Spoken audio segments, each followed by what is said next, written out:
It's preparing. No. No, we're fine. Grace is here. We're fine. We're doing good. It took until from when we closed just after 5 till 10 to 7 to do the Zoom download. So I'm not doing that again. Because it was trying to download the thing. So, yeah. Okay. Lucy wore my breakfast smoothie on the way. Went sliding across the car and dumped itself in her lap. Dave, right? Nice to meet you. How are you?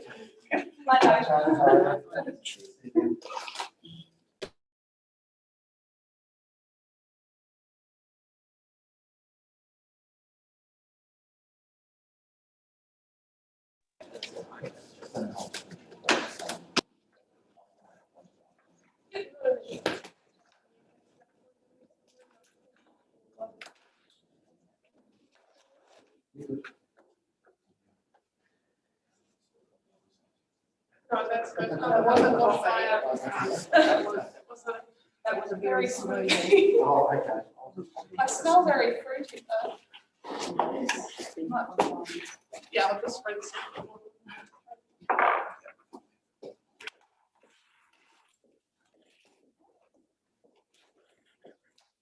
It's not. Yeah. Can you hear? And that front seat there.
Right. IT's all go today. Do you want to unmute? Not yet. Oh, yes.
No, you can come up here and tell if you like.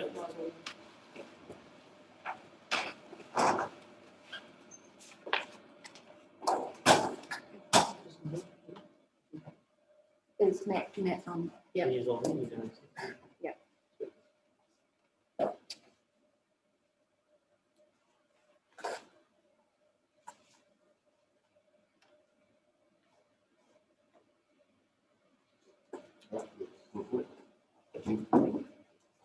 Right, good morning, everybody. Welcome to day 2 of the hearing of Plan Change 67. Before we get into hearing from witnesses, is there any housekeeping matters? No, you would have caught up with the change of order, with an updated order, and we've just reprinted the ODP without the snafus in it.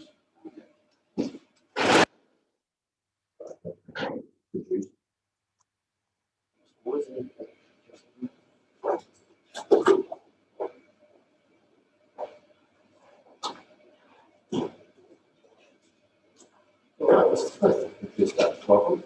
Thank you very much. Your summary. What did you cover?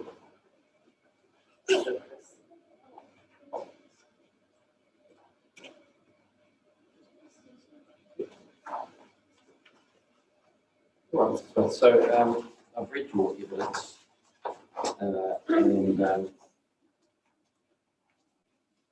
ask you just to read your summary from paragraph 2 and as part of that, just take it through the tables where relevant. Well, we appreciate it. Certainly. I've undertaken modelling of Plan Change 69 traffic using the Lincoln Cranix microsimulation model. The model was developed in 2014 in Forster District Council under my direction by the API team and has subsequently been used to support transportation planning across the township. My evidence in chief responds to Mr. Collins' review of the modelling presented in his transport hearing report, and on this basis I have revisited several assumptions and updated the modelling accordingly for Mr. Fuller's consideration. This update addressed concerns regarding the specification of journey time paths, modelling pedestrian crossing phases, inclusion of a roundabout on the southern Plan Change 69 access to Springs Road, and removal of connections to adjacent residential areas.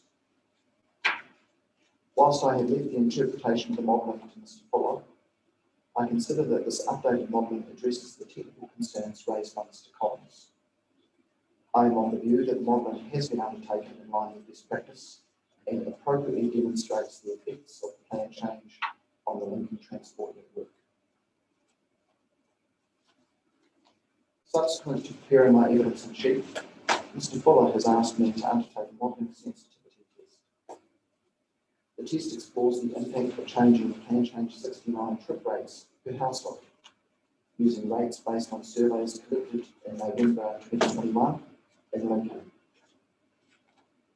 The trip rates that were tested were 0.6 trips per household in the morning peak, that's 8 to 9 a.m, and 0.82 trips per household in the evening peak hour of 5 to 6 p.m, which are lower and higher respectively than the 0.7 trips per household assumed in the prior assessment. Mr. Collins also raised a concern regarding traffic using Farm Road, which is a pedestrian and cycle-only access to access the university on Springs Road. I addressed this matter in paragraph 14 of my evidence in chief, whereby this was effectively a proxy for the main Springs Road car park access, which is located 110 metres south of Farm Road.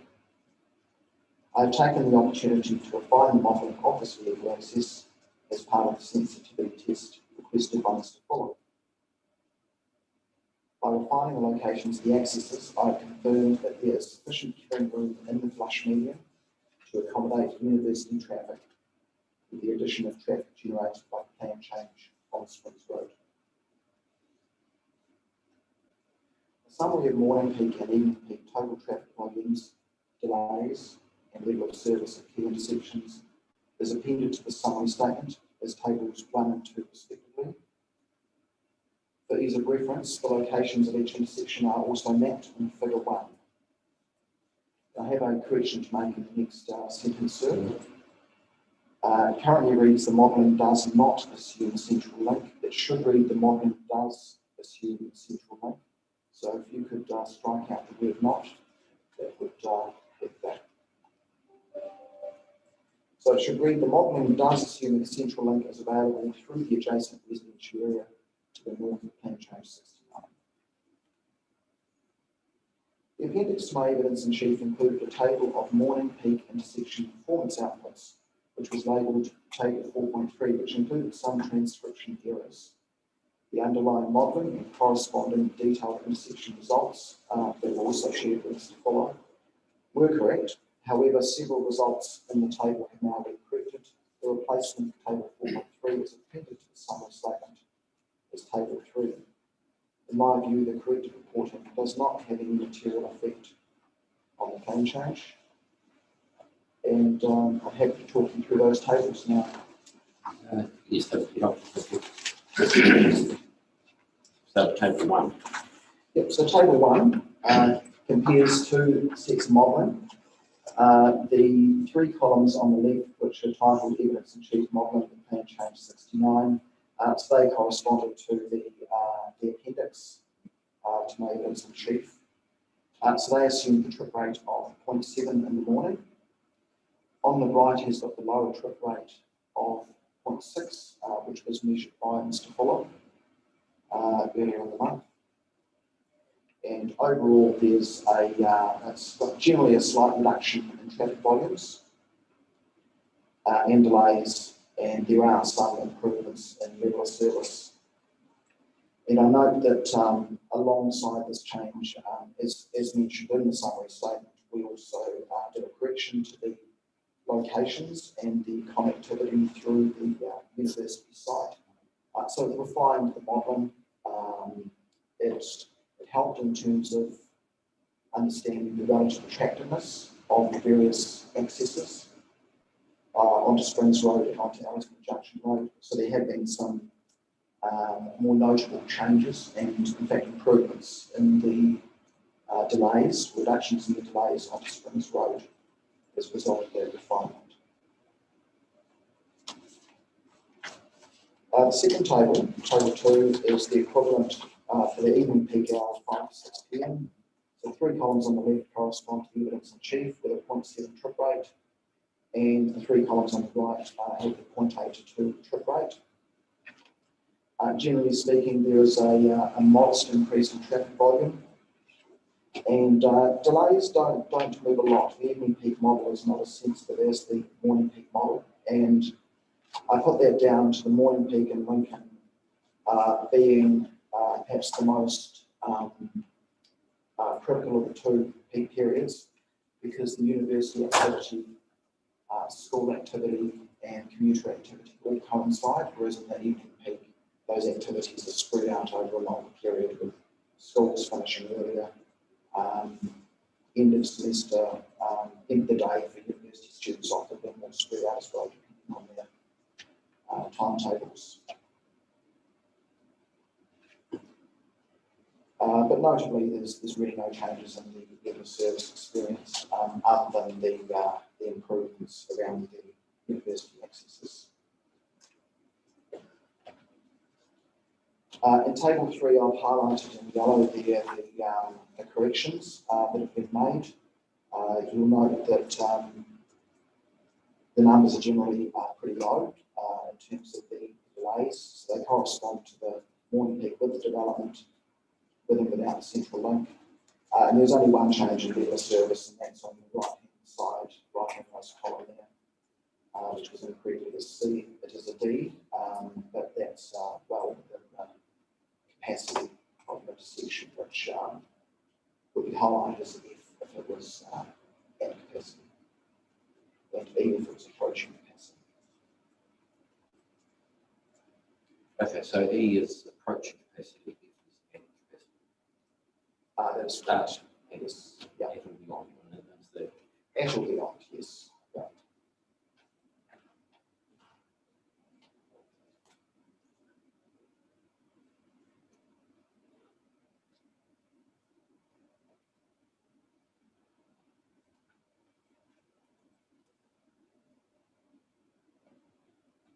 probably obvious, but the delay is in seconds. Yes, that's correct, yeah.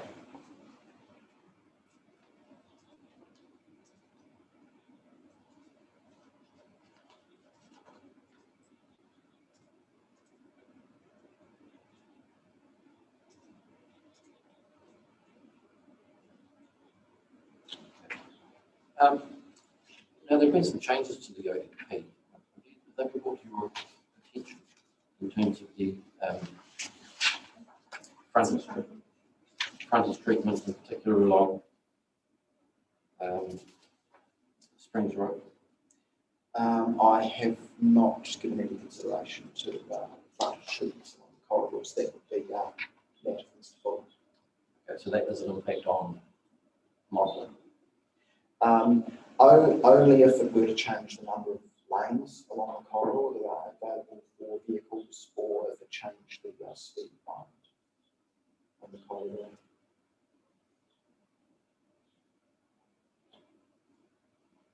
And when you say speed requirement, do you mean a mandated one, or what actually happens? Yeah, when we're undertaking modelling, we tend to reflect the what we call the operational speed, as opposed to what the posted speed may be. In some instances, they can be quite different.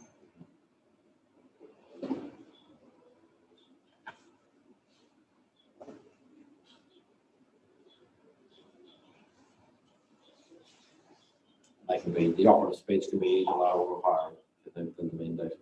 That is correct. Yes.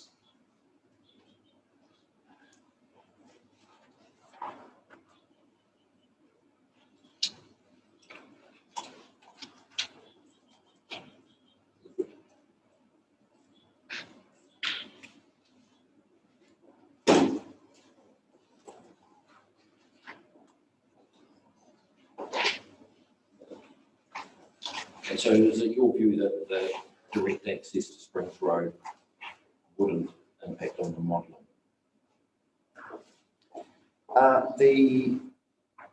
The intersection form is important, and so the modelling that has been undertaken does assume a set of signals at the main spine running through the middle of the site, and a roundabout at the secondary access for the south.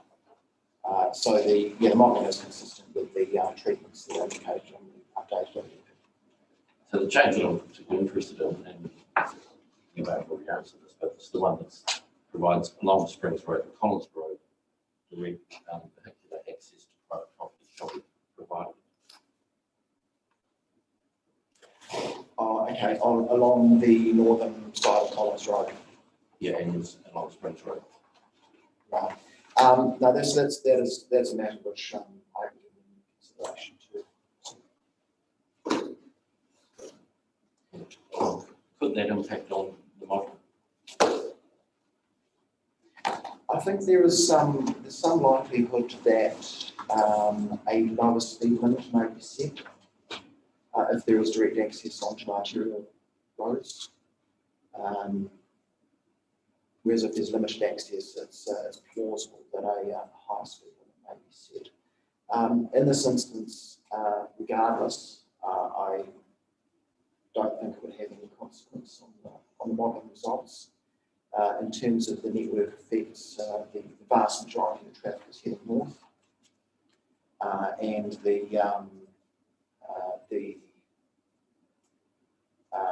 impact of that traffic is felt to the north of the site as opposed to along the corridors that are bound for the site. Okay, so the impacts essentially starts at the roundabout, if you like, with by the university, Gerald Street, etc. Absolutely, yeah, Gerald, Ellesmere Junction Road.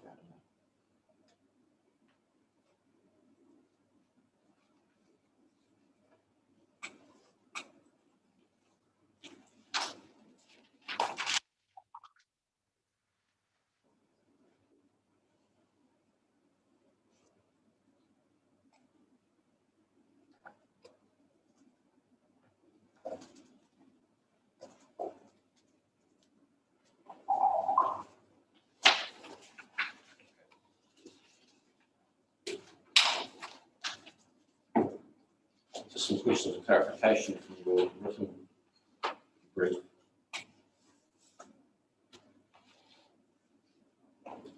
And I had a question about just explaining that Farm Road Park and its use as a proxy, if you like. Yeah, perhaps we could just, your paragraph 14, perhaps we could just explain that a little bit more why that's an appropriate proxy. Okay, certainly. So we developed the model back in 2014, and since that time, Farm Road has been in the future models assumed to be a vehicle access. And reading back over my my notes in terms of the work we've done with the model over the last 6-7 years, it was our understanding that that may be open to vehicular traffic in the future. It's evident that in the current proceeding environment it isn't. In any event, the main car park is adjacent to Springs Road.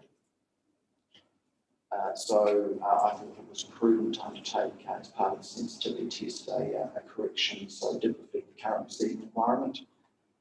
But the good news there is that if it were to be reconfigured, Farm Road were to become a vehicle access, and that has been tested as part of the modelling for the plane change. There's a generous flush median in the middle of the road, which provides for right turners into the university in the morning. And based on my assessment, there's sufficient queuing room, irrespective of whether the vehicle access in the future remains in its current location directly into car park, or whether it were to be reconfigured at Farm Road. So the flush median is that essentially a lane for turning? Yes, so it's the diagonal stripes essentially in the middle of the road, which are generally about 3 metres wide, so there's sufficient room there for vehicles to be able to stack. Okay. And flush indicates that it's flush with the rest of the road corridor. It's not raised, so it is there for vehicle access.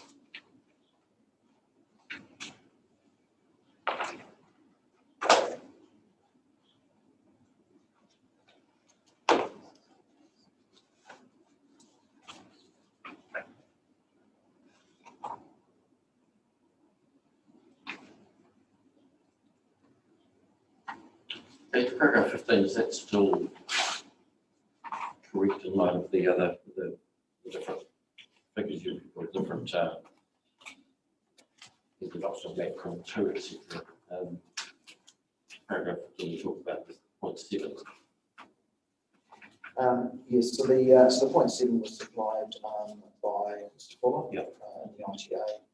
I think that the comprehensive testing that's been undertaken, looking at areas within Lincoln, I understand that would be quite similar to the plan change. I think that was quite a helpful exercise, which refines things somewhat. It doesn't surprise me that the trip rate is generally quite low in the morning, because some residents may be just travelling locally and others may be travelling into Christchurch, which takes longer to be able to get to their workplaces. Okay, and how does that reflect on the trip rate, the length of the journey? Because they're not coming and going. Well, from a modelling perspective, the model goes up to Tanker's Road at the north, so it reflects the time with which the vehicles go through the critical pieces of infrastructure, including the Springs, Ellesmere Junction roundabout. So much of the traffic that will be travelling to Christchurch is reflected in the model between 7 and 8 a.m, whereas the local traffic, including going to the school, going to the commercial centre, would be more in the 8 to 9 hour.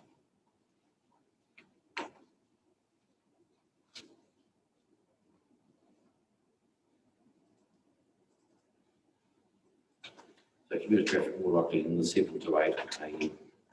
and local traffic. That's correct, yes. So within the model, there's a fairly flat profile of that traffic being loaded over that 2 hour period as a result.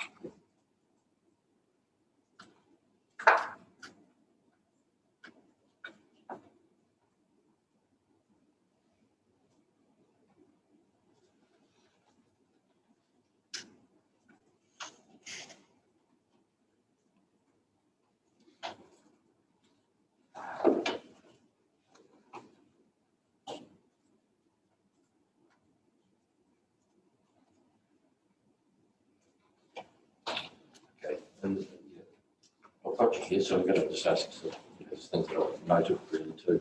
So just for clarification. I mean, yeah, in 17, is this the matter we've been discussing or not? And we say in terms of the quantum of traffic for Greenfield residential areas, the model traffic to the north of Lincoln and Warning Peak is higher than that of the older residential areas. So you then go on to say that this reflects the high level of residential activity, etc. Yeah, what is it? How does that relate to the older residential areas? Okay, so this is somewhat of a it's a fairly technical matter which relates to the way in which the model has been built. So prior to the Greenfield development, which is currently and recently been established within Lincoln, the Lincoln was obviously somewhat more compact. The transport model has got a base year of 2016, and the bones of the model developed around what was happening within the township in 2016. So how much residential activity there was, how much of a commercial centre there is, and the extent to which there was interaction between Lincoln, and Christchurch and elsewhere during those peak periods. We've relied on the Christchurch transport model, which covers Greater Christchurch, so it does include Lincoln, West Alton, and other outlying areas as well as some in Waimak, to understand what the likely impact of additional residential and commercial growth in the outlying towns would have in terms of that relative attractiveness of travelling to Christchurch. So that was applied within the Christchurch transport model. It recognised that with more residential development in Lincoln, there may be a heavier reliance on Christchurch without a step change, for better words, in terms of employment and commercial areas within Lincoln.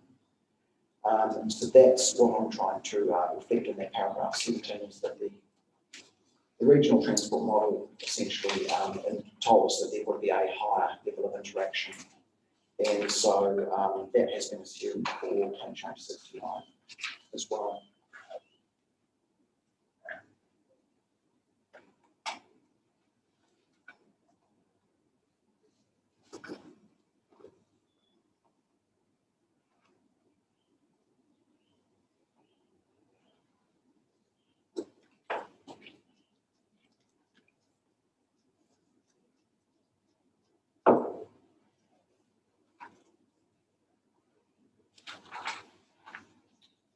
Looking at each paragraph, because I'm doing that at the moment. In paragraph 18, when you say model map conservatively high in terms of potential impact on Springs Road corridor, would that be materially so? The conservatism being material? Yeah, so that's I'm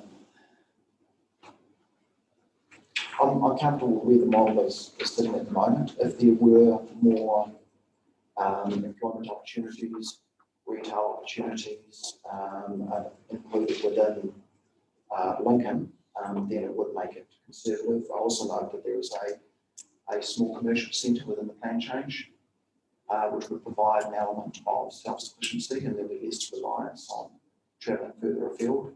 I think that's relevant in that context as well.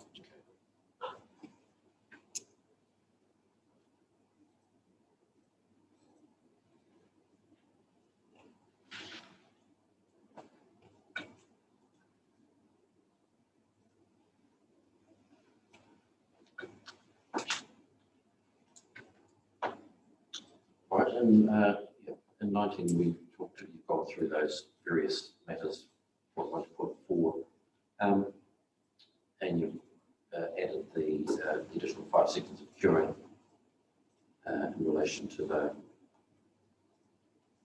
those two areas in particular. That's not material to the level of service, or is that? So that's, yeah, so that has been reflected in the technical note, which is attached to the evidence in chief, so it's included within there. So level of service is a function of delay for intersections. That's the general application of level of service by traffic engineers.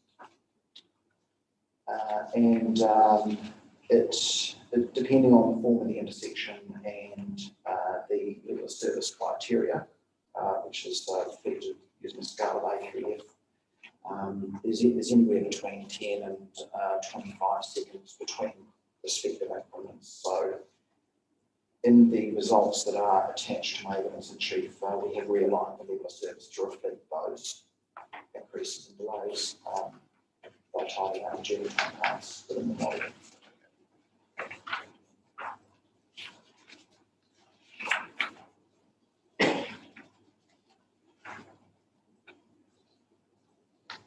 So at 4.2, is that with they're incorporated into the tables under tables 4.3 and 4.4 rather?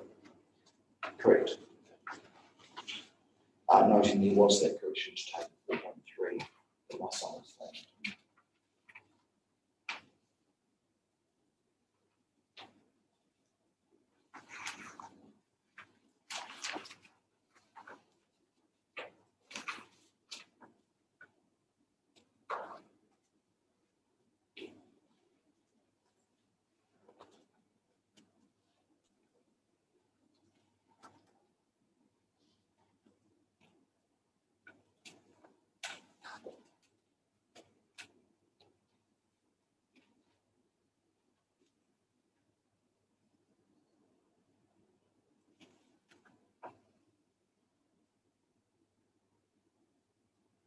Okay, and 19.3, so they're the pedestrian crossing phases are now, will you make provision for that in the modelling that you presented as part of your evidence? Correct, yes.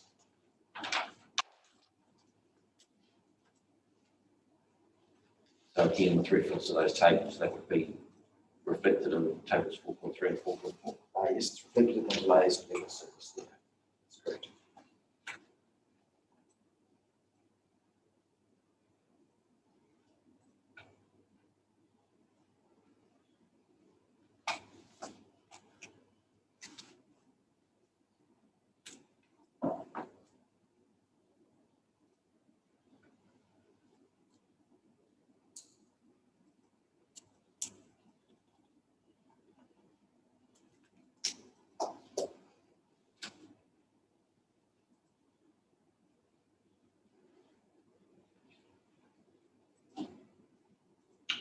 Mr. Fraser, there's no disagreement between you and Mr. Collins in relation to the,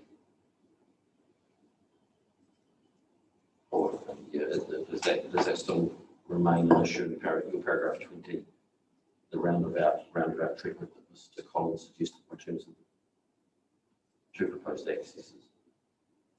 I'm not certain of Mr. Collins' position. I haven't spoken to that, but I know that it's a matter that Mr. Fuller and I are in agreement on in terms of the appropriate, most appropriate treatments of those intersections. And the modelling is consistent with that and with the ODP.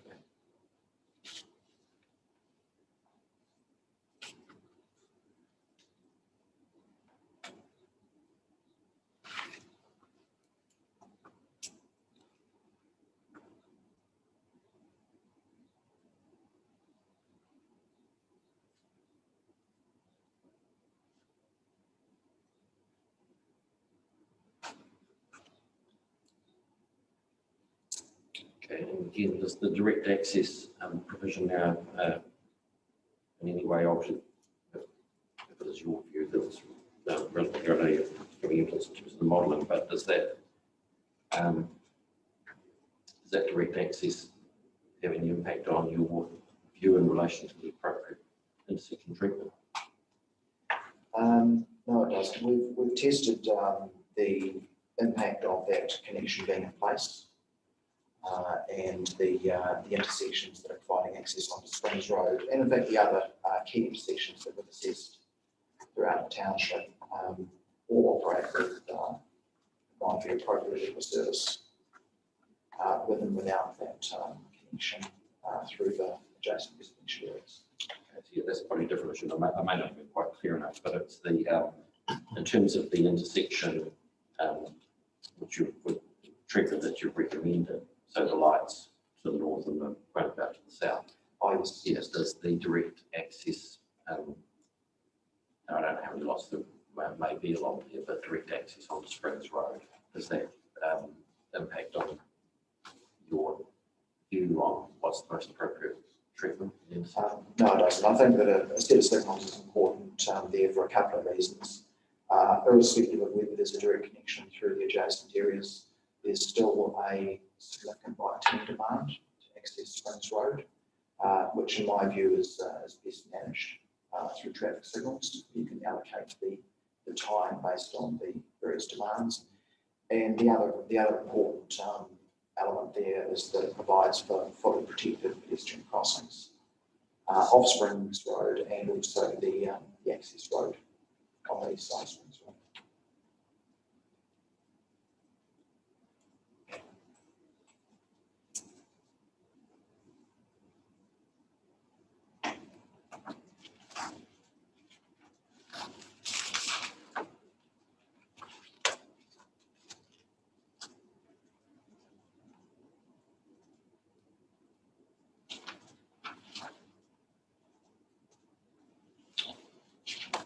Okay, do you have a copy of the outline on the paper?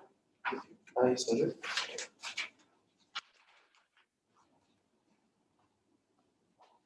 Just really sorry to make sure that I'm looking at the right areas where you talk about in your paragraph 21, the connection between 69 and Deco Park, further to the east, etc. If you just identify. Do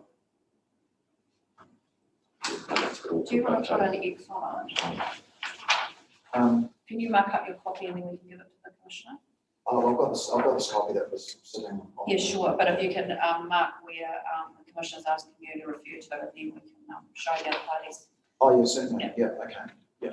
Yeah. So these are so you're in 21.1, you realign the connection between PC 69 and Deco Park further to the east. So where's that? You map where that is. On the ODP. Yeah, certainly. Just 1 moment. So.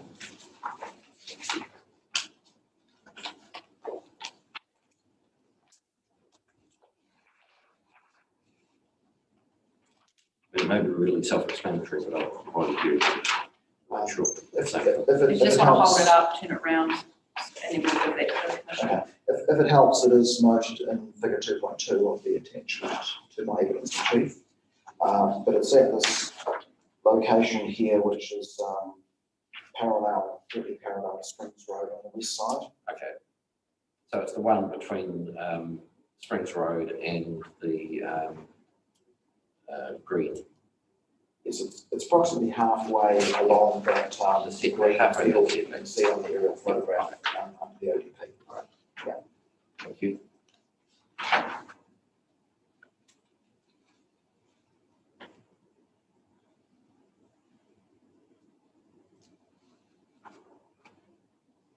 And the other ones are removed the connection between Advantage and Springs Road, so that's just been removed. Yes, we as noted before, we did an assessment with a connection in place, with and without, and that connection that I'm referring to is correctly reflected in the ODP, which is at the northernmost tip of the plan change area. Doesn't need to be Te subdivision. Okay. So that is consistent with the model.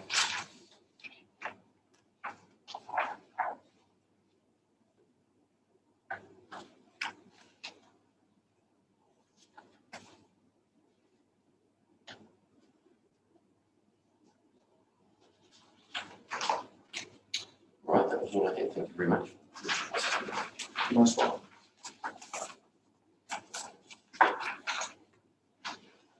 Do you mind staying there or that gives us the others just in case something else comes up? That's absolutely fine.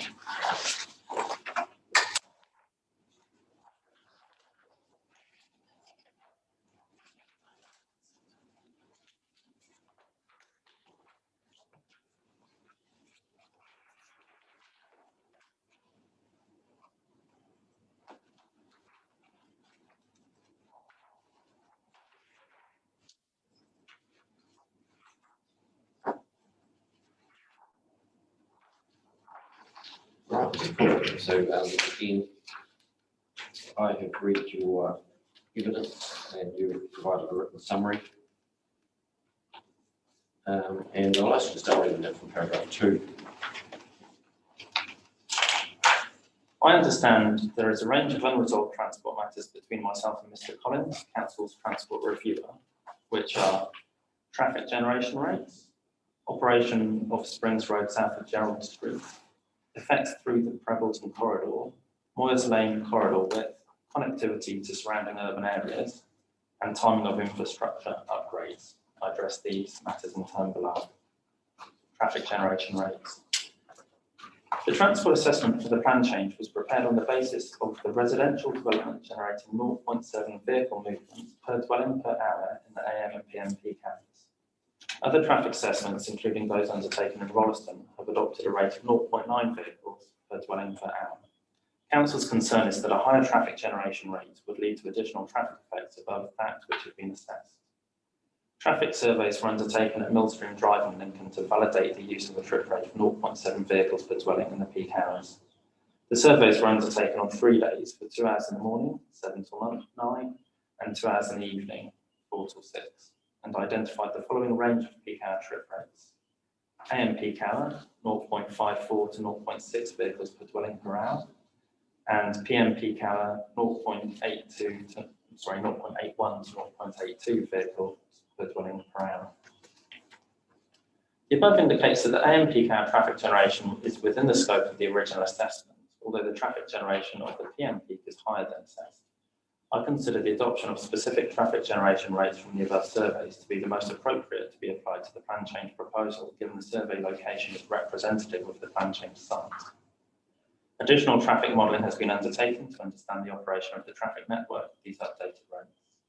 That modelling used the higher of the traffic generation rate surveyed for the relevant peak hours, i.e. 0.6 vehicles per hour per dwelling in the AM peak and 0.82 vehicles per dwelling per hour in the PM peak.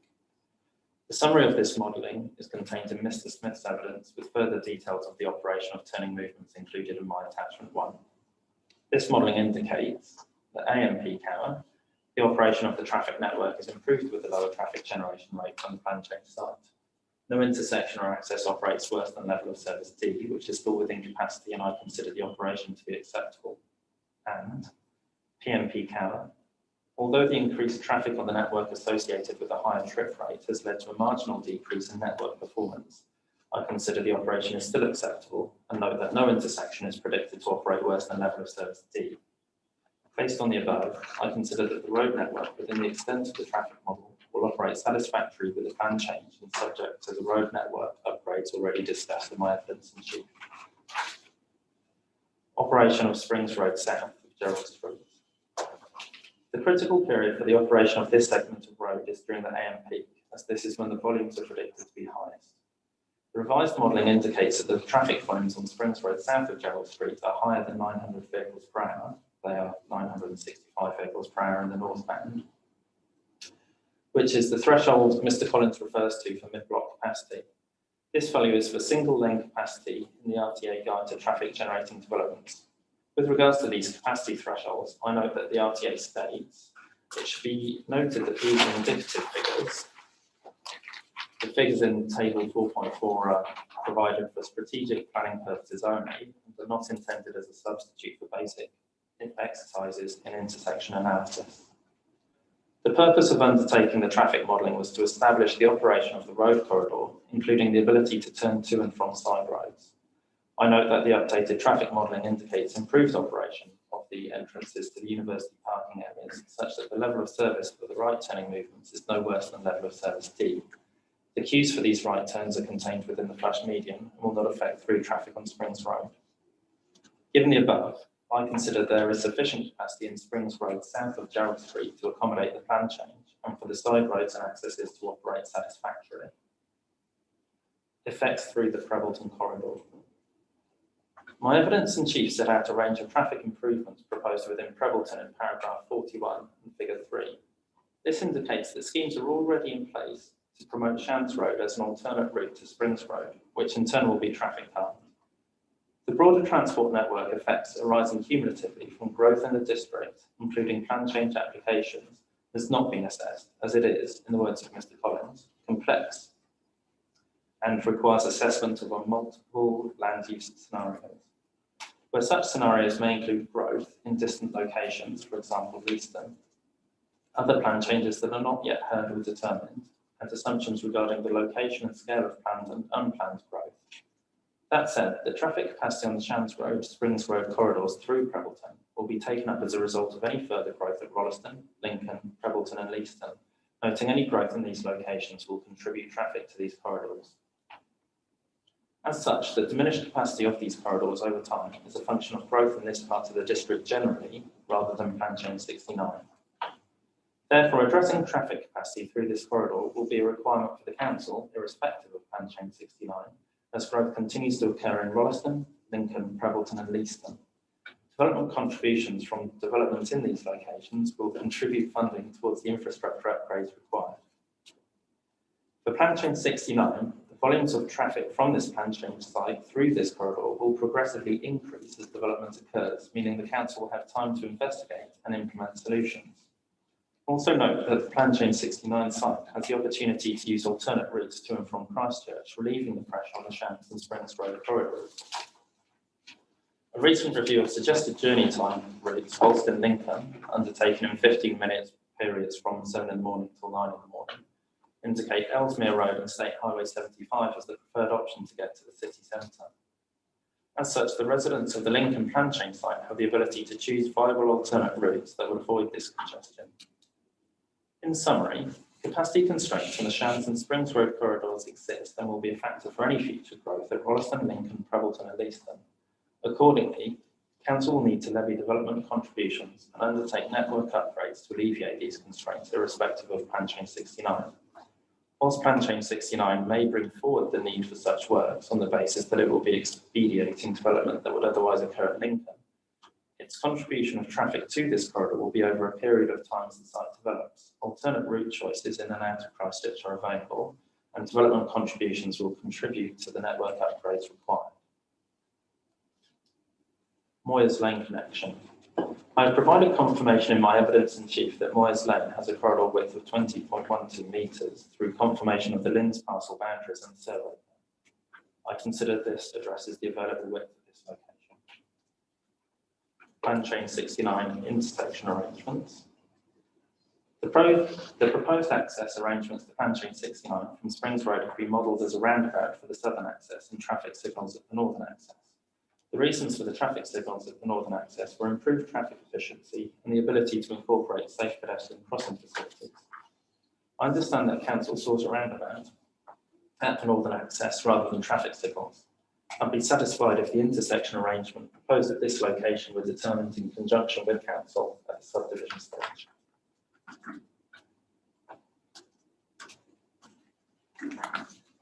Connectivity to surrounding urban areas.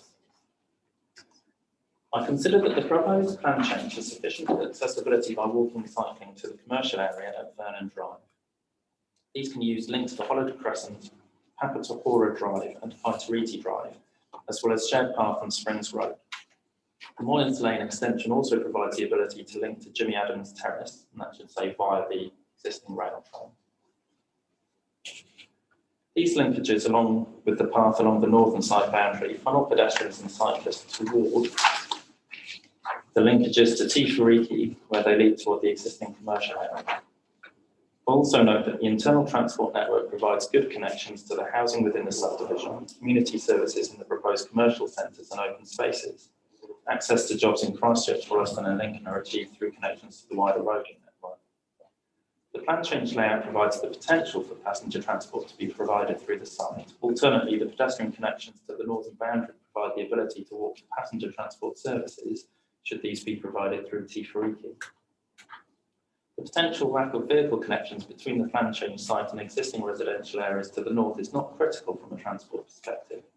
Whilst it reduces permeability from a traffic perspective, it encourages trips by walking and cycling, whilst reducing the potential for vehicles to rat run through the adjacent residential developments. Overall, I'm satisfied that the site provides acceptable transport links. Timing of infrastructure upgrades.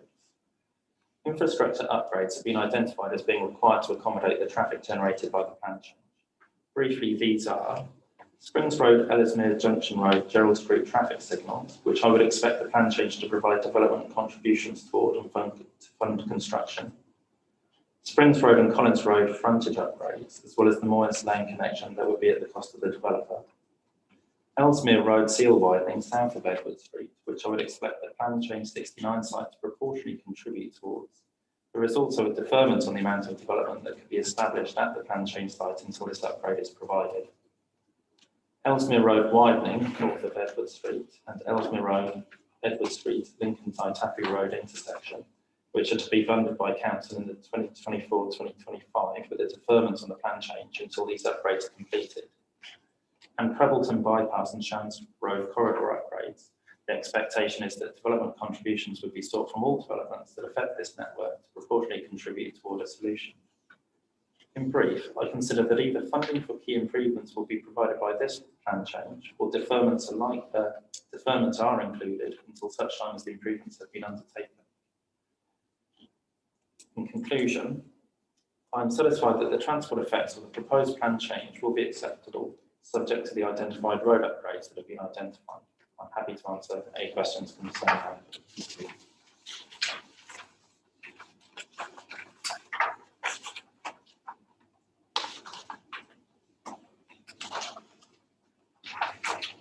Right, I looked at your attachment one when I was looking at evidence, and it scared me a bit.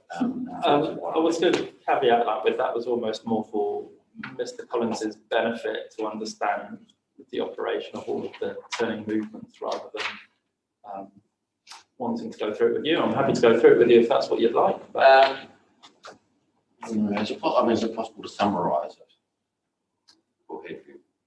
I think in terms of the summary, I've briefly noted at paragraphs 7.1 and 7.2 that essentially, in my opinion, the road network operates satisfactorily. The intersections are all predicted to operate no worse than level of service D, which is within capacity. Okay, so what's the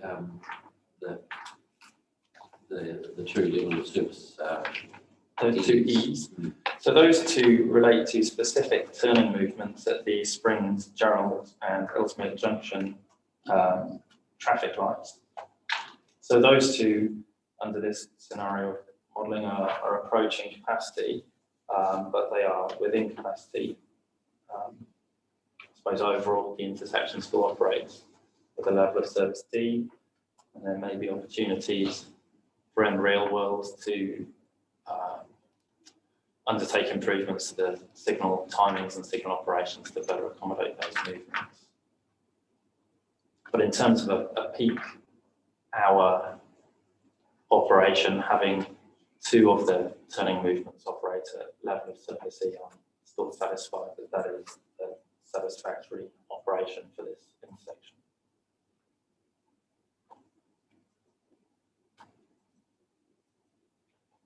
Are they what you call critical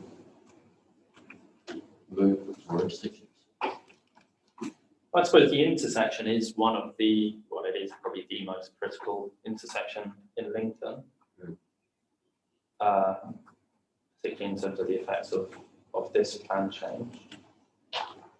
I'm not sure I would have termed those movements as critical. As I say, the results indicate that there is available capacity in other approaches. So there's a number of approaches there that are at level of service C. So there's potential there that signal timing can be taken from one to balance out that level of service E on those two approaches, bring the delays down.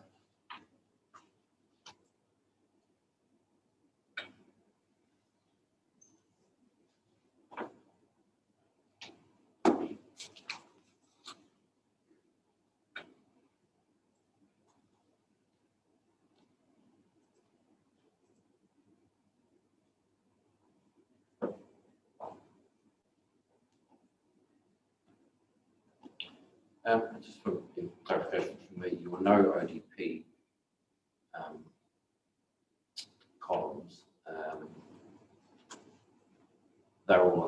basis that, on the basis that it's, that intersection we were discussing is signalised. So That's we correct. haven't thought that out. Yes.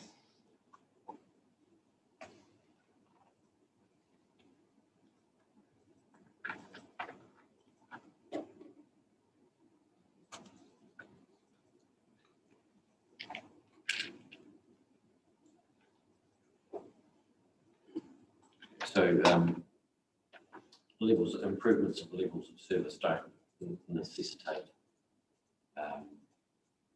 roadworks, if you like, that can be addressed through signal phasing and those sorts of.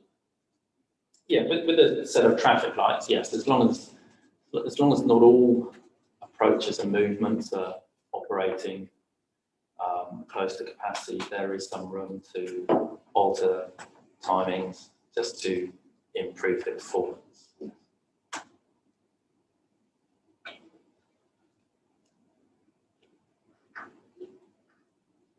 How's that process done? I mean, is there an automation in that, or does it need to be? Is it something which is done over a longer period of time? People assess it, and that phasing needs to be altered. To a degree, that it's got automation. So the way that traffic lights often work is that they allocate green time within certain bounds. So there'll be a minimum amount of green time and a maximum, and the intersection as a whole will operate on a certain cycle time. So it sort of goes through a series of set phases, and there's a maximum cycle time that it will have before it reverts back to the initial phase. And SCATS is the system that is used for running traffic signals, and it is adaptive. So when it identifies there is an additional demand on a certain turning movement, in effect that it didn't get all of the volumes through, it is adaptive within the bounds that are set by a user to best balance the signal phasing and green time to manage the traffic flow through an intersection.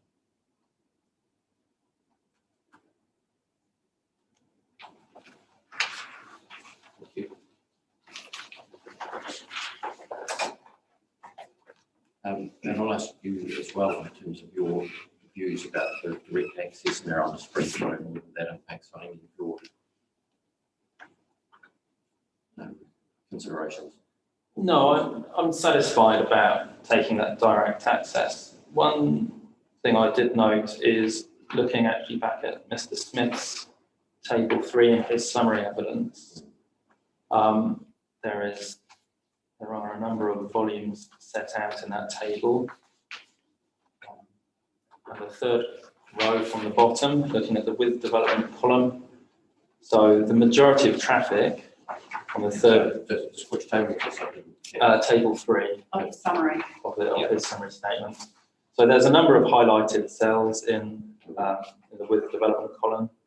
So we've got Springs Road, ODP Northern Access Signals. It's got a volume of 1,400 going through it. And as we go down towards the Springs Road ODP Southern Access roundabout, that volume has dropped to 345 vehicles. So there's a notable drop off, I suppose, in traffic volumes using Springs Road between that northern access and the southern roundabout. So I think the volumes that we've got on Springs Road are sufficiently low on that portion. Once we've got south of the traffic signal access, the direct property access would be acceptable.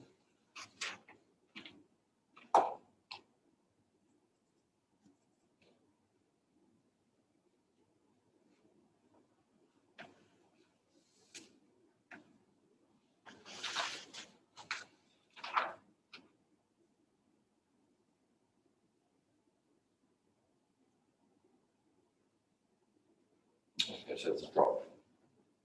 Yeah.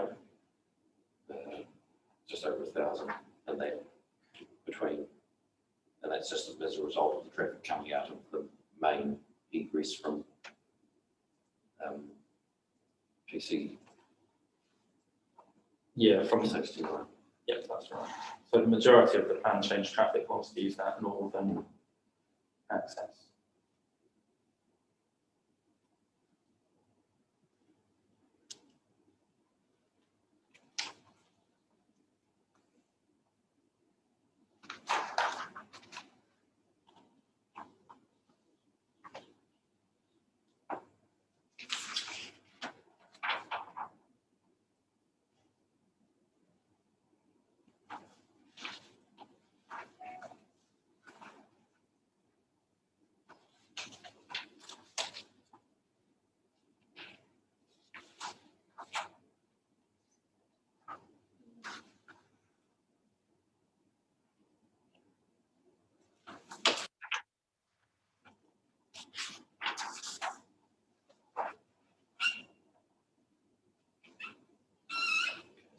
Yeah, so the survey, usually traffic generation, that's done taking over 3 days.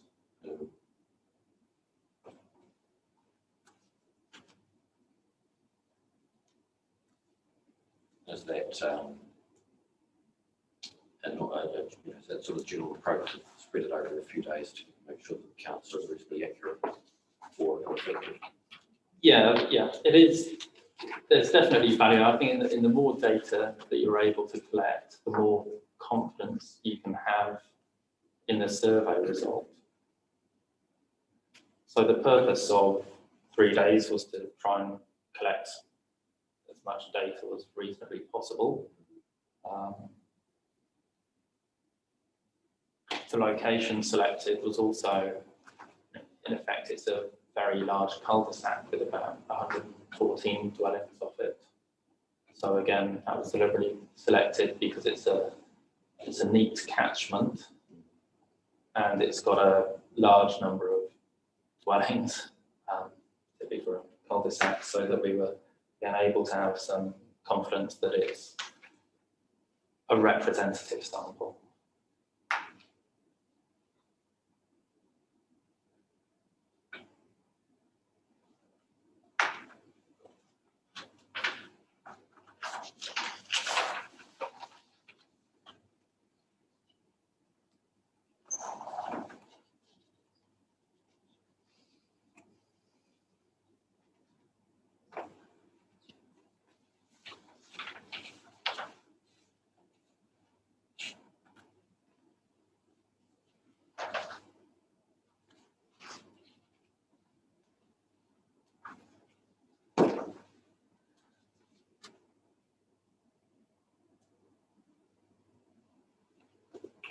Okay, in terms of your paragraph 19, I'm just going to ask the same question that I asked in relation just to showing you where you're referring to. So this is in paragraph 19 of your summary, connectivity to surrounding areas. Again, if you could just mark that on the ODP and talk me through it while you're doing that. Are you working on the same version that was? I am. That's fine. Yeah, is that? No, that's absolutely fine. I was going to suggest that.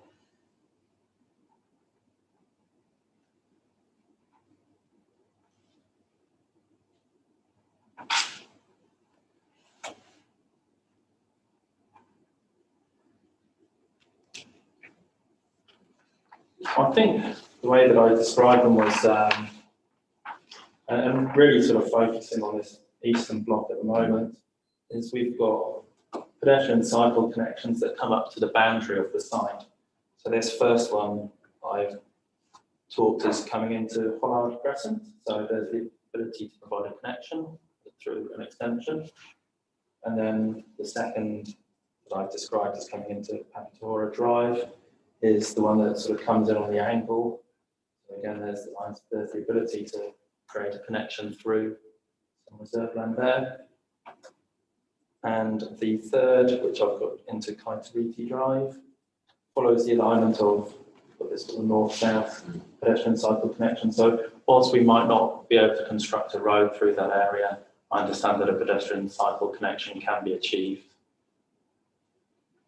And then other connections we've got, as I say, to the rail trail from Moyers Lane. It already has the rail trail connecting into it, which then in turn links up towards Jimmy Adams Drive.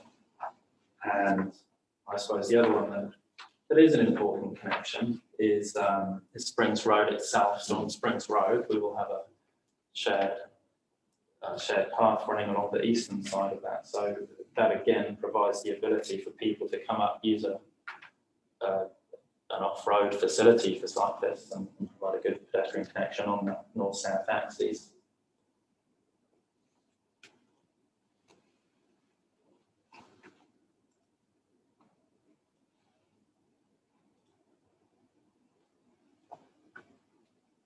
At present, the several ways or paths along Edmund Street, isn't it? If we go to Springs Road, that's where you'd be. That we connect to basically if we're trying to get to the commercial. I think, personally, I think if I was heading up heading up Springs Road, I may well choose to travel through the sort of the quieter roads of the Tifriki subdivision.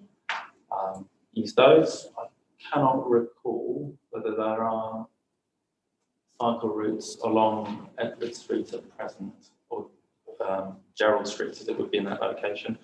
I can recall that car parking is not permitted, but whether that was given over to a cycle lane, just a sec. I can have a look at that. Yeah, Well, you get can on look the at side. the cycle.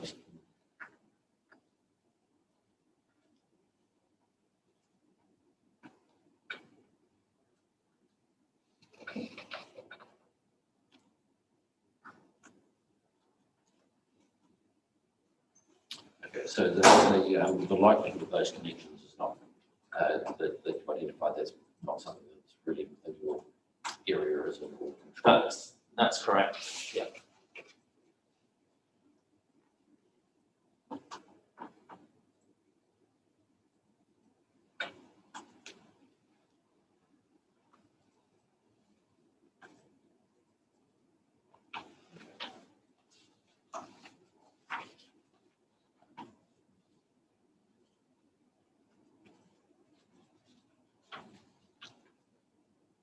Sorry, just before we leave that, okay, the connection to the cycle trail along Moyes Lane, right, so that the cycle trail runs along. It runs along. adjacent to- Yeah, it runs along the edge of that waterway that can be seen. So I'll sort of sketch that on as well in this copy. And then it turns and heads towards Ellesmere Road. And there is a bridge across the, so sketch on broadly where I call the bridge across the waterway to Jenny Meadows Drive. Was that we might be worthwhile if we get this into a form that I can really identify. What I might do is I won't give it to you at the moment, I'll take it away and get a copy Yeah. so that everyone. Thank you. Okay.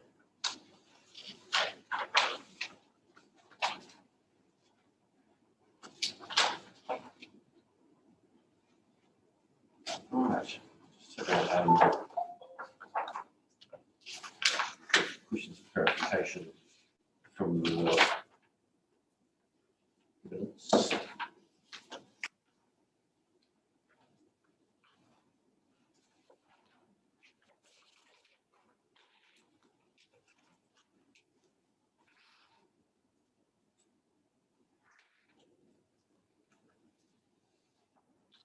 Okay, I think you probably addressed this in the in summary in terms of concerns that I want to raise with you in terms of the eastern potential link into Eco Park. On the western side of Springs Road is retained and that would link to adjacent land. Would that have the risk of becoming a rat run?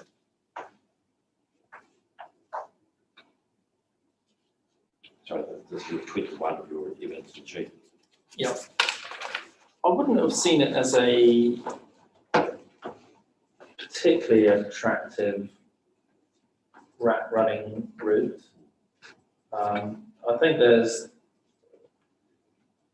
the operation of Springs Road to the south of those traffic signals is pretty good.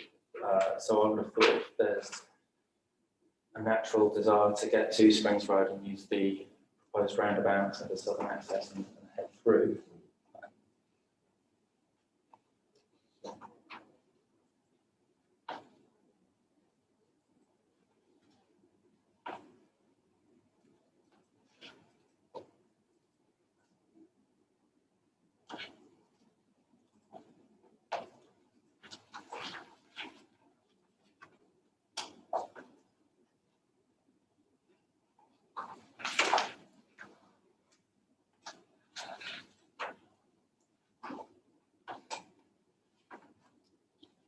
Okay, we've discussed and you've identified the connections you were talking about in terms of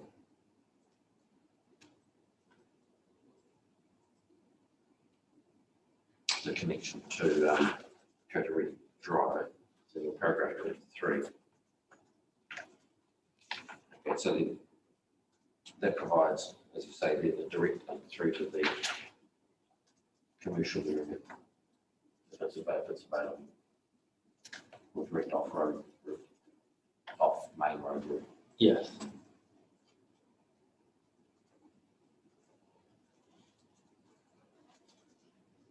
Because otherwise you go out on the Springs Road, up Springs Road and then down Gerald Street, turn across and turn into the commercial area. Yeah, that would be one option. An alternate option would be, again, to use some of the road network within T4E and avoid the traffic lights at the Gerald Springs intersection.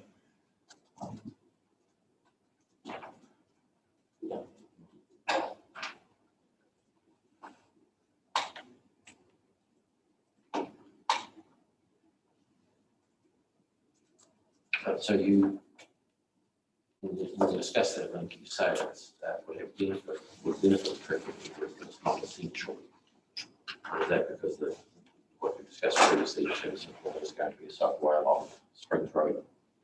And then it was 2 runs of the traffic model were undertaken. One was with that link provided and one was without the link. And so the version of the model that did include the link to Kaitariki Drive had slightly reduced volumes on Springs Road. So there was some benefit in terms of the traffic network performance with some of those vehicles then more directly using the T4E subdivision road network to get towards the commercial area and also to get then up to Gerald Street to take a different route to the traffic signals. So it provides the opportunity for provision of the link, enables the opportunity of traffic that is heading to and from Christchurch to use the T4E subdivision network. So I mean, there's a benefit there in terms of traffic network operation. There would be a disbenefit in terms of the amenity, I suppose, with people living in T4E now got additional traffic passing them.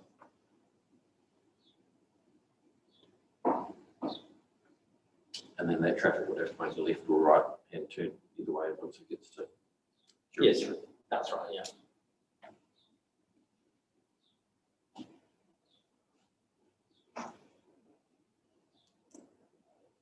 What's that intersection? It's good way.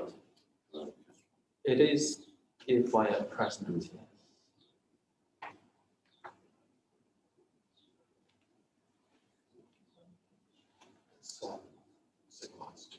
It will, yeah, but the intention is that in the long run it will become a signalised intersection, irrespective of this branch. In bonds.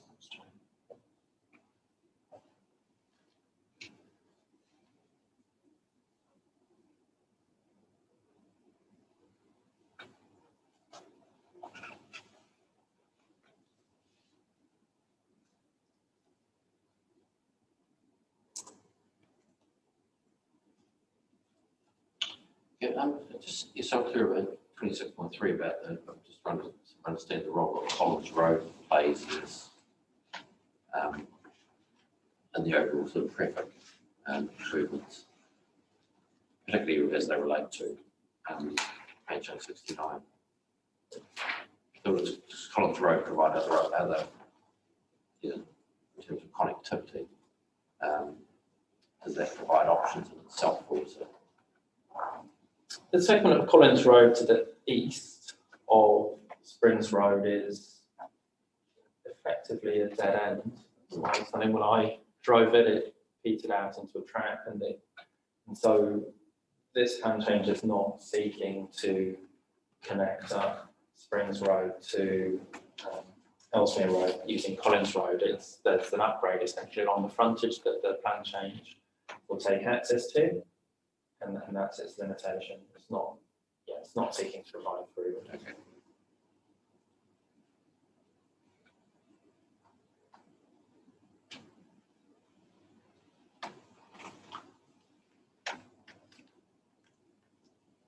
that's the function of the Moyes Lane. Is it? That's correct, yeah.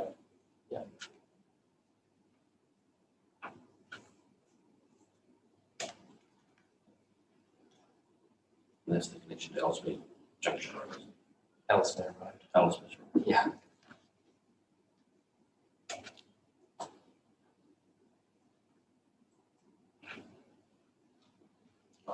And Ellesmere Road basically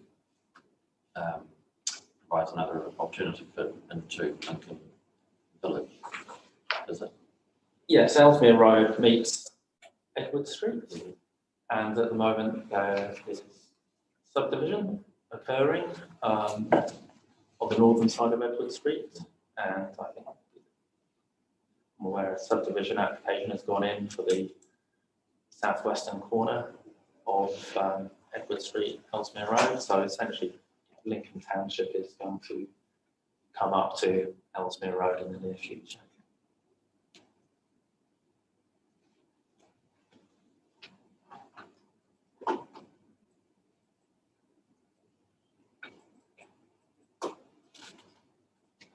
Does that connection to Ellesmere Road provide other opportunities to get to, into Christchurch, apart from going through the Lincoln Village?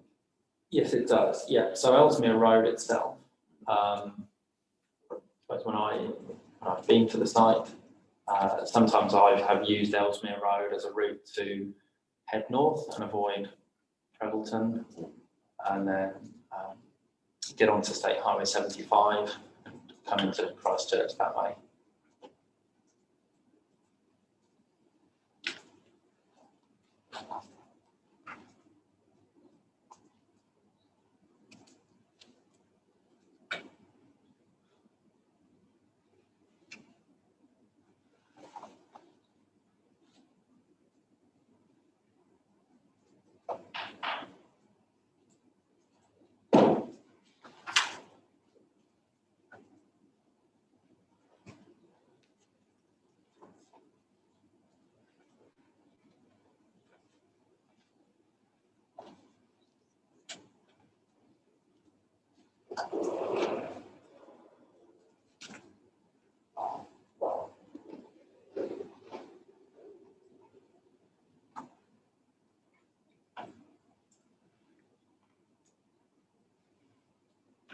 So 33 intersection performance, it's a level of service D that's reflecting that it's approaching capacity.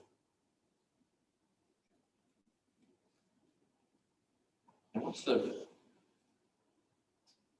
what's the range of that service of D in terms of delay? I need to. Oh, sorry, no, That's fine. it's That's different. just, yeah. I mean, the reason I'm asking these questions is that obviously there's a lot of submitted evidence in relation to traffic concerns and traffic, mitigating difficulties, etc. at the moment. So I'm just trying to sort of understand what those mean in terms of impact on residential, commercial, whatever. Yeah, no problem. So there are two different classifications. Firstly, for what we call priority control intersections, which are intersections with give way or stop control. Level of service C starts at 15 seconds. Okay. D is then 25. E is 35. So we call E approaching capacity, and then F is 50 seconds. So he was 35. E is 35, yeah, and F is 50. And that's based on the worst approach, which would be the side road flow, almost invariably. Then for roundabouts and signals, the thresholds are somewhat higher, which reflects the fact that road users do get the opportunity to be able to get into the other traffic stream because of the roundabout and signal control. C is 25 seconds. D is 35. E is 55. And F is 80 seconds.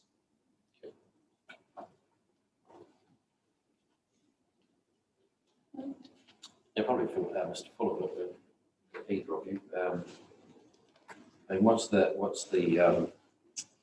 effect apart from frustration of those sort of increasing levels of delay? The safety issues arise when people potentially taking risks.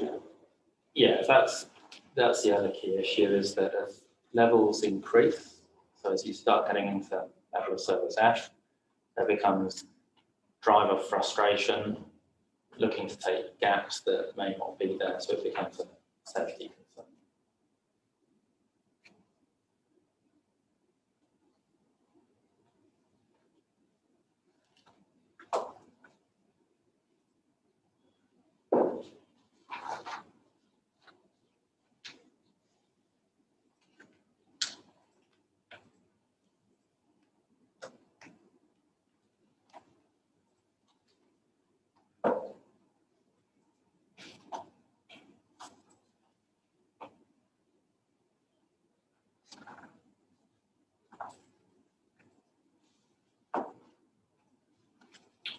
Okay, so the changes you discuss, and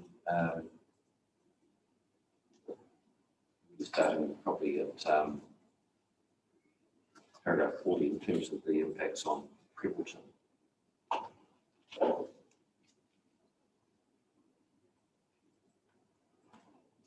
So when would that,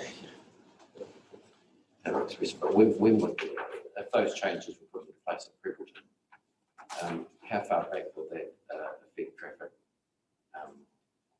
routes? So would people now choose not to go on Springs Road south, north of Gerald Street to get to Christchurch, but turn off or take an alternative route?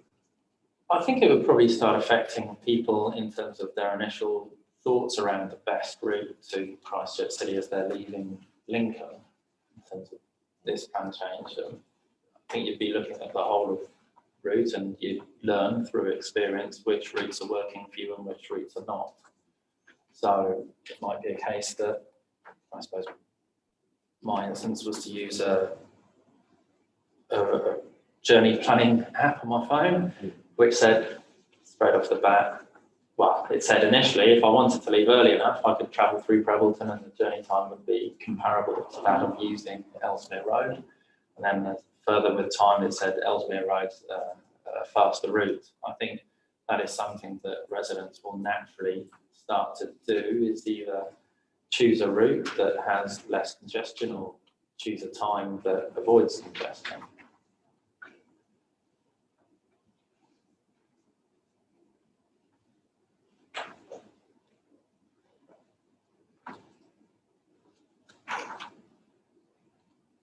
And there are wider issues than just this plan change in terms of the In terms of the capacity through Prebbleton, yes. Yeah.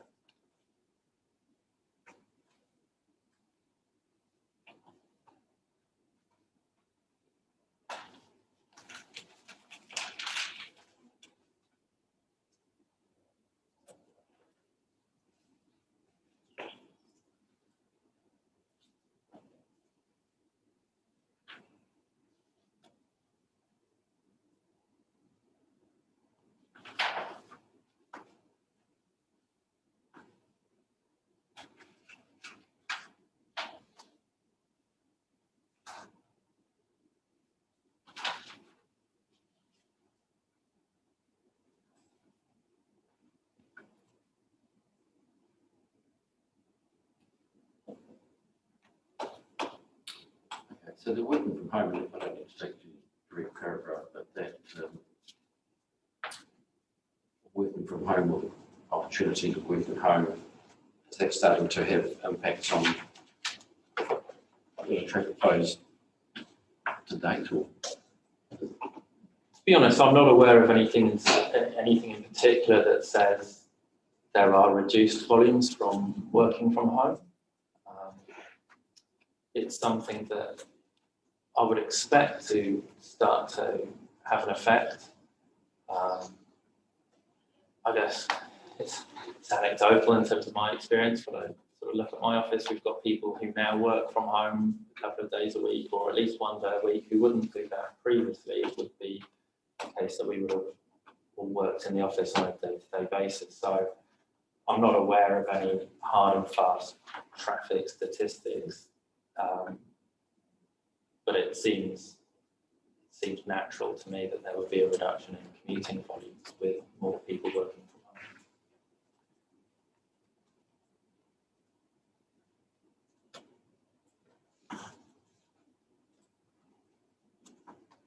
from home. And it's crystal ball gazing that could be material. Do you think? It would certainly be beneficial, yeah.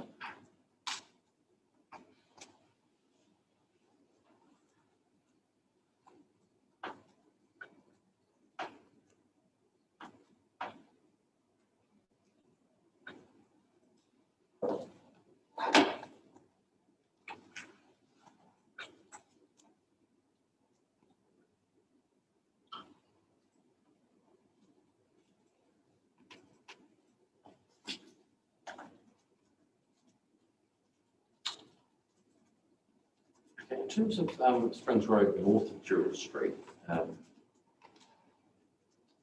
62 to 63, so queries have been raised regarding operation specific intersections.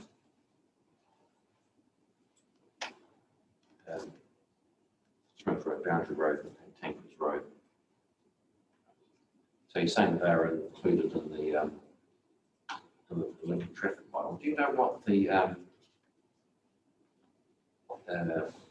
traffic safety information says about those? I mean, have there been there's a different accident for their particular accident record? Or I haven't actually looked at the accident record for those, but that could be something we could come back to you with. We looked at the operation of them in terms of how well they work within the traffic model. 2 of them are within the traffic model and they work well. And the third we had to create an isolated intersection model of, and again, that one also worked well. But yeah, we didn't look at the safety.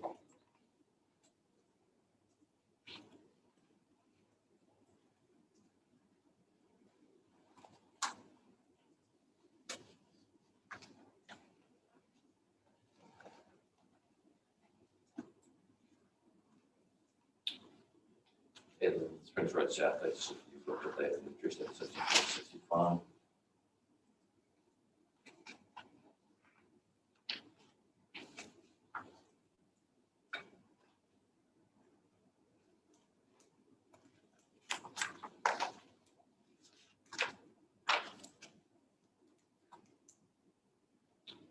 And 68, you talk about the proposal to amend the ODP to include all the permits and active 186 dwellings at Fan Shank Site, Springs Road, and no access to Ellsmere Road. Were you involved from a traffic perspective in coming up with that or identifying that figure? Yes, so the way that I've come up with that was to look at the, I don't remember which way around I did it. I think I looked at the additional traffic that was going to use the Ellsmere Road south of Edward Street, and that equated to 290 additional vehicles. And at the time of preparing this evidence, I'd adopted the trip rate of 0.7 vehicles per dwelling per hour and equated that to 414 dwellings, subtracted that off the overall 2,000 dwelling proposal to come up with that threshold.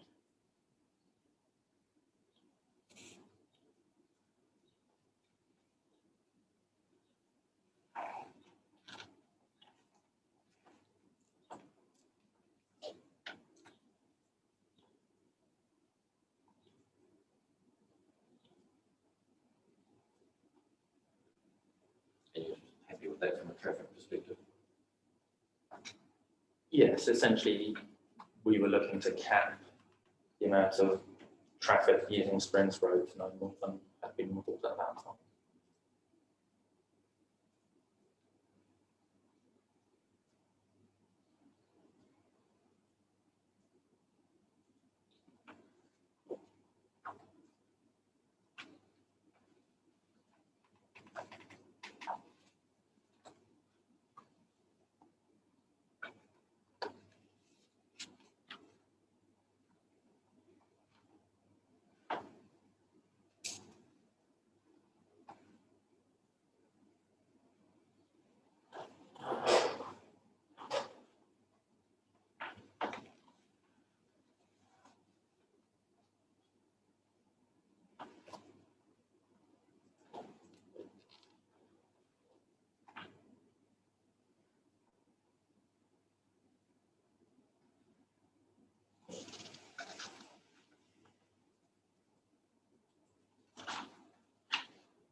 To the gateway feature, it's probably, you just mentioned it briefly, in paragraph 28 recommends a gateway feature to be proposed. Is that just to, so that everyone knows that they're driving into town? Yeah, essentially it is, and it typically comes with a bit of narrowing on the carriageway just to slow vehicle speeds as you're coming in, rather than retaining something like the existing road corridor, which might lead to higher speeds. The idea is that, yeah, you're signaling that you're coming into an urban area and you're providing something that will slow those speeds and, I suppose, in some respects, prepare people for the upcoming roundabout. What's the speed limit there at the moment? It is something, but I can't just record it. Double check.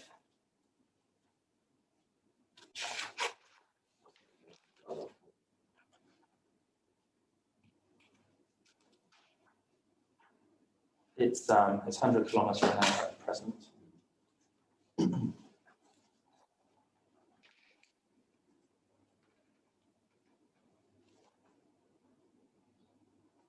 Would your expectation be from a traffic perspective if this plan change were to go ahead and development was to occur, that would be reduced to 60?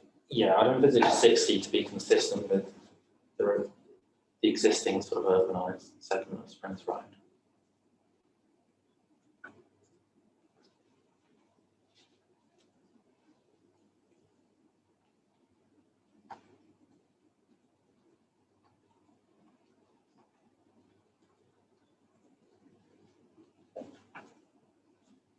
Okay, passenger transport is the final thing really. It's at present it's obviously the routes.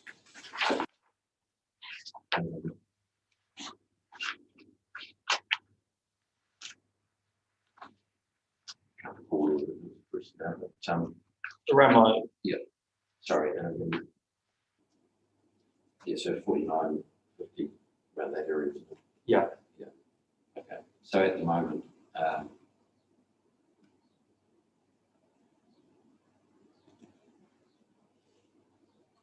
there's nothing anywhere near it. Essentially, well, there's probably a hash, but nothing in short. It is it's really focused on Gerald Street and getting people to and from the university at present. My opinion is that in particular, the provision of that Moyers Lane connection to Ellesmere Road provides the opportunity to try and route something through this subdivision, which has the benefit not solely for this subdivision, also has the benefit of serving the eastern side of Lincoln as it's currently under development.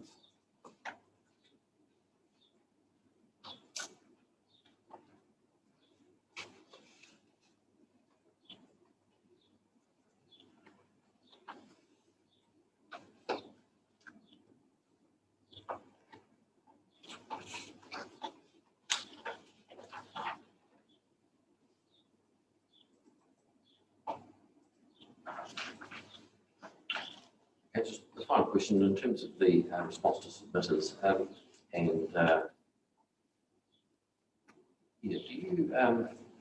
do you come across regularly or not in your area that residents in your area of expertise that residents have a different view or have a view that doesn't seem to reflect what modelling indicates? Or Yes, and I suppose potentially with this, one of the key elements of the roading upgrades that need to occur at the start is the upgrade of the Springs Road, Gerald Street, Ellesmere Junction Road roundabout. It's currently a roundabout.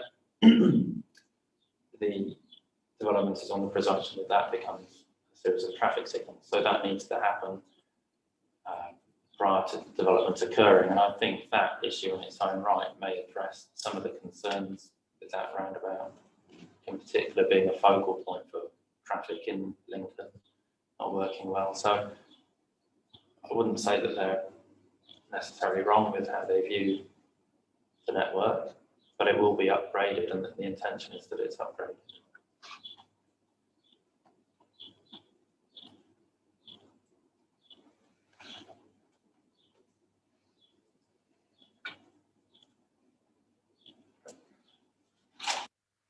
That's all I had to thank you both very much.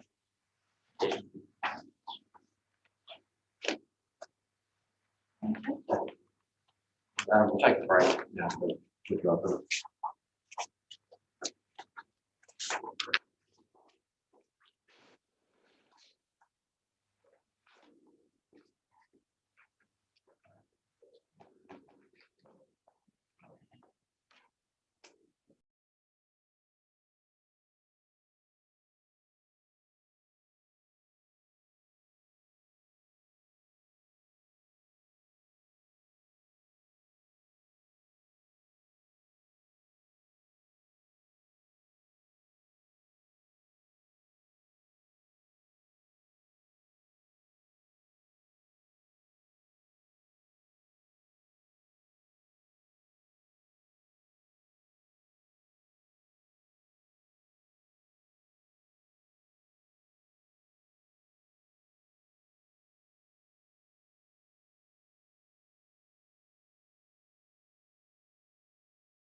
Away again, thank you.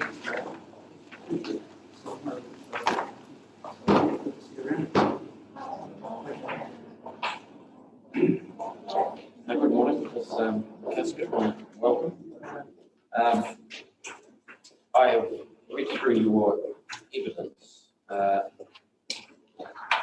I see you've provided a summary of evidence which is to address a number of matters raised by the submitters, but I'll just ask you to start.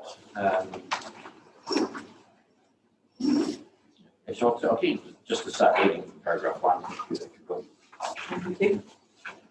My name is Catherine Ann Custer. I'm a farm environment consultant with Pedal Delaware Partners Limited. My experience and qualifications are set out in my primary statement of evidence. I have particular experience in improving farm productivity while mitigating environmental effects that can arise from land use change. I've worked both with dairy and mixed cropping farms in the Selwyn district for nearly 30 years. In this statement, I provide a summary of my primary evidence dealing with the quality of soils for agricultural production at the proposed Lincoln South development and the areas of high productivity soils within the Selwyn Waihora catchment. I also comment on the submitter's evidence that relates to the use of soils in the PC 69 site. In preparing my evidence, I reviewed and considered information on the quantity of soil, quality of the soils for agricultural production from 4 different sources. The soil types based on the Landcare Research SMAP data, soil information provided by electromagnetic or EM mapping, auger and soil inspections, and land use capability mapping. This provides very comprehensive information on the soils, particularly in relation to the quality of the soils for agriculture production for the PC 69 site. I'll comment it's actually unusual to have 4 different sources of information like this available for a site. In addition, I visited the site on the 13th of May and met with the Greenslade family who own the majority of the proposed site. During this visit, I undertook field observations of the site. Relating to my evidence, the soils on the subject property, there's detailed soil information on the property using electromagnetic or EM surveying that's carried out by AgriOptics in July 2014. It provides information for 79% or 152 hectares of the property at 1491 Springs Road. The EM survey measures and maps the variability in the apparent electrical conductivity within the soil profile using sensors. These readings use GPS to an accuracy of 2 centimetres and provides comprehensive data on the soil characteristics, including soil texture and moisture. The range of the soils on the property, 21% or 38 hectares, have been assessed using SMAP, and there have been also visual and physical inspection using a soil auger that was done by Aaron Stratford in 2014 as part of the NASA University research project. During the auger and soil inspection mapping course, distinct soil mottles were identified in a number of samples, and these provided additional evidence that the soils are regularly waterlogged. The EM and physical mapping shows the area of Templeton soils as 4.6 hectares, 2% of the property, which is the better soils for agricultural production. For comparison, SMAP shows 11 hectares of Templeton soils. However, 5 hectares of this property has been disturbed by quarrying in 2013. The EM and physical mapping also shows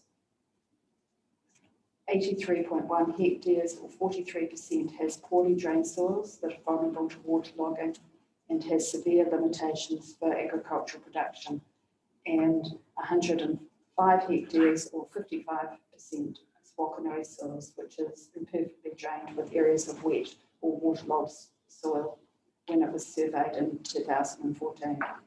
providing limitations for agricultural use.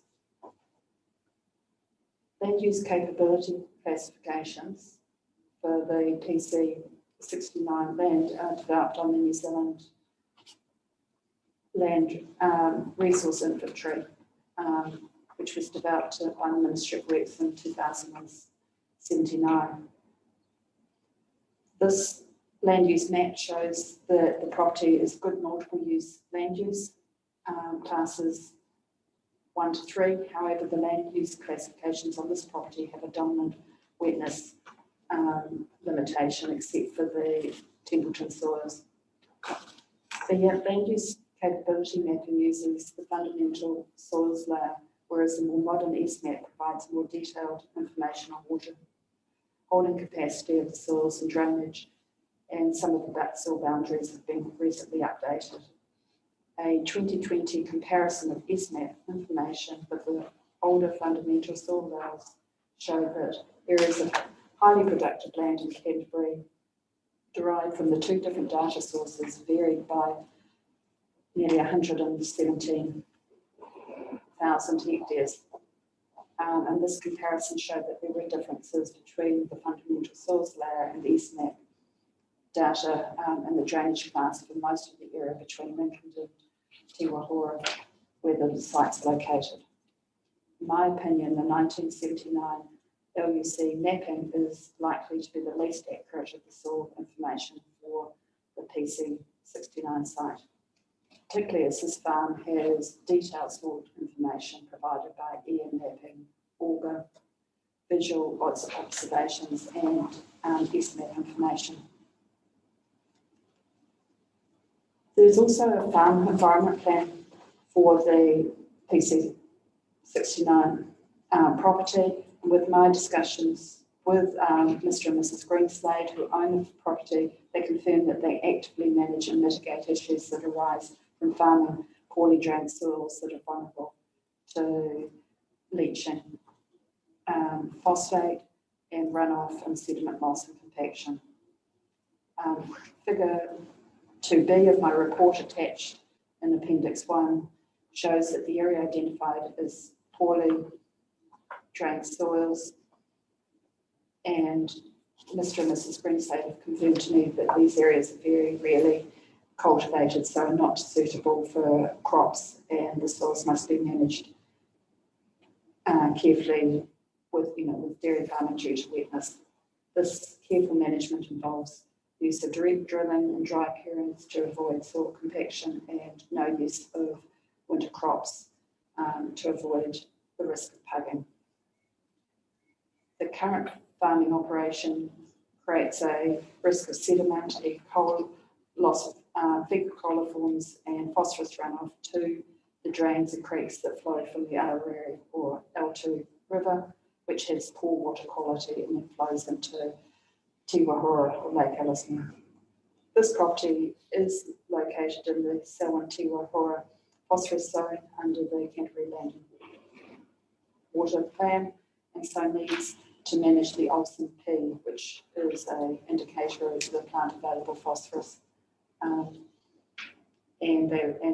how they use phosphate fertiliser to reduce phosphorus runoff and leaching. Changing the land use to cropping requires increased cultivation in periods of bare soil that would also risk the loss of nutrients and sediment to Te Wahora.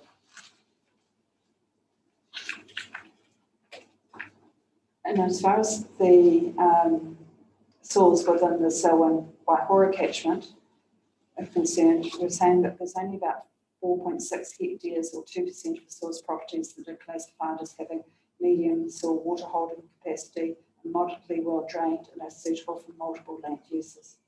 These better soils occupy a very small part of the proposed development area. The most versatile soils in the Selwyn Te Wahora catchment are those that are classified as deep soils, but this is only 1% of the Selwyn Waihora catchment soils. The next group of soils that have a medium water holding capacity and moderately well drained. With irrigation, these soils are suitable for multiple land uses with very few limitations. There are approximately 95,690 hectares, or 34% of all the soils that are in this medium category in the catchment. The property has 4.6 hectares of these soils, and so it's only equivalent to 0.005% of the soils of this type of soil in the catchment. This is shown in figure 3 of my evidence. In response to the submitters, many of the submitters were concerned about the loss of highly productive land that would occur if Plan Change 69 was rezoned from rural to living, said living and living ex Lincoln and business zones. The submitters appear to have based their concerns on the District Council's baseline assessment, DW015, and the land use capability maps of the area. Associate Professor Peter Armand has said that I incorrectly assigned the area of land use 3, S3 soil limitation soils as soil limitation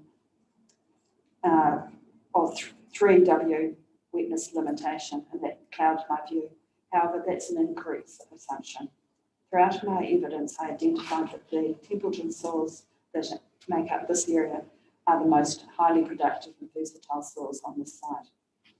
From my experience from working with Canterbury farmers, Templeton soils are a versatile soil suitable for vegetable and arable production. I did think the SMAP information was more useful for assessing this property than the 1979 land use mapping for the following reasons. The land use capability maps identified the area of Wakanui soils to the east of the property as Class 1 soils, the most productive and versatile soils in the proposed area. However, these soils have a high water table and are wetter than the soils to the east, to the west of Springs Road, and they're classified as Class 3, which 3S1 was Templeton soils and 2W1 Wakanui soils. Also, the land use capability maps class the Flaxton and Temuka soils as 2W1 soils, the same as the Wakanui soils to the west of Springs Road. My site visit and the information provided by SMAPs and the information provided by EM Mapping all identified the Flaxton and Templeton soils as having significantly more limitations than the Wakanui soils due to wetness and being prone to waterlogging. The updated, unpublished land use capability map derived from SMAP provided by Professor Peter Armand evidence does appear to be a better representation of the area than the original land use capability map. I didn't have access to this map while preparing my evidence. It wasn't public. It's not published information, but I do consider this map to better represent the PC 69 site. Under this map, the updated map has land use capability 3W of 95 hectares, land use capability of 2W 87 hectares, and 2S which is 11 hectares. However, note that 5 hectares of this has soil removed. In Professor Peter Armand's evidence, he's provided historical imagery via Google Earth of the site and neighbouring properties. He's used a frequency of cultivation as a proxy for the versatility of land. However, there is a flaw in this methodology. The Google Earth images show a snapshot on a single day, and there are only between 2 and 3 days a year that it's actually shown. So it's not possible to actually count the number of cultivations in a year. He appears to have counted the number of times a paddock appears to be bare. But for example, on the property identified as the Market Garden, in April, May and August 2017, all these images have bare soil.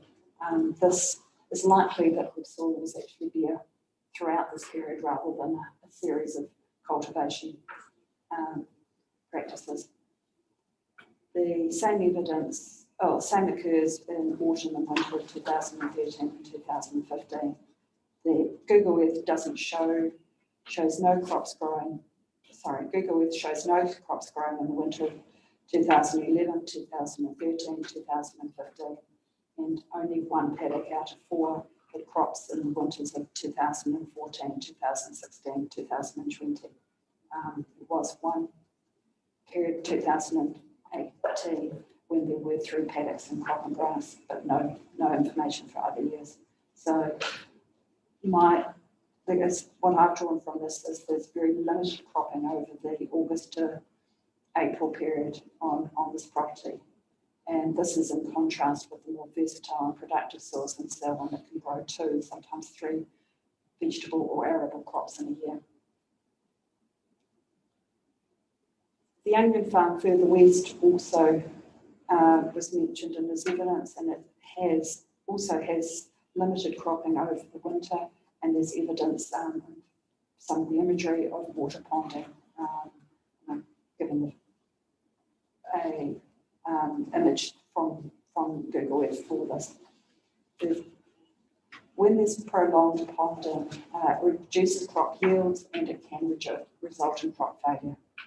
Under good management, the time the soils left bare needs to be minimised, because as you have bare soils for 5 or 6 months in the year, it actually greatly increases the risk of nutrient and sediment loss.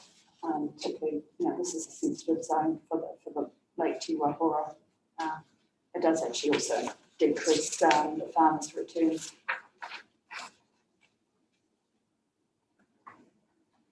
The Professor Arland figure also identifies that within the PC69 area shown as block 37, 40 and 41 in his image is having 6 cultivation events. However, when I viewed these images, it showed an absence of green grass. This could be due to a variety of different causes, including brown rank grass, dryness, recently mown hay or silage paddocks, or waterlogging. And there's only one image that was clearly cultivation. This indicates that the counting the number of times a paddock is brown is not actually a good proxy for the versatility of the soils. Interestingly enough, some of the images actually had quite clear ponding and springs visible throughout the spring and summer months. And I've provided one of those Google Earth images for a September 2018 image, which you can see the ponding and waterlogged areas. Professor Cameron also provided evidence the Wakanui soils are suitable for arable and horticultural production. However, he failed to recognise that the site has got high groundwater and numerous springs, particularly on the eastern side of Springs Road, and this limits use. The evidence of Bas Vendrick, a colleague who's presenting tomorrow, provides evidence that the groundwater levels collected for the site, and his evidence, he's provided a map that shows shallow groundwaters less than 1 metre below ground level have been observed with the logs across the eastern side of the site, and some bores located on the eastern low-lying sites are as shallow as 0.2 metres below ground. The data collected in the summer shows that the groundwater levels under the Wakanui soils to the east of Springs Road range from 1.48 to 2.58 metres below ground, and that this will fluctuate. So even with drainage, this does actually limit some of the arable and horticultural crops that can be easily grown, or they may yield less if the roots are saturated. And it limits the timing of cultivation and harvest.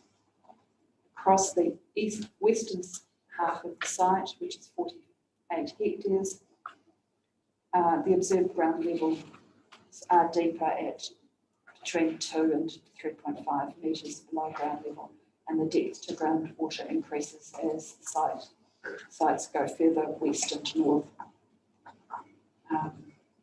So I've provided that map that shows the groundwater levels, with the areas in blue being very shallow groundwater and the areas as it goes to lighter green being the deeper groundwater.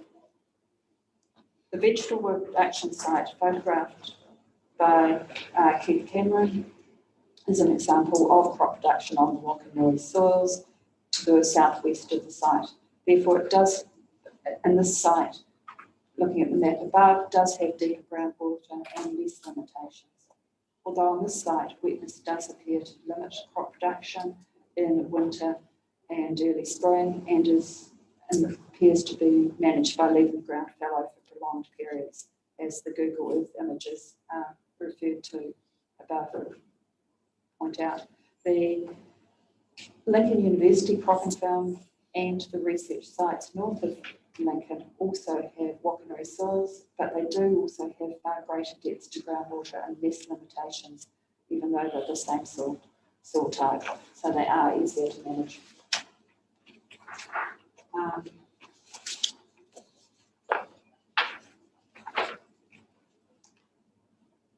Commenting on the S42A report, I have read it regarding paragraph 64. I agree that the soils within the PC9 area are heavier and poorly drained compared with other areas containing class 1 and 2 soils around Lincoln, including those to the northwest that have recently been developed for residential purposes.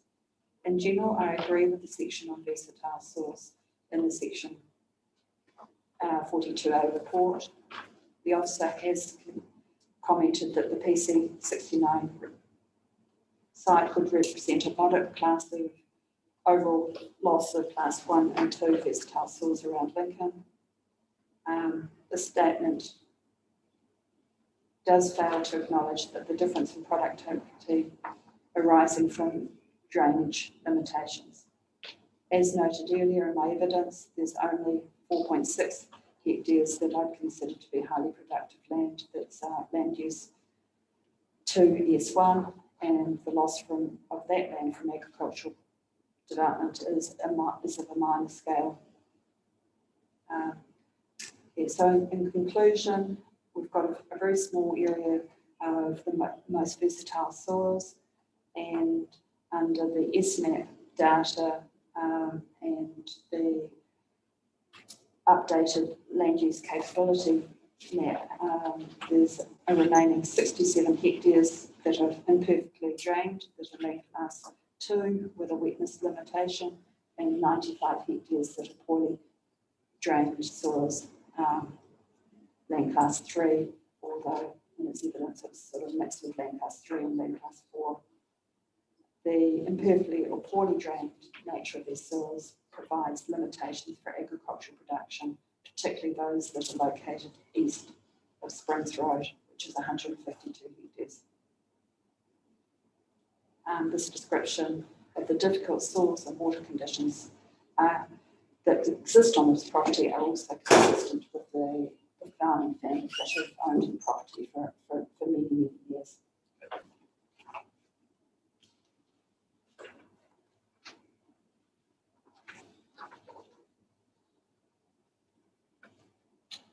Can you just tell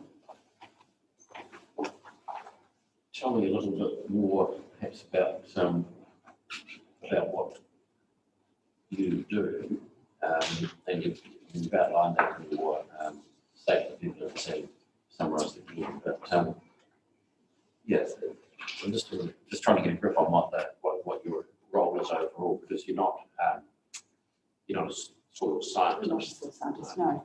But majority of my career has actually been as a farm consultant and going out onto farms and working with farmers. I've also worked for consultancy companies. A lot of it has been working with farmers around mitigating nutrient losses on farms and sediment losses, and how they actually improve their farms so that they reduce the impacts on the environment. And I also had 3 years working for Dairy NZ, which is offices based at Lincoln, just down the road from the site. But through that combination of jobs, it meant that I've actually been on a large number of farms across Canterbury, and quite a few of the neighbouring farms in this area, but having actually worked probably about 10 years actually based at Lincoln, out of offices, so actually visiting a lot of the neighbouring farms. I hadn't actually been on this farm before. I went on to it in May. However, I'm quite familiar with some of the neighbouring properties. So you haven't provided consultancy services to the Green States? No, I haven't.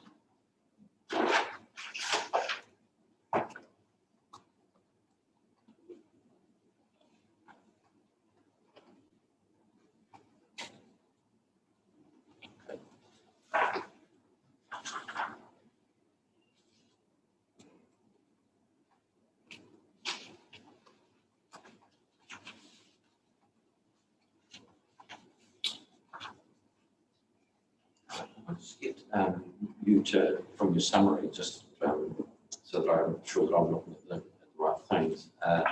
In your paragraph 5, figure 2, you talk about the water comment on the Onion Farm. So is that the darker areas? Yes, it is.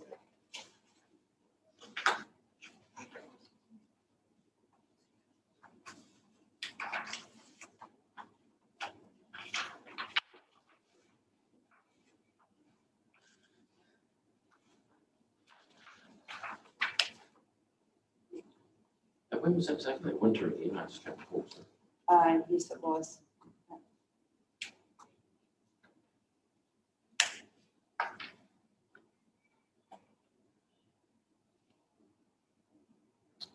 So the lighter coloured, the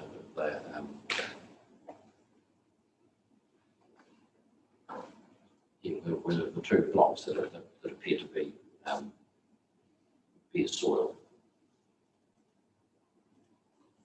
in that figure. So I can see, I don't need to try and talk to you about it, but basically that and that Yes. is a wet. And what about in this block? The lighter colour is not pond. It's hard to tell whether that is ponding or not. It is possible it is ponding. It looks, that one that you're pointing to looks like it was cultivated prior to the start of winter, whereas the other paddock that's a lighter colour may have just had the crop removed and there's a bit of stubble or something. But there's obviously darker areas that are wet.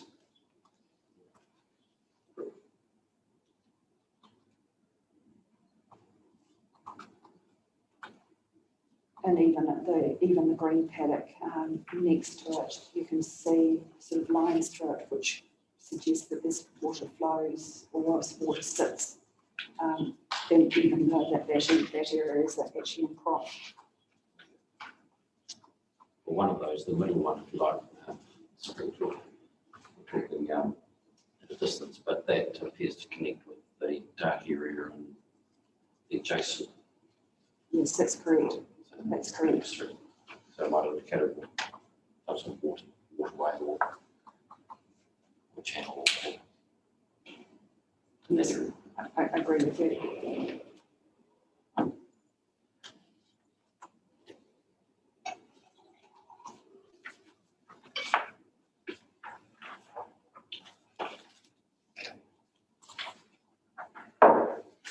So, in your practice as a farm consulted, if you were looking at soil issues and if you're looking at soil issues, where do you start your assessment? What sort of database would you go to as a start with the LUC? Quite a lot of it's actually practically getting the gumboots on and actually walking across the farms and actually talking to farmers, and in that you can see whether areas have been cultivated, whether they've got pugging issues, whether there's water flowing. Yes, these databases are useful and they do provide a lot of background information, but for a lot of these farms where farmers have been here for a long time, actually some of the practical knowledge of the farmers is also very useful. For example, the green slaves, and it was shown in Professor Armand's evidence that one of the paddocks had been cultivated for a winter crop in 2017, but they said we would never do it again because it caused pugging problems. So a lot of cases they've learned by experience what they can and can't do.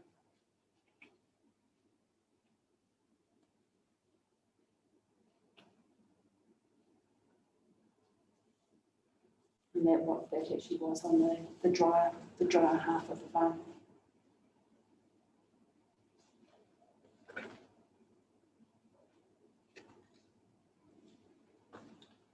What's the impact of packing? Just means there's no pasture there, isn't it? It compacts the soil and reduces, it can affect crop yields for a number of years afterwards. It basically compacts it down so it doesn't have the air and water movement through it, and so it reduces how the plants grow.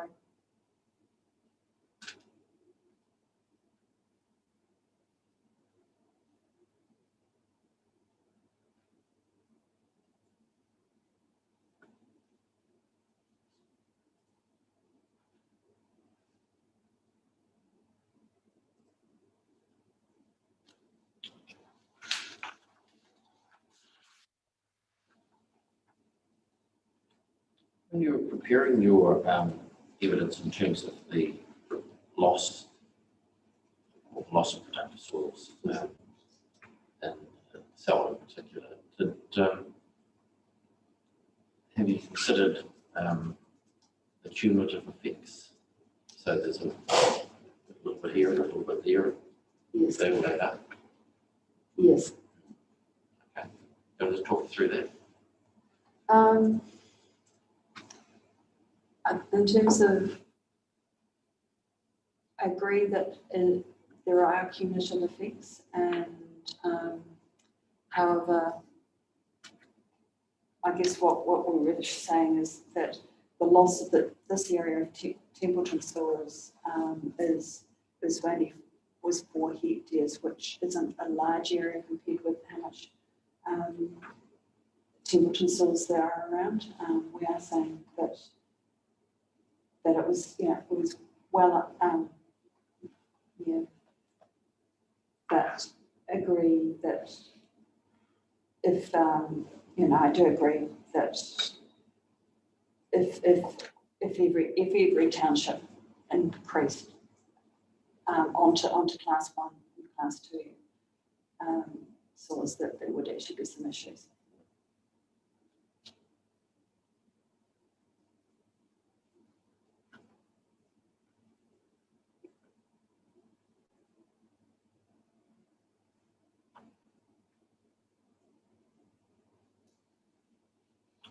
But given the size of what you've identified as the productive soils, you don't consider that cumulative, either by itself or cumulatively, that's an issue. No.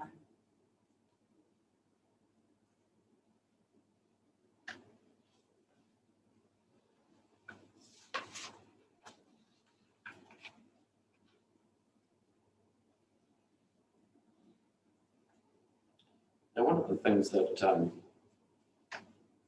obviously it's a statement of fact, it's a matter that I've been considering when I've been looking through your evidence, but obviously we've got a we've currently got a land which is being used for productive agricultural purposes.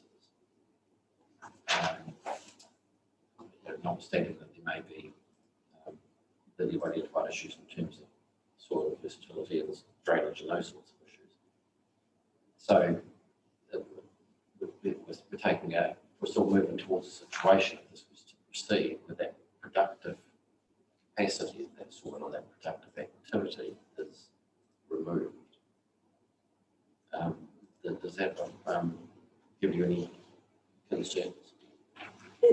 Because of the sensitive nature, the fact it is actually in the phosphate sensitive zone and the cultural sensitive zone around Te Wapora, restrictions on this land are only going to increase. That the under ECAN's plan change changes. This is under plan change 1, still on Tuahara, and farmers are going to have to reduce. Well, for dairy farmers, they're having to reduce even more nitrogen loss, but even if it changed to cropping, they would also have to increase, they would have to reduce their nitrate losses, and it's going to become increasingly difficult to actually farm in this area. So it would concern me more if it was located somewhere else, but because where it is and the number of in that area, then that would it becomes less of an issue.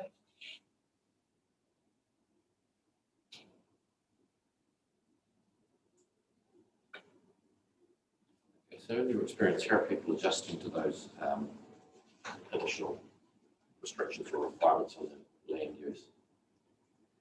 They are having to change the way they, for this farm, as a dairy farm, to actually meet the new essential fresh water requirements around winter cropping. Probably, it actually becomes very difficult for him to winter crop. The essential fresh water has less limitations on the cropping farms.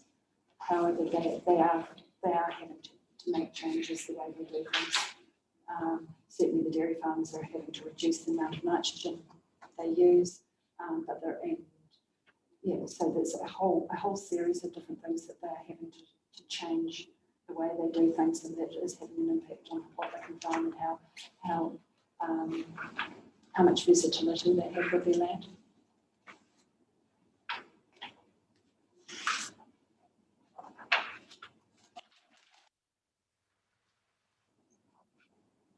And this catchment in particular, so that's been identified as a particularly sensitive catchment. Correct, because the waterways will flow down to the Te Wahara.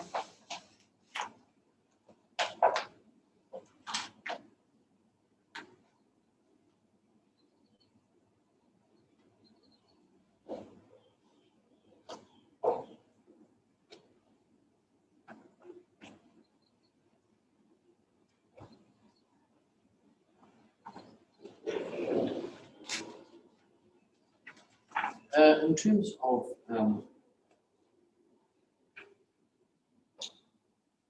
way the land is farmed at the moment, and the absence of cropping,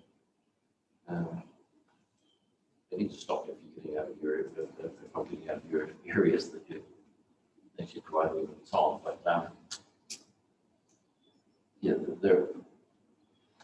But where the land isn't being cultivated as such, but it's being drilled, does that have benefits from the nutrient discharge issue? Yes, it does. Yes, it does. Because as soon as you have bare land, you're more likely to lose nutrients from it, particularly if it's bare for any length of time. So the direct drilling does reduce that.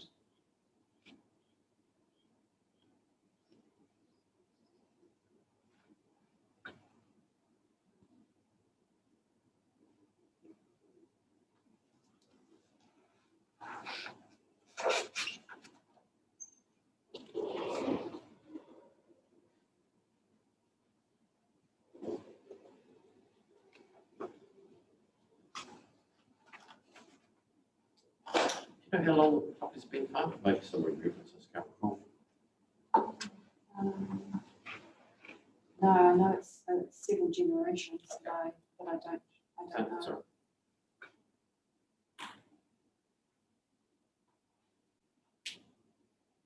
And is there much dairy farming around in this part of the catchment still? It's less and less immediately around.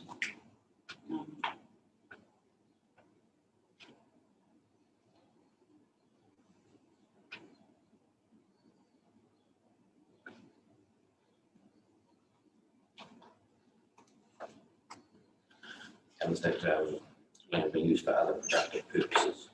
It's Um, taken out of dairy. Quite a lot of it's gone into small blocks.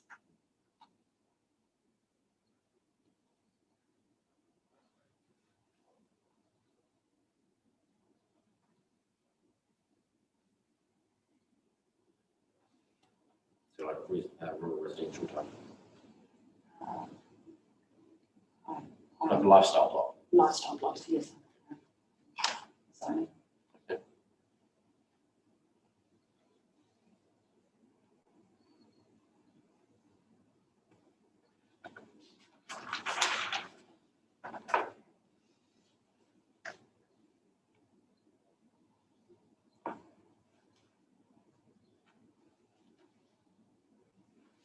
Okay, can you just you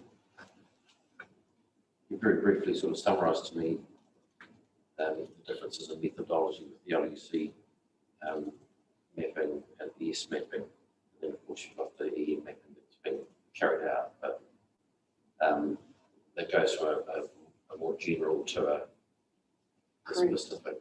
so the estimates for this area have basically been done on a 1 to 10,000 square metre basis. Okay, we'll start with the LUC, was it? LUC, well, LUC would have been even bigger, or less refined scale, that then the SMAP is what most farms have available in Canterbury, which is the 1 to 10,000. The using the EM mapping, there are not that many farms that have that available. That does give precision, and Professor Almond questioned whether it was gives it's more concise, or whether it is more accurate. But it does provide the images there clearly that some areas of the farm were quite wet, particularly in the subsoil that you can't actually see, and that also showed that some of the boundaries, particularly from the land use capability boundaries, and possibly some of the SNAP boundaries, were probably slightly different places, which is why each form of mapping actually had some slightly different hectares associated with it, because so the discrepancies came around the borders of those different soil types. Now, you've talked about limitations on this land from a, I would say general sense, but in terms of options or intensification of the different crops and those sorts of things. From a dairy farming perspective, are there benefits in having soils of this nature in terms of whether it's discharge or the amount of water you need to put on those sorts of things? Historically, there were disadvantages before irrigation, which is why a lot of the old dairy farms in Canterbury were around this Lincoln area, because they could farm through the summer without. Well, they still dried out. There were probably all the dairy farms changed to irrigated. I think the last one that I know of was in the early 2000s, that they all have gone to irrigation. But traditionally that this was the area that the old dairy farms were located. So that was the advantage. Yes, they do use less irrigation water, but they have that disadvantage of trying to manage the properties, particularly in spring and autumn, so that they or don't get too wet and the cows don't make a mess, basically.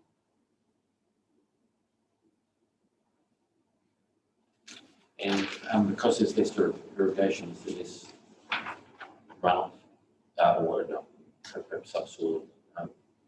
There's less nitrogen leaching, but there's probably more surface runoff. So there's more loss of phosphate and potentially could be sediment and E. coli. Okay, so sediment can still be an issue even when it's direct drip. Yes, like if the pastures get bare through either pugging or graze low, you can still see the sediment. Particularly if then you have a heavy rain event following that, and you can have runoff into the streams.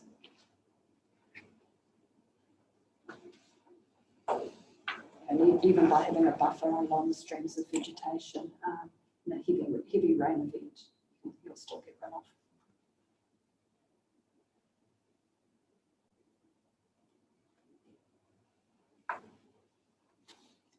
And phosphorus, a difficult one to manage, particularly. It is an issue for the lake, and that is what contributes to the poor water quality in the lake. As opposed to nitrogen, or a combination. Combination of both. Both will encourage algae growth.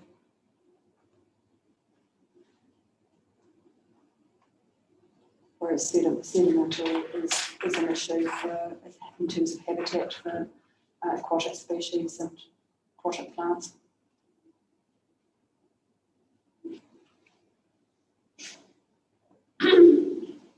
Okay.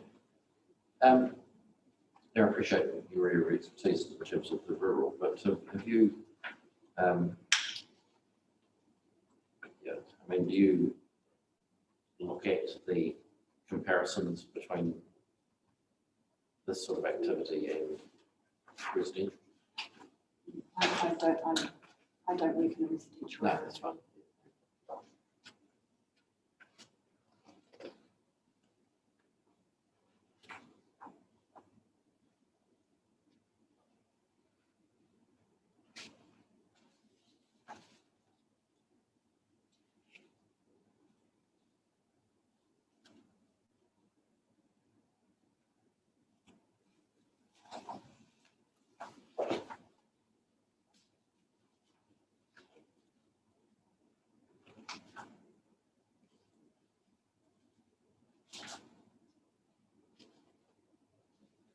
The Selwyn baseline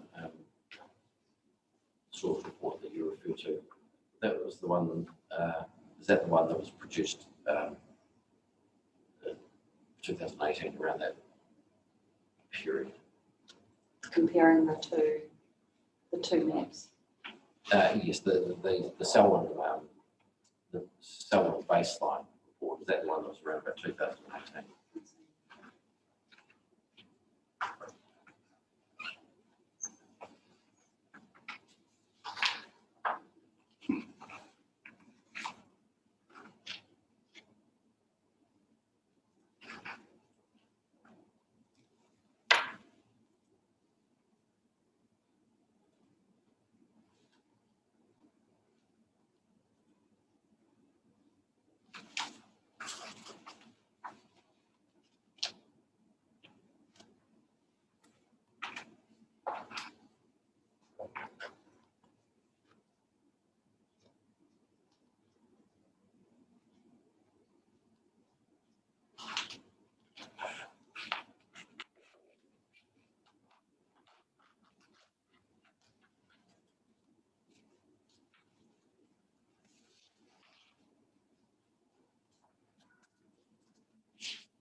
So the issues that you've identified in terms of the high water table, the poor drainage, limits on cultivation, what have you, are they, yeah, I mean, what sort of area are we talking about that suffers the same issues in this catchment? Is it a reasonably significant proportion? Or?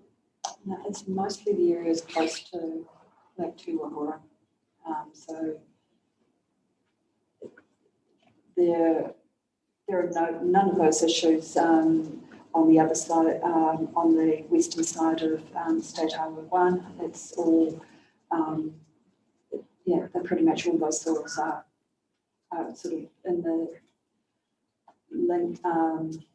sort of Green Park, south, sort of Southbridge area, sort of closer to the lake.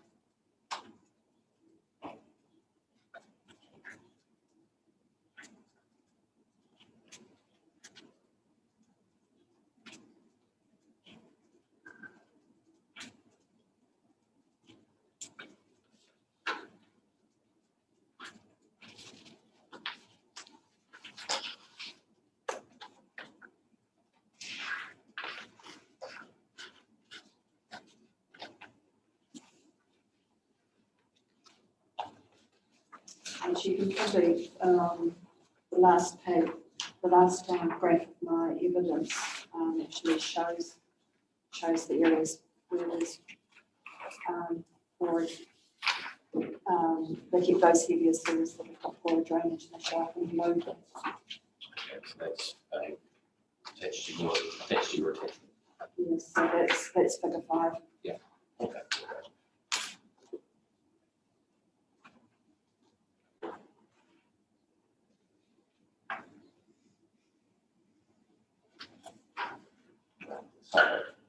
The site identified.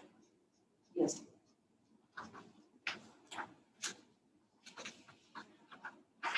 Right, and just to clarify for me, what you hear so when we have like the LUC 2W1,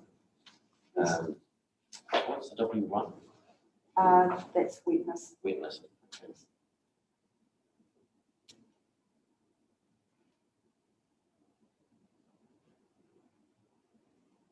And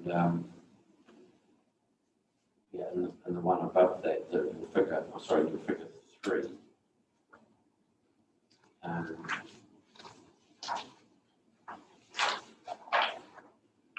We've got the WK1, the template, so that's the soil type.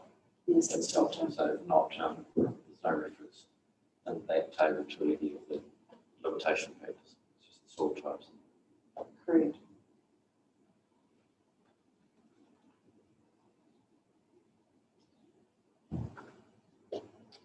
And the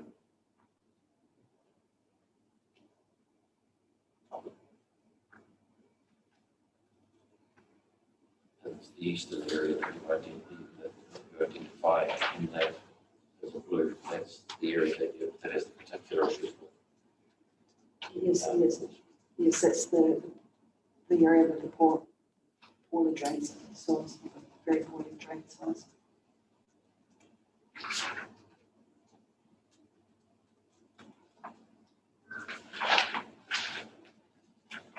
Okay, let's check if there's anything else.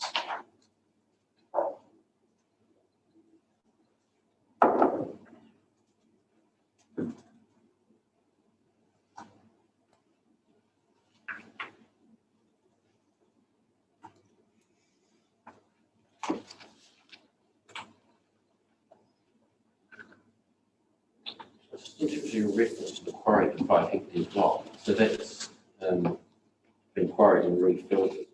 Correct, yes. So it appears from the images and from the information from the landowners that topsoil was removed for another subdivision, and then since then other soils been put in the hole. That's 5 hectares. Correct.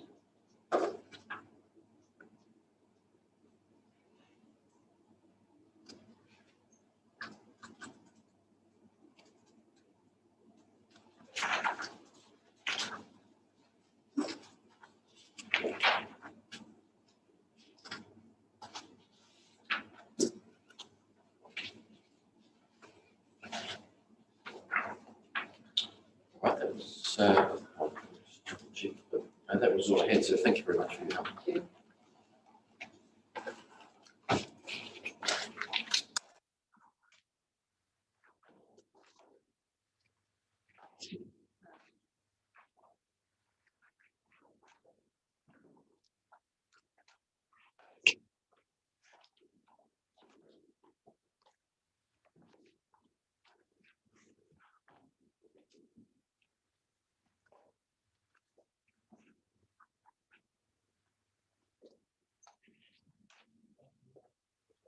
Yeah, sure. I'll send them to you as well.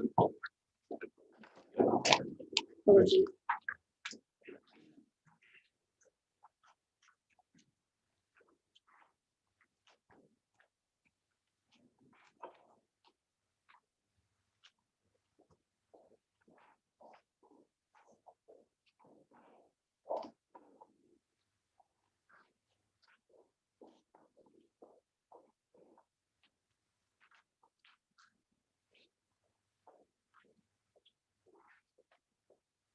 Good morning, Mr. McGrath. Again, I've received the legal statement of evidence, and we just produced the summary of evidence. Thank you. And I'll just give you through, start reading that from just from paragraph 4. Thank you.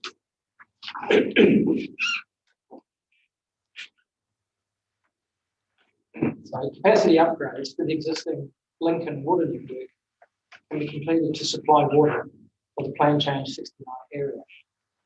Lincoln has accessible groundwater aquifers for drinking water abstraction available, and new water supply bores could be developed on site to augment supply. In addition, existing water tank consents that irrigation could be transferred to council to assist with water supply demand. With regards to wastewater, the majority of the Plan Change area can be serviced by a gravity wastewater network discharging to new pump stations located at the western and eastern boundaries of the Plan Change site. Lots that cannot be serviced by gravity sewer could utilise low pressure pump sewer systems to discharge into the gravity network or rising main. Direct connection from the new pump stations to the Selwyn District Council Allendale pump station would be required for the ultimate development, although the existing wastewater pipe network at Springs Road could be used for the initial stages. The addition of the PC 69 catchment is expected to increase the overflow to the emergency storage pond beside the Allendale pump station during wet weather events. Revised estimates provided by WSP predict 1,230 cubic metres of overflow volume to storage. However, there's still plenty of capacity for emergency storage, as the storage pond capacity is approximately 30,000 cubic metres. In summary, already planned infrastructure upgrades or new infrastructure constructed as part of the development of the site can provide for its infrastructure needs. There are no physical or capacity constraints which would impede development of the site. Stormwater conveyance and treatment will be managed within 2 catchments, east and west of Springs Road. The proposed discharge of stormwater to ground proposed for each catchment is ultimately to the Ararua L2 River. Stormwater management areas are proposed downstream of each catchment in accordance with Christchurch City Council's Wetlands and Waterways Design Guide. There is potential for development of the eastern portion of the site, combining stormwater treatment, reserve space, and wetland restoration. Further flood modelling will be required as part of the detailed subdivision design to confirm minimum elevation levels for locating the SMAs and predicting flood levels. The eastern part of the site, between reduced level 3.5 and 4.0 contour levels, has been identified for primary stormwater treatment and attenuation above the 1 in 50 flood level. Areas below the 3.5 metre contour can be used for wetland treatment of stormwater. Assessment of the flood levels will be carried out in more detail at the time of subdivision design to confirm these levels, but it is not expected to impede development of the plan change area. With regard to preventing interception of groundwater, service trenches and hard-fill areas constructed as part of urban development can be much more permeable than the surrounding soils and can result in interception of groundwater and therefore reduced spring flows. Penetration of the confining layer and/or interception of groundwater, particularly in areas of high groundwater or in close proximity to identified springs, can be avoided during construction by various methods, including ensuring service trenches are kept shallow, typically no more than 1.2 metres deep, backfilling of excavated trenches using low permeability soils, or constructing water stops at intervals to prevent short-circuiting of groundwater along the trench lines. Using directional drilling or mole ploughing instead of trench excavation for installation of PU pipelines and cables. Using low-pressure pump sewer systems to avoid deep excavations for gravity sewer lines and pump stations. And using open swales or partially drowned pipe systems to avoid deep trenches for stormwater drainage. And finally, incorporate service crossings into bridge or culvert designs or directional drilling to install services at crossing points over waterways.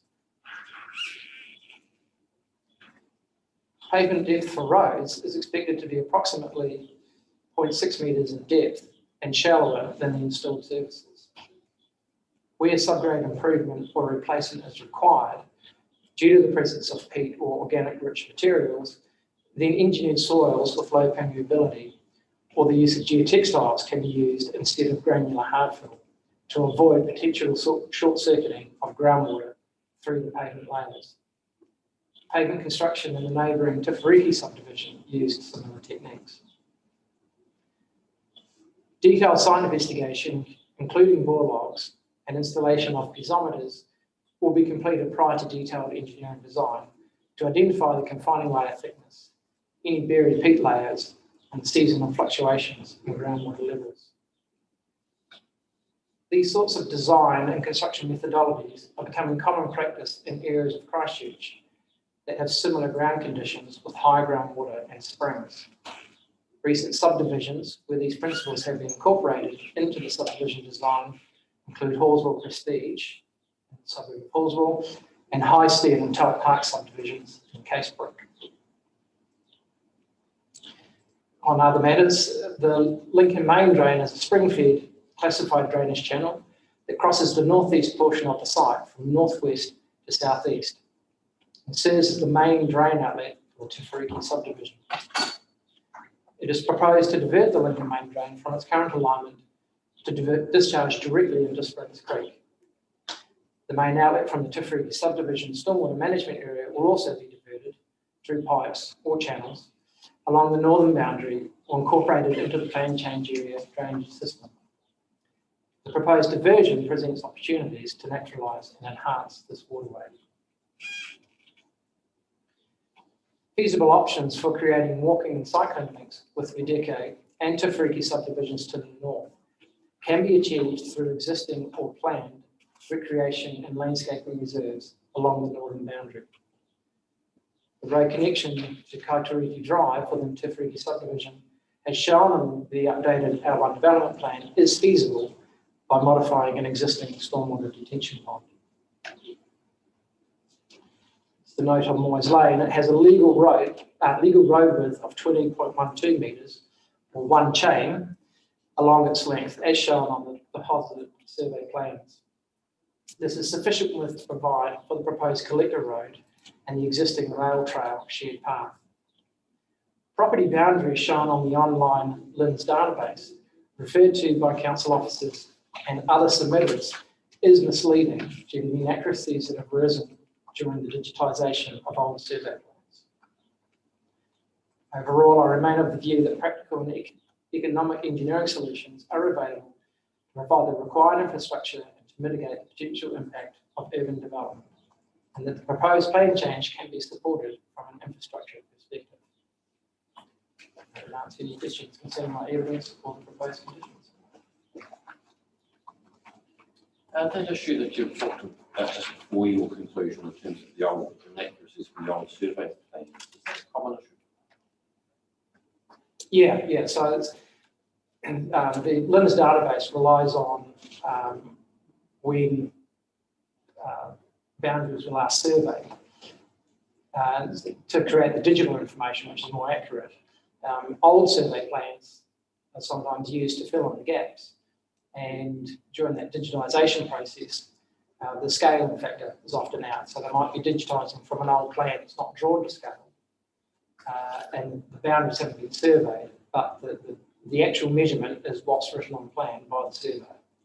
So that's the information that should be relied on, not digital information pulled down from the LIMS database.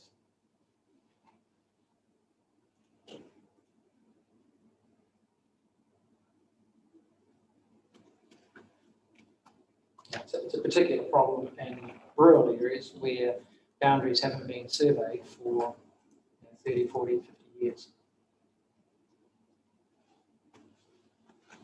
So the practice hasn't accepted that you look at the words, what's actually specified. Look at what's actually specified on there. What's actually on the survey plan. And so if a surveyor was to go out and peg the boundaries, they would be relying on those old survey plans and find the old marks and relocate the boundaries.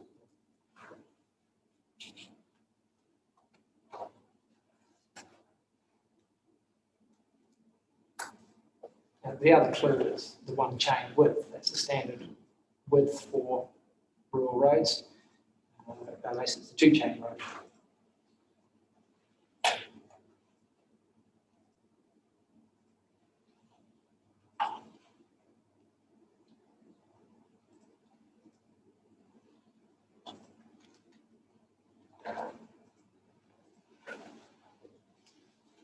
You talked about the Lincoln pond. Is that I have been able to identify from the stuff we're looking at, but on the ODP, Yeah. Yes, on the northern boundary, that's it there. Yep.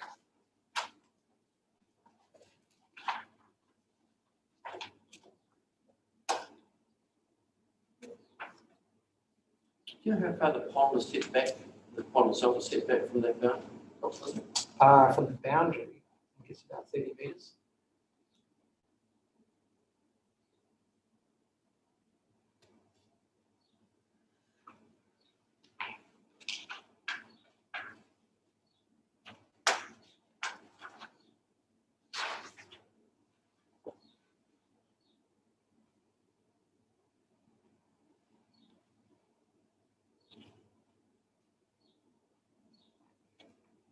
So that has a pond and it has surrounding land associated with that pond. Yeah. So the pond was originally part of the Lincoln wastewater treatment plant. It was built in the 80s. And about 15 years ago, that system was changed. The effluent was pumped to Rolleston, to the Pines treatment plant. The pond is still used as emergency storage.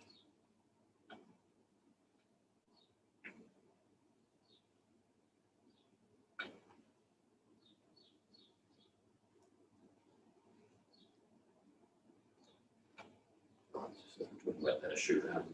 Yeah. In terms of frequency of use for that emergency storage, as sure it's in your evidence, but just what sort of frequency of use? Oh, yeah, there's some evidence came out provided by council on Friday with some event logs and listing the types of events. So there's a multiple of either regular maintenance or operational changes to the network, and then there are wet weather events.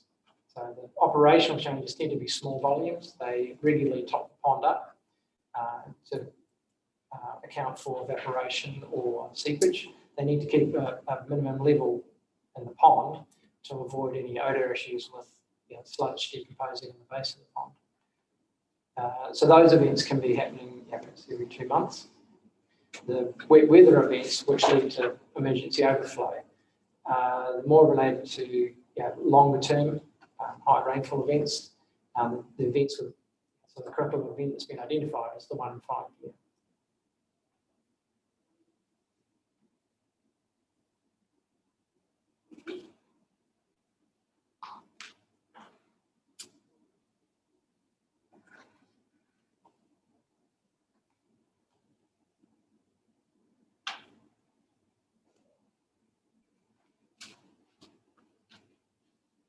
Did that information, and I'm comfortable that I've seen it on Friday, but does that information also address whether there have been faults in the system that requires extra? Yeah, and I think Murray England from the council will probably elaborate on the events and how often they're using that system.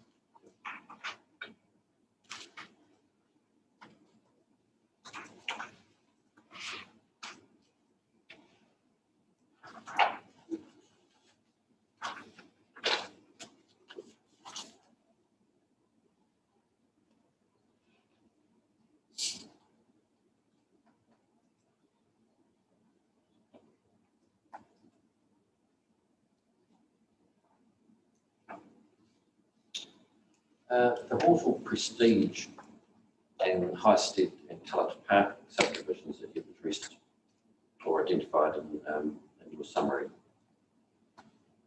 So you're saying that they have similar ground conditions and spring. So you're reasonably familiar with those subdivisions? Yeah, Inova Projects is involved in both those subdivisions. Design engineer for Hawthorne Prestige. They're similar in the sense that they're both on the periphery, Christchurch, on that interface between the confined and unconfined aquifer. So you've got similar issues with low permeability soils, you've got artesian groundwater pressure, and there's evidence of springs either within the sites or in the periphery. So, similar engineering problems.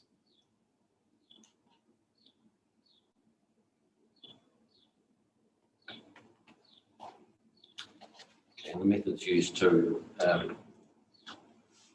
address those, they're sort of standard principles, aren't they? Yeah. I mean, it's slightly different to traditional construction methods, but it's certainly common practice these days.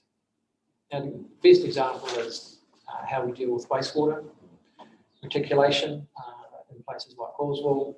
Council is very much in favour of a low pressure system, so the houses have individual pump stations pumping into a pressure line, and that avoids having to dig deep sewer trenches and groundwater infiltration that goes with it, with a gravity system.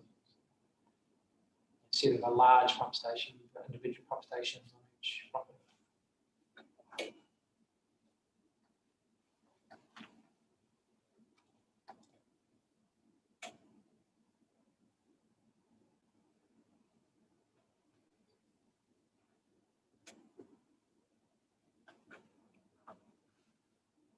And that lowers the risk of interference or that. Yeah, or low pressure soil system. Yeah, Christchurch City Council are in favour of it in areas with difficult soil conditions. You avoid the risk of damage during an earthquake. You can avoid the risk of groundwater infiltration because it's a sealed system, which can be, before it's commissioned, it's tested to make sure there are no leaks. So you don't get the same issues with high groundwater infiltration during a storm event as what you get with a gravity system.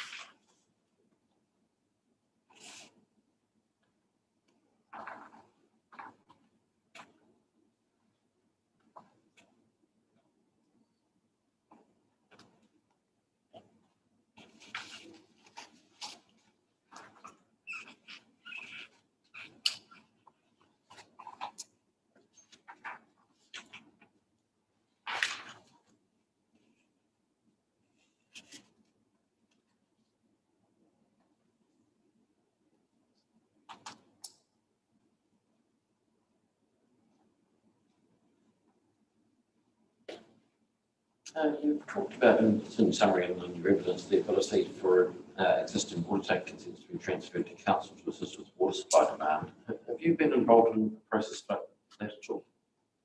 Yes, on other subdivisions. Yeah, and there's a process with ECAM for transferring water tank consents between owners. And from memory, those don't require a reduction or a surrender? It depends on what the intended use is. So if you're, and the zone that you're in. So if you're in an over-allocated zone, then typically when you're transferring consent from one farm to another, there's a reduction required. If it's been transferred for the purposes of public water use, then my understanding is that there's no reduction. But it does depend on the area that you're in. So I checked to see if we're in an over-allocated zone. I'm looking.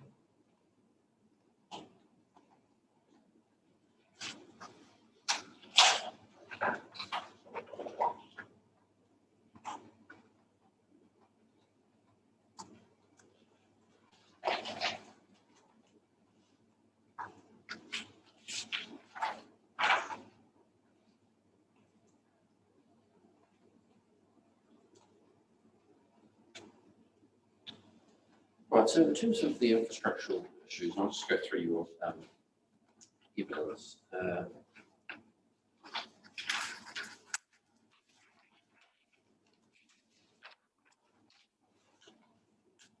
you looked at,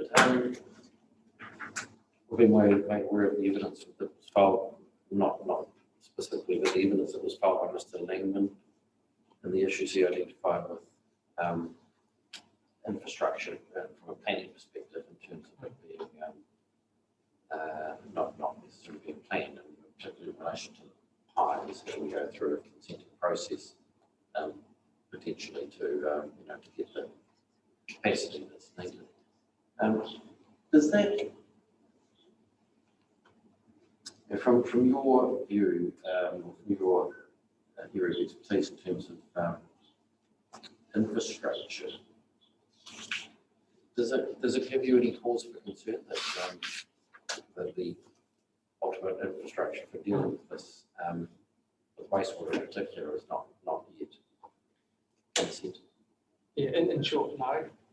It's easy to extend infrastructure that's there or install new infrastructure, which will provide the capacity for the development. So the concerns around the existing water supply, yes, the existing bore that's within Lincoln doesn't have capacity, but we can easily establish a new bore within the site to provide the water that we need. We're going to need to put pipes in the ground anyway, so that's an extension of the network, and it's new pipes in the subdivision. We've checked the capacity for the sewer, and that's not an issue, but we will need to provide new pump stations as part of the subdivision development in the course of events due to the lay of the land. And then other infrastructure like power and telecoms, it's relatively straightforward to extend the network into the area.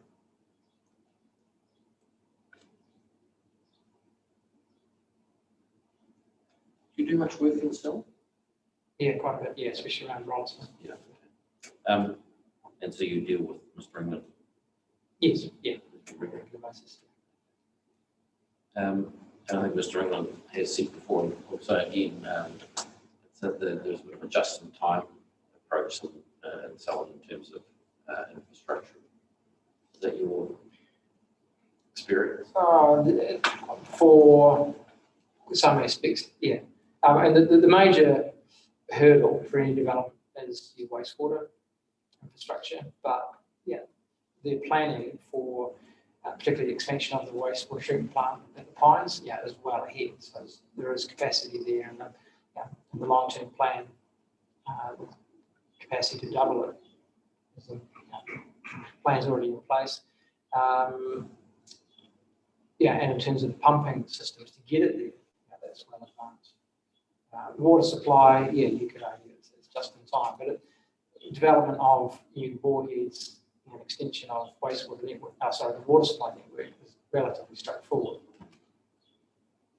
and can all be done within the time frame of developing the subdivision.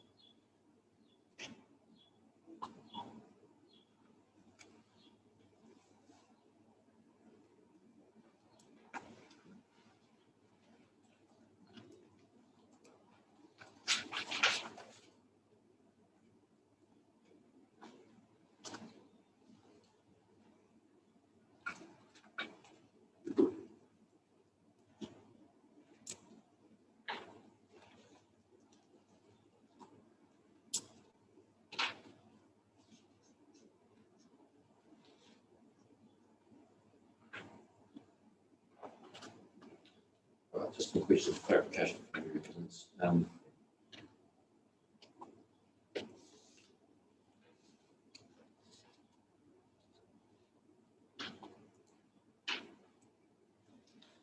Okay, so this is the paragraph 15 in terms of the Allendale pump, or a direct connection from new pump station to the Allendale pump would be required for ultimate development.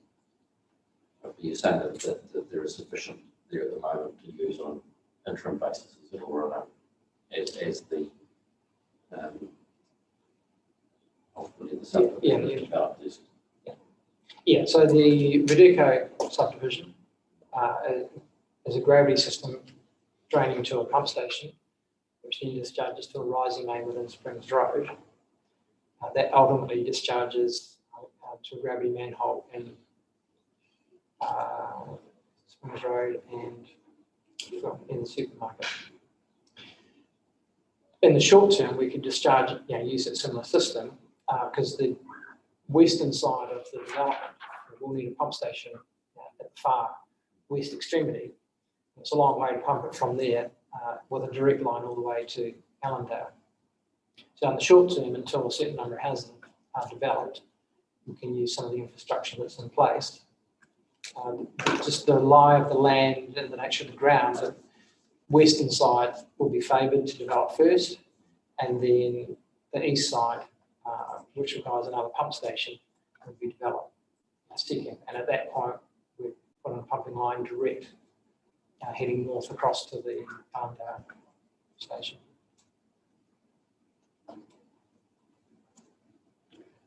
And in general terms, the western side doesn't have the issues that. No, it's generally, the ground level is higher and it's better ground.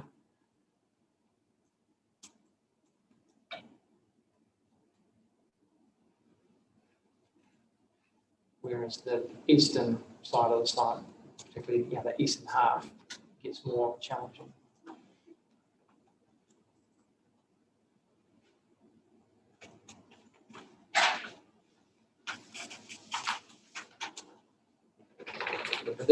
Both pump stations would ultimately have rising main, each going direct across the plane change site, shortest route to the pump station.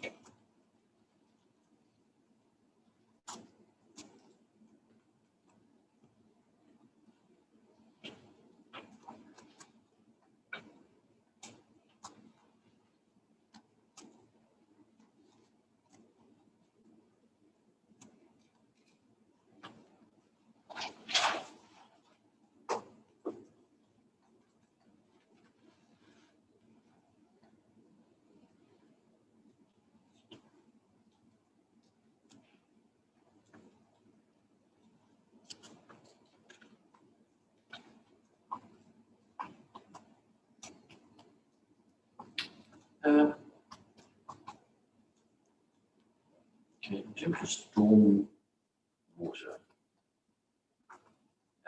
and the development of the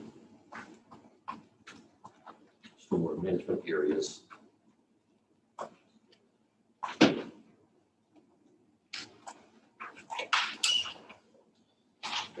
I mean, are you able to sort of talk me through what sort of works might be required for the creation of the stormwater management areas and that have been identified in that eastern end? Well, there's essentially three components to a stormwater management area.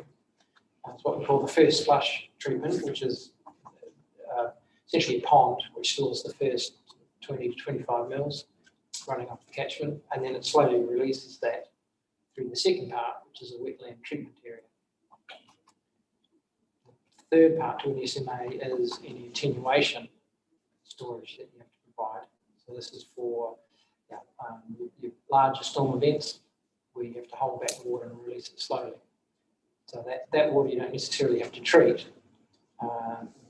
It's the first flush that you need to treat, pass it through a wetland before discharging. So both the first flush basin and the attenuation ponds, they need to be above the 50 flood level. But the wetland treatment that's generally a permanently wet area, and then that can be flooded in extreme events if required.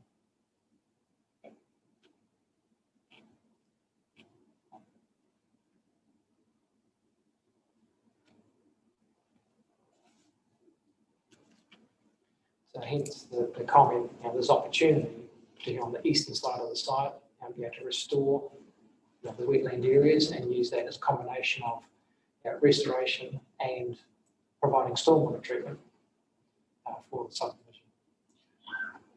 So what are we looking at in terms of earthworks for that construction of that sort of?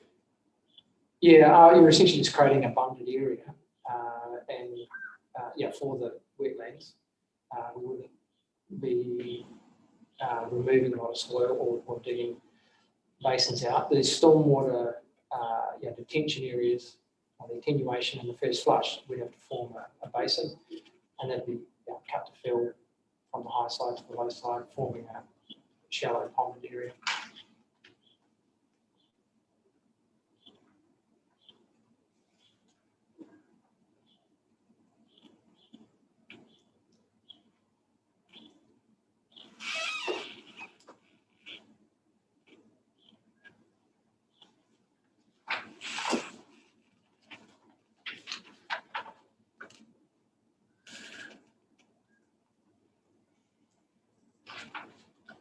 I guess what I'm wondering about in my mind is the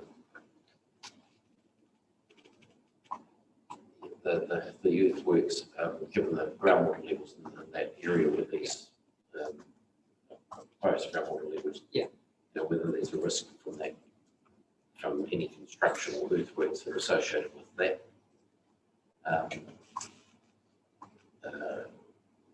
Just a stormwater treatment area, or stormwater management area that could intercept storm, the groundwater. The groundwater, yeah, on springs and those sorts of things. Yeah, that's certainly a risk. It depends on the time of year you're carrying out the works, and actually summer and winter water is when you time that sort of activity.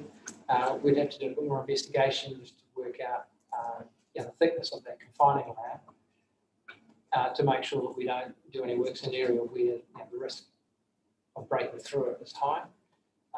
But also we've got the springs, various springs and land drains that we need to avoid as well. So the works will be planned around avoiding those sorts of areas and shaping the wetlands in the areas where we know we can do the earthworks.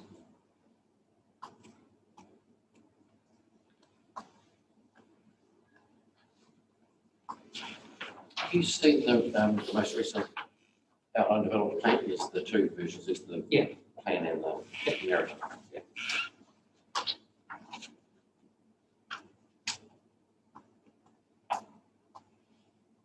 Okay, perfect. I don't know how much input you've had into these, but perhaps some of these changes I could just ask you about. See what you say. Yep. Do you guys reading in front of you? I haven't got the word. Okay. I'm familiar That's with right. the, No, you start asking questions. the map. Yeah, I've got one. You got a phone? Yep.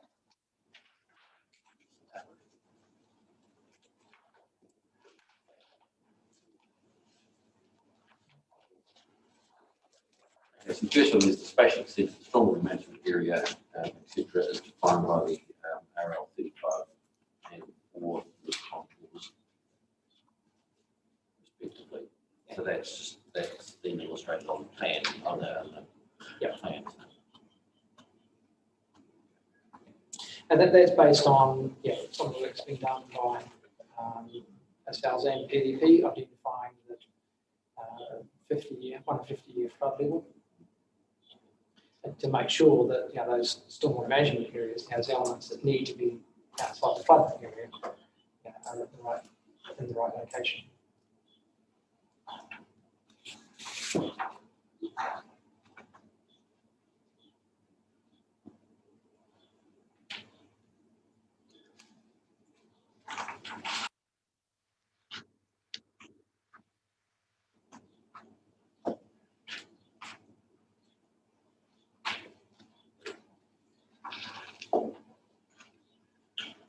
Okay.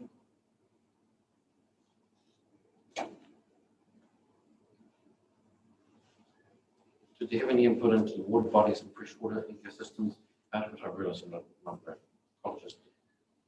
Yeah, no, we were assisting the team, assessing where the water bodies are. I've been on site a number of times and did a lot of work correlating the map information with what we know is on the ground.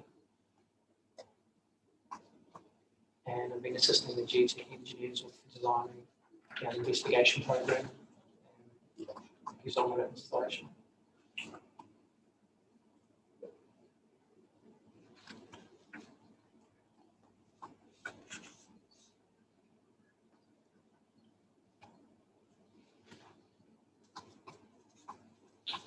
Okay, so again, in the text at the bottom of that page that addresses water body and freshwater systems, there's the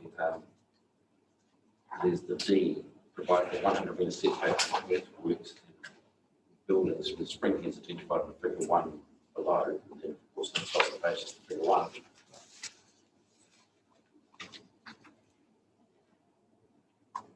So a number of those springs are obviously identified in the stormwater management area. Yeah. So that's what's got me thinking about, well, how do you go about that if you've got 100 metre setback around those springs, etc. Yeah, it does get difficult. Yeah, it limits what you can do if it's 100 metres. Yeah, that's a pretty generous setback, in my view.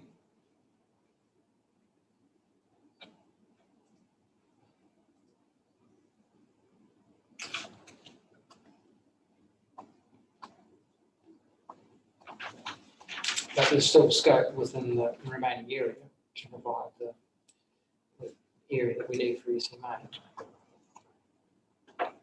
And remembering that, the wetland treatment part will be in part enhancement or restoration of the old wetlands.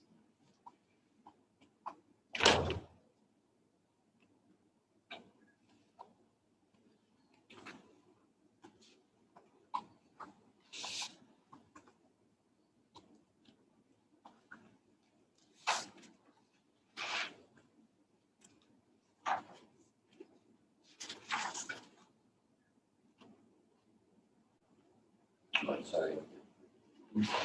essentially move around those setbacks if needs. Yeah, that's right.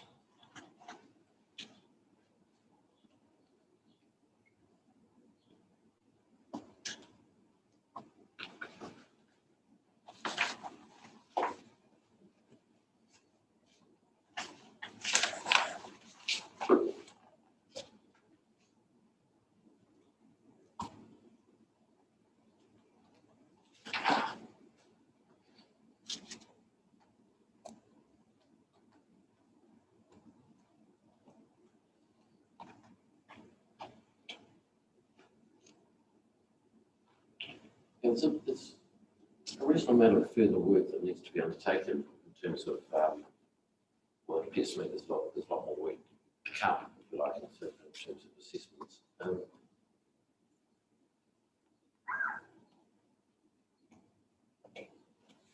In your experience in looking at all these different issues that you've discussed in your evidence, stormwater and interception of groundwater, those sorts of things, can they be appropriately dealt with at subdivision stage? That's usually the time when that more detailed investigation is carried out.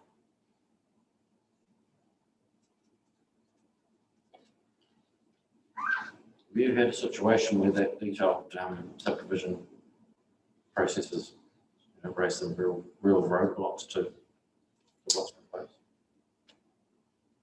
Not often. Yeah, it's part of the detailed investigation. That's where you find everything that's buried, so to speak, and it can throw up some surprises.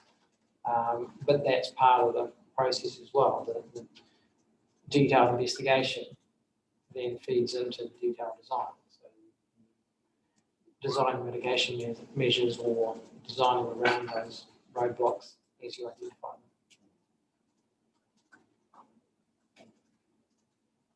Yeah, it's a trade-off between spending at the right time in the design phase, doing enough investigation to identify what issues might be, versus actually getting all the information required at that detailed design stage. You certainly don't do all that detailed investigation right at the start, because you might find all the problems and decide it's uneconomic. So you spend a lot of money on investigation that ultimately wasn't required. Yeah, I guess the other side of that equation is that if you spend the money at this stage and then have to spend a lot more at the next stage that identifies Yeah. the issue that you don't. Yeah, and yes, that gives you more certainty. It's a judgment call that you make as to whether you've got enough information at the right stage to come up with realistic estimates for development costs. Proceed from there.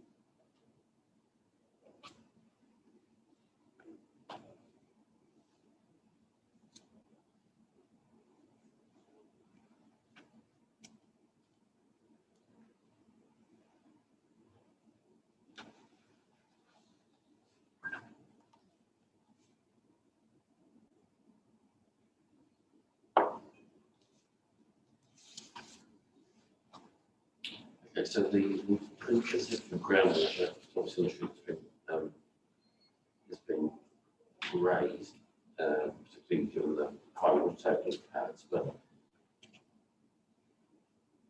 so the deep trenches, that's just a question of ensuring the permeability, the filling of those deep trenches, etc.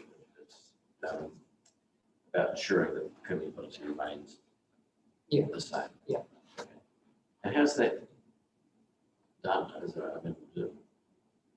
It's not just a replacement of like soil, you have to put in the same. Sometimes it is, yeah. Some of the soil that you take out of a trench, if it's high groundwater, it's going to be weak. You can't use it again straight away. But you have other material on hand that's suitable to use. Or the other technique is to create water stops. So you're using either clay such as bentonite or concrete, and you're creating a plug at intervals or at the main holes at junction points. And that creates an impermeable barrier.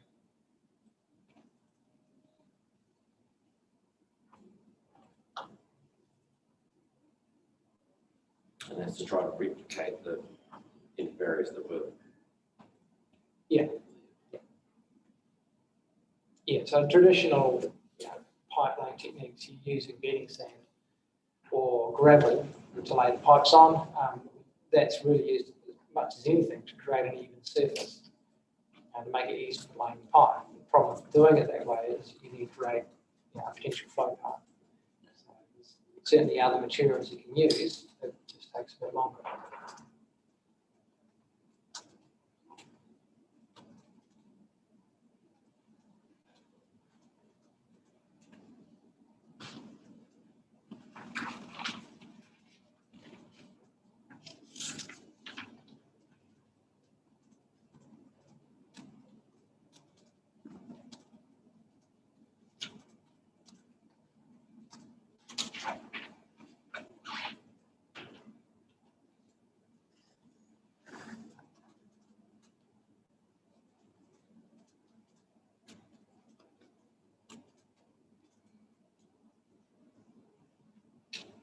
Okay, and your responses to the 42A report, we've discussed the level of controls.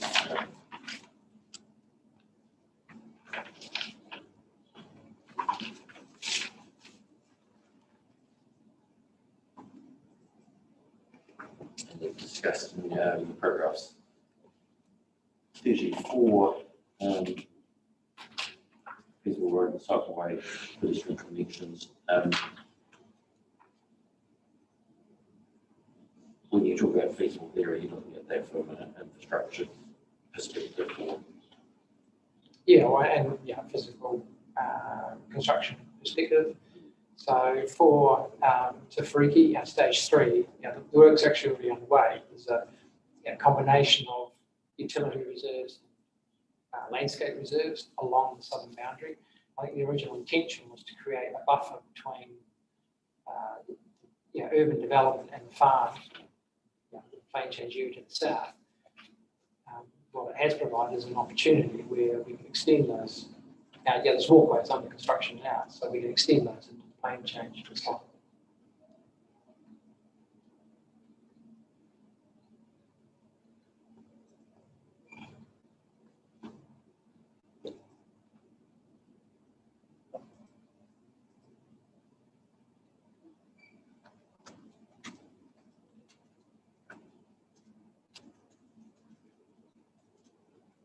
And that just involves a negotiation with the landowner essentially.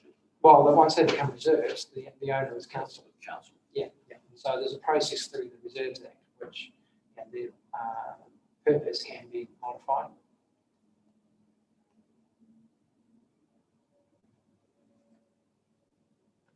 And those connection points would essentially be creating similar reserves because it's within that buffer zone around those springs anyway. So create pathway connections through the around the springs through the wooded area.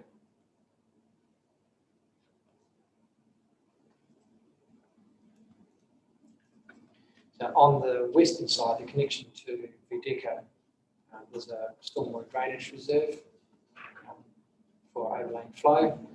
And yes, wasn't originally intended as for a walkway area, but one could put through there, which provides a pedestrian and cycling link.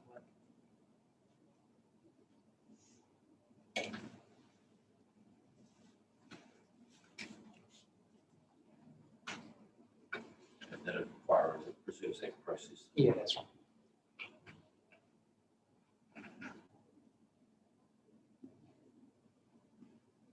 And providing road connections is more difficult because both Te Whāriki and Videco were designed as the urban limit, so that would allow for future connections. We have identified feasible connection, road connection for Te Whāriki. This requires modifying the stormwater pond.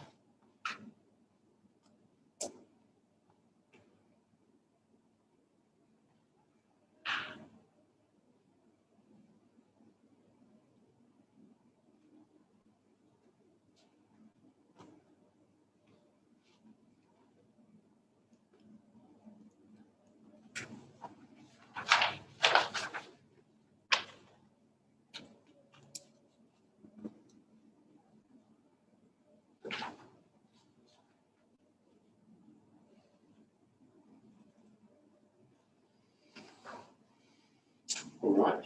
Mr. McCann, thank you very much for your help.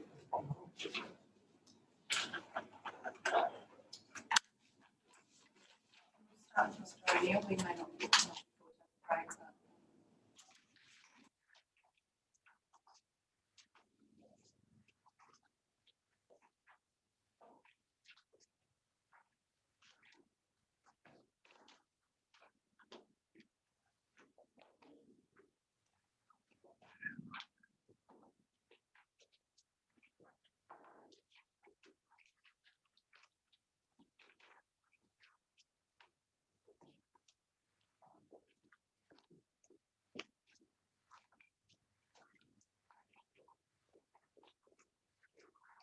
That's great.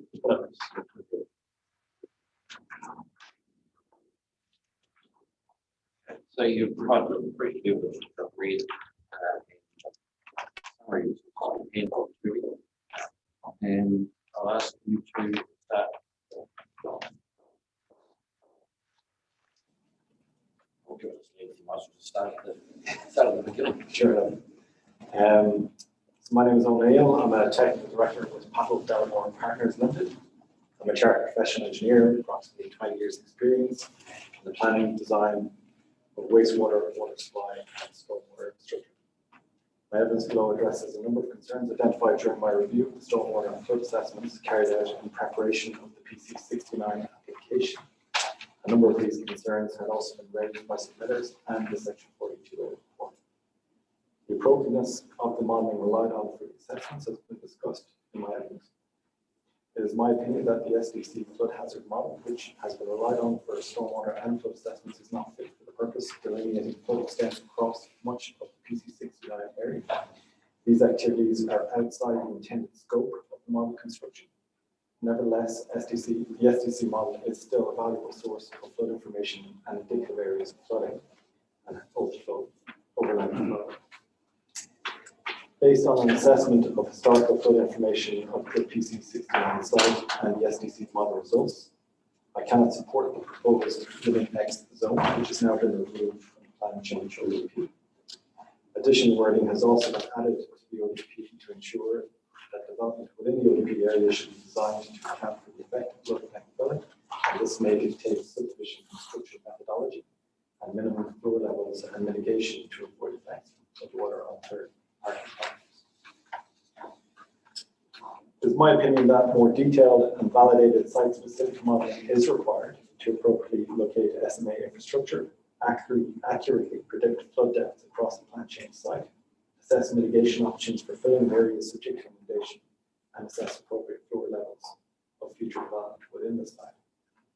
The modeling will need to consider a range of storm events, such as 20%, 5%, 2%, and 0.2% AEP storm intervals.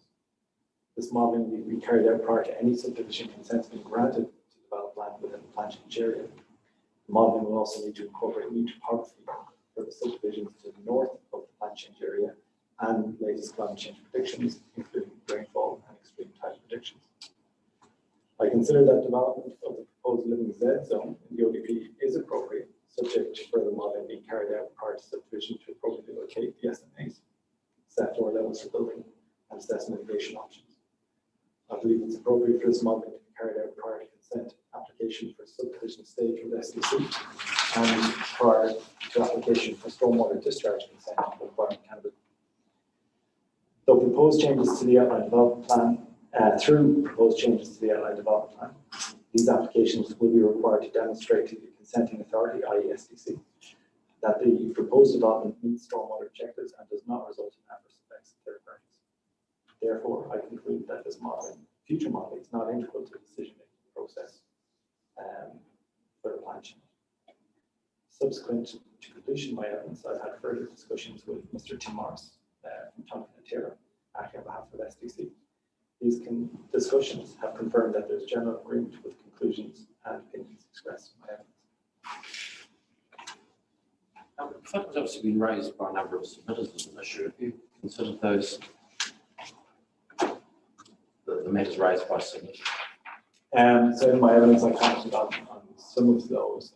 As the bulk of those submitters in terms of general flooding, I believe I addressed my general evidence, which was typically around a lot of concern around that eastern area, particularly that living X zone, and the ability for indicative flooding and overland flow paths within the bounds of the site to be appropriately managed.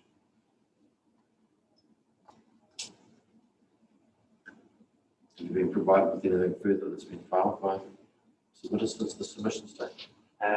No, that's very bad.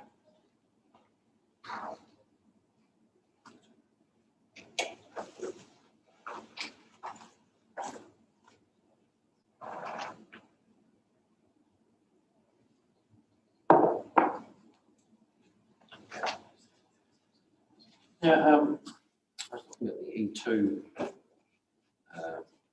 memo. Just trying to get understanding as to where the issue is, and obviously it's focused on the southeast corner, which has been addressed. Has been addressed by the applicant. What's the, to get to the chase, I suppose, what's the risk of the remainder of the site? So I guess there's two flooding mechanisms. So one is the eastern part of the site, which is effectively floodplain flooding. So it's connected to quite a large and expansive floodplain. And within that area, you would then have very limited mitigation options available to alleviate that flooding. The balance of the site from the, I guess if you're looking at the model information, which is indicating overland flow paths and resulting problems, that's it's more of a conveyance issue. The which with more detailed modeling site-specific modeling. Mitigation actions can be appropriately developed, looking at how to manage that conveyance through the site while managing the effects of that spill out.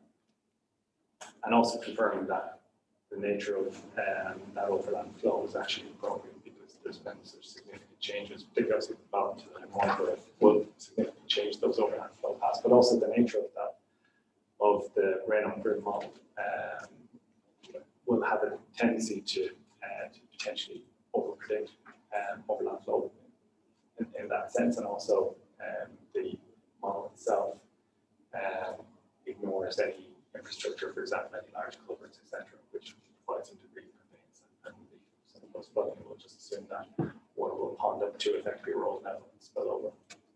So while you'll certainly see those overland flow paths themselves will occur, because that's generally where the lower points on the site where water will converge to.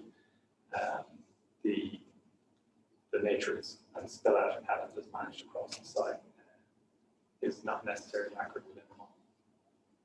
The model itself is developed for essentially a regional or a district-wide model, which is developed for identification of high hazard areas. So once you actually move away from that, it moves beyond the purpose of the model. And certainly the level of confidence significantly decreases, because there's very little validation in that sense of the model.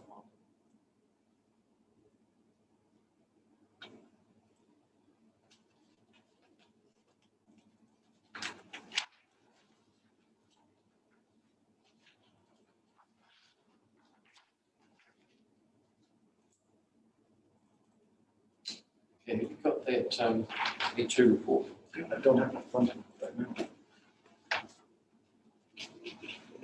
Okay.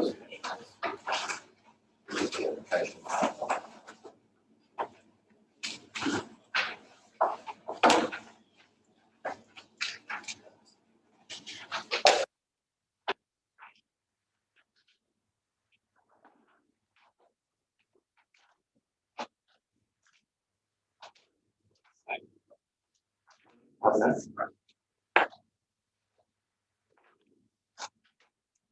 So I was actually interested, particularly yes, I understand that we're really is an issue about the East River. So I'm looking at the this one.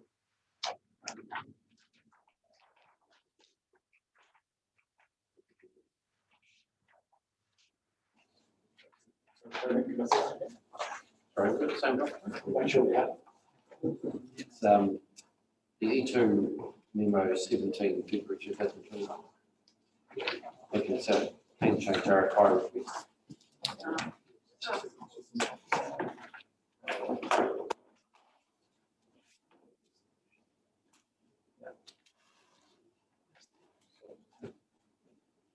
So that's the plan you're referring to? Yes, I'm looking at the Vision 1, Figure A1, peak flow depths. Yep. Yep. A1, yes. Okay, so that, yeah, and what I'm trying to understand is what the risk is on the rest of the site, apart from the eastern area, which is fairly much identified by the document. So this is, so when you were talking about, it's a matter of basically conveyance, how the waters are transferred across the pipe. So that illustrated by what appears to be natural, are they sort of natural flow paths at the moment? That's correct. So there would be depressions within the site. Typically, there are a lot of overland flow paths in this area are associated with old channels associated with breakout of the Waimakere River.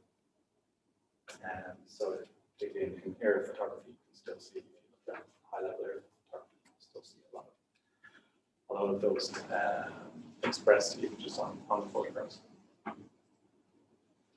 So in how they manifest themselves certainly in this area would be in parts of certain in wintertime, when you can see as wetter areas.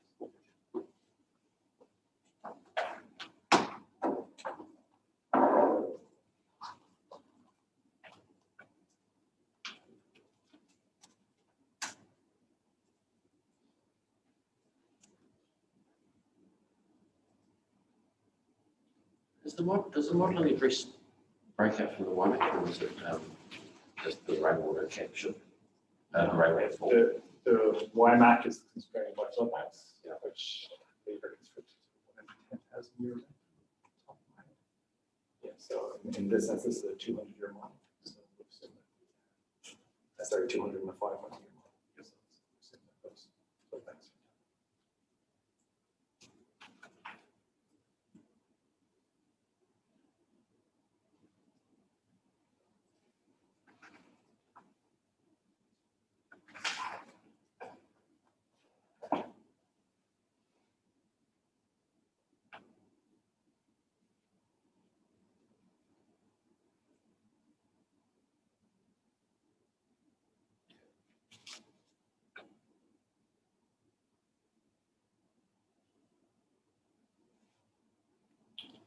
So that shows, still within Appendix 1, it also identifies in the western corner the potential for that at least 1 metre flood. And that again just because of the existing ground. Yeah, I mean, that's quite a high part of the site, pretty much the highest part of the site. There is a drain along that western boundary. Again, obviously the more detailed flood modeling will inform this, but my understanding is there's a reasonable sized culvert just downstream Collins Road, which is likely to have some effect in reducing what you see there in terms of visible flooding. Equally,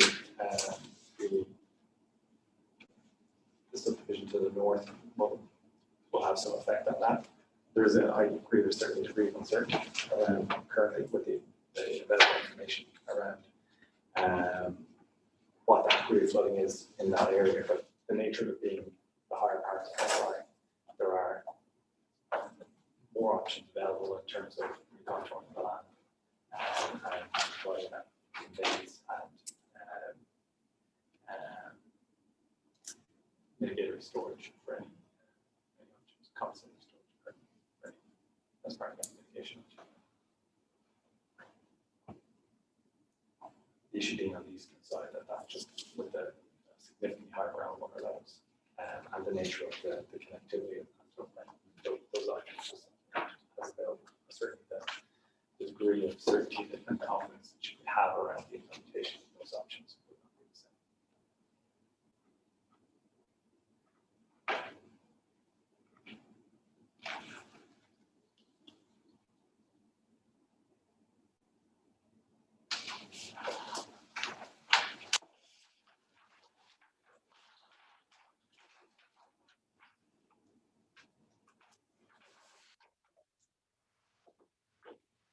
In the figure A2, so that addresses one of the main rates. That's that.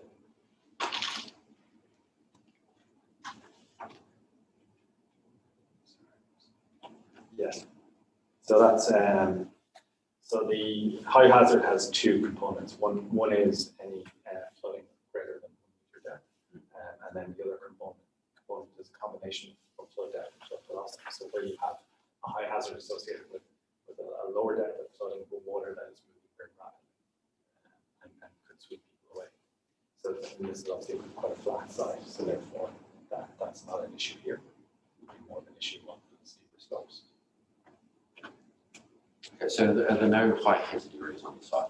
There is a high hazard area, which is ground.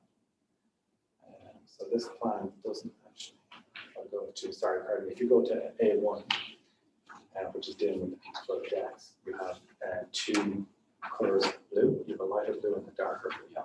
So that darker blue area is the high hazard area. So, which again is predominantly that eastern side, with the exception of a lot of drains where you'd expect it. Obviously,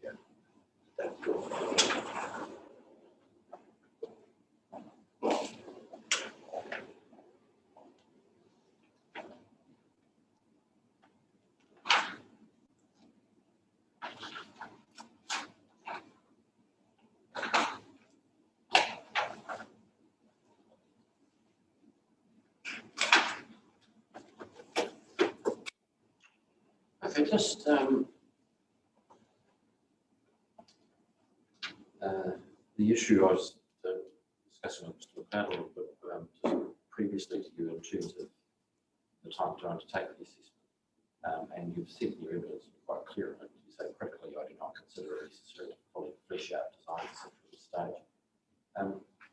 But just yeah, just talking through why that is leaving it to subdivision is the appropriate process in your view. I guess, in my view, it comes back to, well, in terms of the plan change, what you're effectively trying to assess is your level of confidence that these issues can be dealt with. So, with the original proposed outline development, I had significant concerns with the eastern part of that site, and certainly, in my view, those areas, while it's conceivable that further modelling may show that some higher parts of that living experiment area could be developed. It certainly wasn't something that you could have any significant degree of confidence at this stage, and particularly again, what you're coming back to is what mitigation options are available to you, and certainly within that area, you would have quite a low level of confidence that that flooding could be effectively mitigated. Once that area is removed, the balance of the site has much more options available. The land is much higher, certainly where that, I guess, on the western side where that flooding is, it's quite high there, and certainly have management options available along that drain to manage that. Also, I would have a reasonable degree of confidence that once that area is properly modelled, that the particular flooding in that area will not be going to. Obviously, without that information now, I can't say that with any great degree of certainty. What I can say is that the options available for mitigating those that flooding without causing issues to third parties are a lot more significant than they are.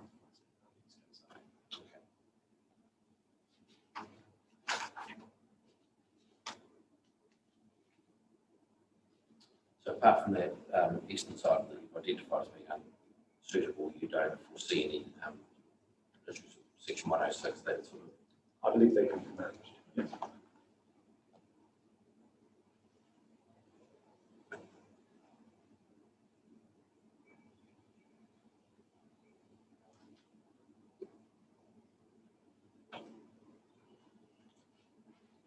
What are the subdivisions above do? But what do the subdivisions above do in terms of their stormwater? One, the Tafariki has got on, or is it pretty hill or both? Both would have stormwater management areas. I'm afraid I'm not very familiar with it, but they certainly both have stormwater management areas, which would provide attenuation as well as treatment. My understanding is Tafariki, they have done significant filling there to change the contours, and that now generally discharges towards the west. The land to the north, sorry, not Tafariki, but Mr. McLeod is actually much more familiar with the subdivisions to the north. Tafariki is on the is to the north, but on the eastern side of Premier, that discharges to the main drain, which comes through the site. The development to the north on the eastern side has been filled so that it now drains from east to west. I think Mr. McLeod can assist. Yeah, I'll see where I get to. But there are both of those, there are significant stormwater management areas associated with both developments.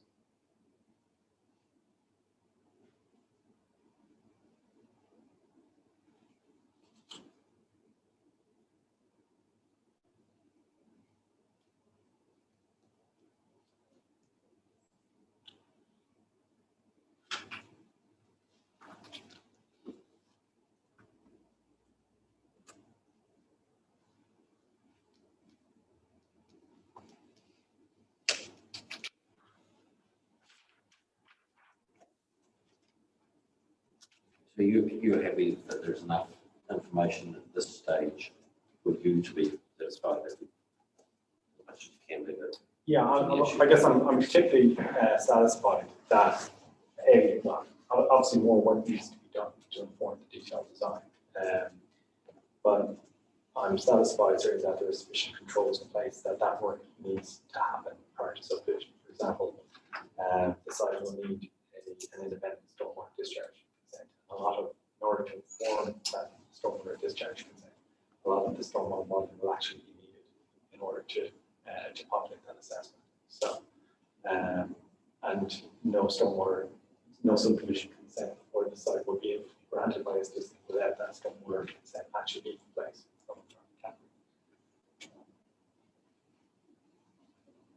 So from that point of view, I mean, there's certainly a requirement that the development must go through this process in order to get the discharge consent that will actually allow to develop, because that will effectively dictate where those stormwater management areas are able to be located. That will certainly be a planning assessment. Environment can, because they need to be satisfied that they will be effective.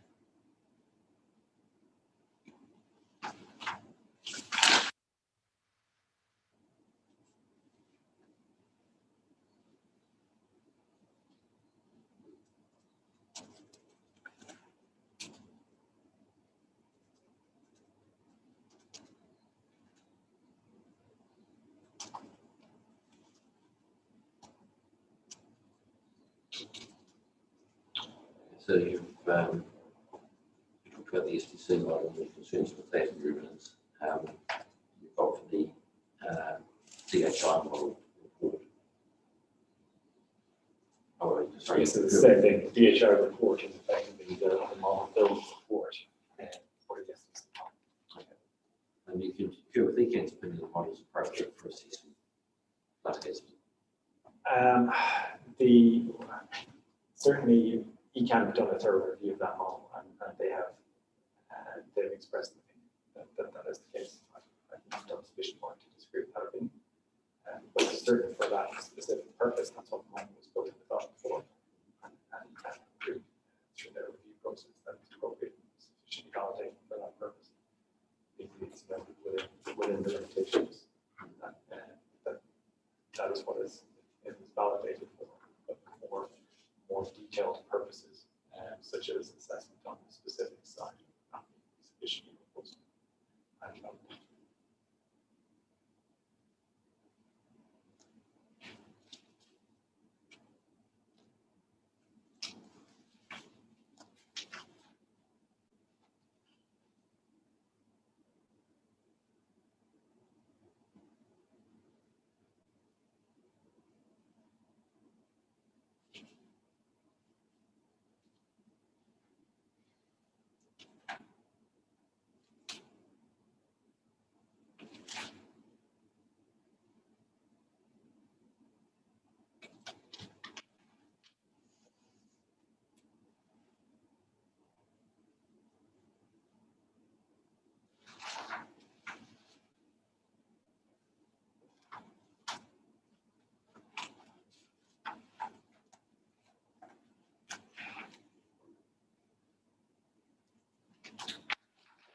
And the model, because climate change has been raised, obviously, by some of the submitters you Yeah, I think I addressed that to a degree in the last couple of paragraphs of my evidence, but certainly any future modeling would consider the latest climate change information as published by NEWA, certainly based on approved local information.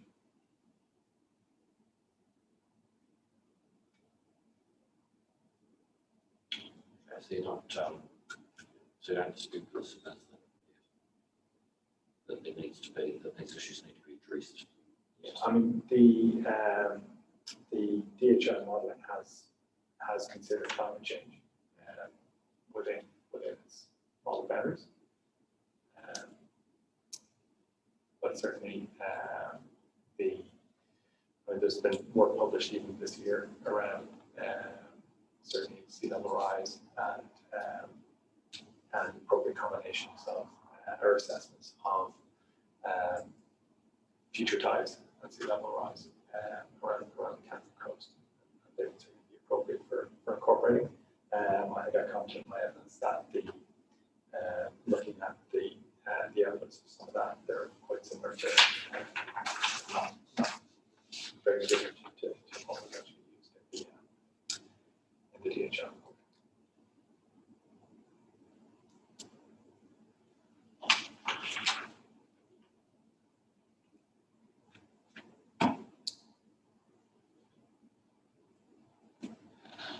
Okay, so in terms of Professor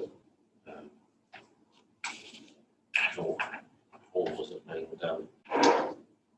Yeah, so I see those two, there's like specific evidence. Okay,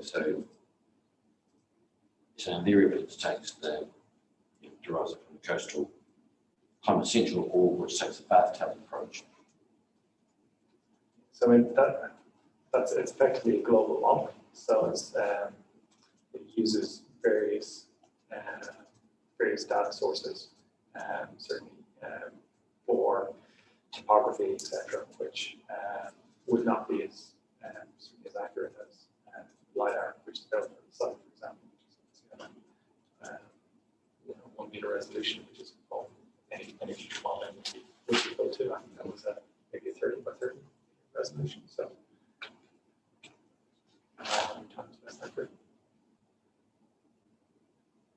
So, but again, that's not to disparage that particular platform. It's a global model and it has a global context, certainly for local assessments, more accurate models.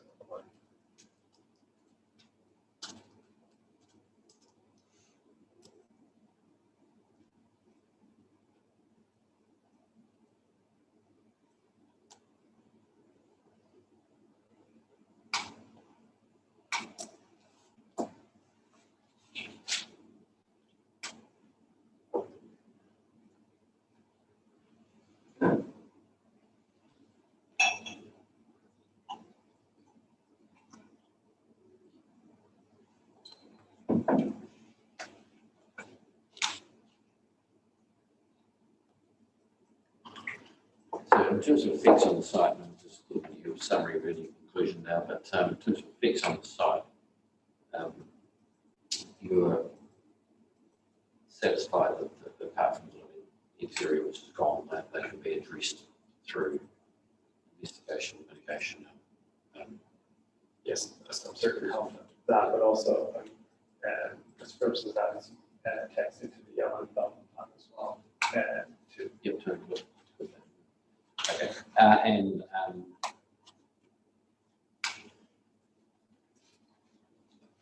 off-site, that's assessed as well. That can be confident that those issues can. Certainly. Well, for any if any filling is required or any mitigation is required, well, if any filling that's required, obviously, this part of the development would be considered on. And effectively, what you produce is different maps of potential changes in flood level in various events, and effectively need to show that there is any mitigations that you undertake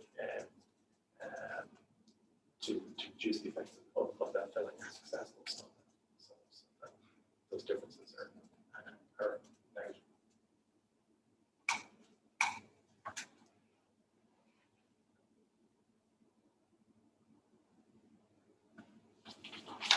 Okay.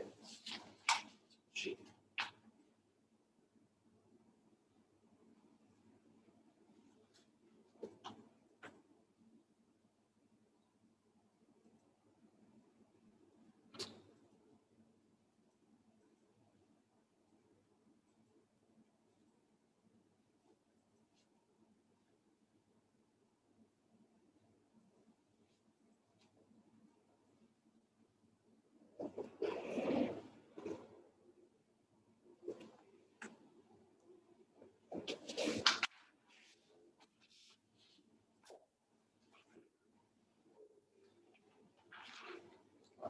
That for a day there with you, Mr. Engel. Thank you very much for your evidence.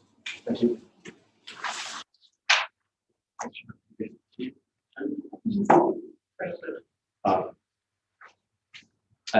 We'll Jim come back at 2 o'clock.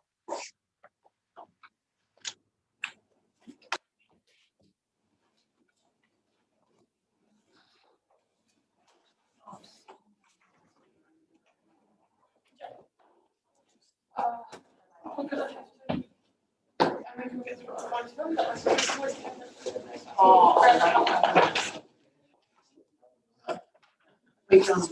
to-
All right, we'll get underway.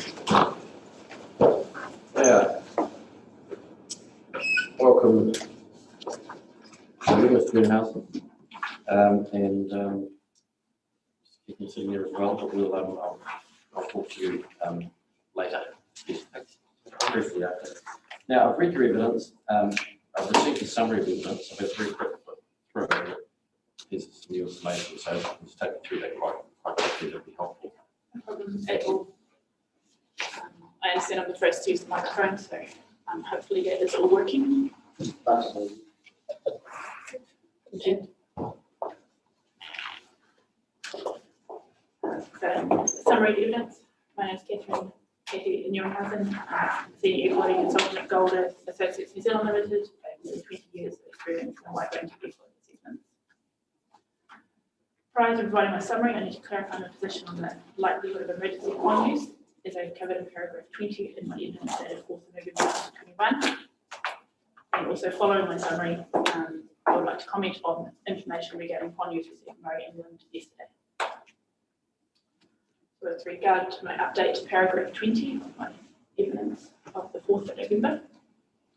In my evidence paragraph 20, I have stated that I understand the failure events of the significance considered in the Eastern Sewage Scheme Resilience Report are likely to be 1 20-year event. I now understand this to be an oversimplification.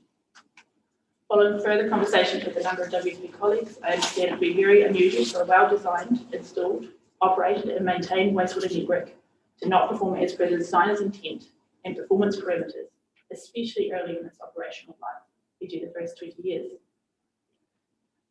I understand that significant failures of the type considered in the resilience report due to third-party activities or ex nature could occur, although these are expected to be rare. Following the early operational period, the legal inspection and preventative maintenance activities undertaken would maximise the likelihood of the wastewater network performing as per its design parameters. I understand that assessing the risk of failure without a detailed understanding of the infrastructure condition is not possible. I also understand that the expected useful operational life of various components, like under pumps, valves, electrical systems, reticulation network, etc., the wastewater network could range between 20 and 100 years, depending on the component. And the changes to input flows and network operation over the life of the wastewater network could influence, e.g. reduce the original design life or performance parameters. Maintenance and replacement of the wastewater network components based on design life, remaining useful life, change of network design and operational parameters, operational issues and maintenance history, etc., as well as regular inspections would maximise its operational life. And overall, I understand that a well-designed, installed, operated and maintained modern wastewater network is a low risk of significant failure of the type considered in the resilience report. Based on the above, I've considered odor effects based on the pond being needed to be used in emergency situations once every 20 years and considers a reasonable frequency consistent with the low risk described. I note the conclusions regarding odour would not change if pond use for these situations was a 1 in 5 year occurrence. And I consider that update or refinement to my paragraph 20 based on my further understanding about the risk of failure. With regard to my summary of my evidence of 4th of November. In this summary evidence, I summarise my evidence in chief, which focuses on matters within my expertise, including odour effects from the current Lincoln wastewater tanks and pond, and whether the existing 150 metre setback currently required by Rule C4.9.32 of the South District Plan is required to prevent reverse sensitivity odour effects. I reviewed the activities at the Lincoln sewage treatment plant in the vicinity of the blocks of land to be considered under PC69.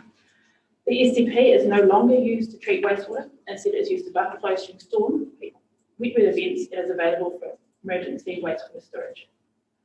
The 150 metre setback was put in place when the STP was used to treat wastewater. I understand there's currently no active consent for use of ponds for wastewater, and this is consistent with these ponds for infrequent emergency use. Information received yesterday indicates that ponds are also used for non-emergency use, and cover this from paragraph 16. I consider the ponds for dilute, the use of the ponds for dilute wastewater during peak flows for storm events and also emergency use. These are both relatively low frequency events. The storm events that are the critical duration of the 12-hour events with a 1 in 5 year frequency. And emergency use of ponds is expected to be low frequency events, and I've considered these based on a 1 in 20 year event. For each of these STP uses, I've considered the potential odour effects associated with these uses. For the use of STP for dilute wastewater storage and storm events, due to the low volume entering the pond and the short-term nature of the storage in the tanks, I conclude that there is less than minor potential for off-site odour effects. Mr. Bender agreed with the above assessment and has not raised any concerns relating to the normal operation of the ponds and wet weather events. My conclusion is maintained with the updated volumes provided yesterday, which increases the volume required in the storm event to 1230 for the storm event compared to the 700 cubic metres previously considered.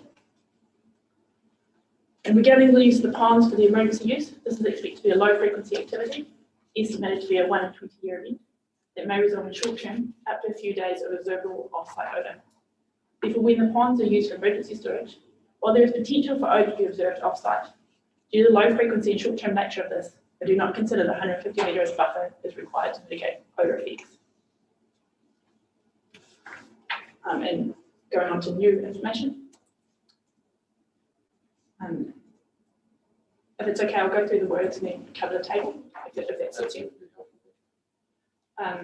Logged information to the pond use for the last 2 years were provided by Mr. England yesterday. This is attached in the table. The pond appears to be used in operational capacity rather than only for emergency use, with 11 occasions within the 17 months where wastewater was discharged into the pond. It was not understood the pond was used in this way prior to receiving this information. For each of the logged events, they've estimated the BOD5 loading, or the biological oxygen demand loading on the pond, in comparison to both the expected natural oxygen availability as well as the indicative design loading for an unaerated facultative pond of this size. This comparison provides an indication of how easily the wastewater oxygen demand can be met by the pond and therefore the likely odour potential. With full strength wastewater is expected to enter the pond, a BOD5 of between 200 to 300 grams per cubic metre has been assumed. Where the use occurred during a wet weather event, I've assumed an estimated dilute wastewater stream with a BOD5 of 85 grams per cubic metre. In most cases, the BOD5 loading for each of the logged events is below the expected natural oxygen capacity of the pond without considering any available aeration. For the occasion where the BOD5 demand is greater than the expected natural oxygen, the BOD5 demand is well below that an aerated facultative pond of this size would be designed to meet. On the worst case event logged in the 17 months available, there was 200 to 300 kilograms per day of BOD5 on the pond for a period of 7 days. As a facultative pond of this size would be expected to treat 760 to 1850 kilograms of BOD5 per day. The loading is several times lower than it would be expected that a pond this size could treat. Given its loading, it is considered unlikely the pond would go anaerobic and therefore is unlikely to result in long-term odour discharges due to this use. However, a low level of localised odour may occur during and just after periods where the pond is receiving undiluted wastewater that exceeds the pond's available oxygen. The odour potential will be reduced by the recently installed aerators, which can provide additional oxygen to assist in meeting the BOD5 demand. Given the events logged are typical in both frequency and volume of what is expected to occur, i.e. in the order of 1 week and 17 months where the expected natural DO of the pond will be exceeded, a small setback distance to houses from the pond edge in the order of 50 metres may be appropriate to avoid localised odour at house locations. However, depending on the level of aeration being provided by the recently installed aerators, this may not be required. If aerators provide sufficient oxygen in combination with the expected natural oxygen level, then short-term odour effects are expected to be minimised to the extent that a setback distance may not be required. Until yesterday, there was little information on the pond use beyond the emergency and storm events used previously addressed in my evidence. Using the limited data, I provided my expectation of the indicative scale of likely odour effects due to the pond use. And prior to determining whether setback is required, and if so, what this distance should be, it would be useful to understand the expected future use of the pond and the frequency of the various events that are expected to result from wastewater being stored in the pond. Take you to my attachment 1. Yes, please.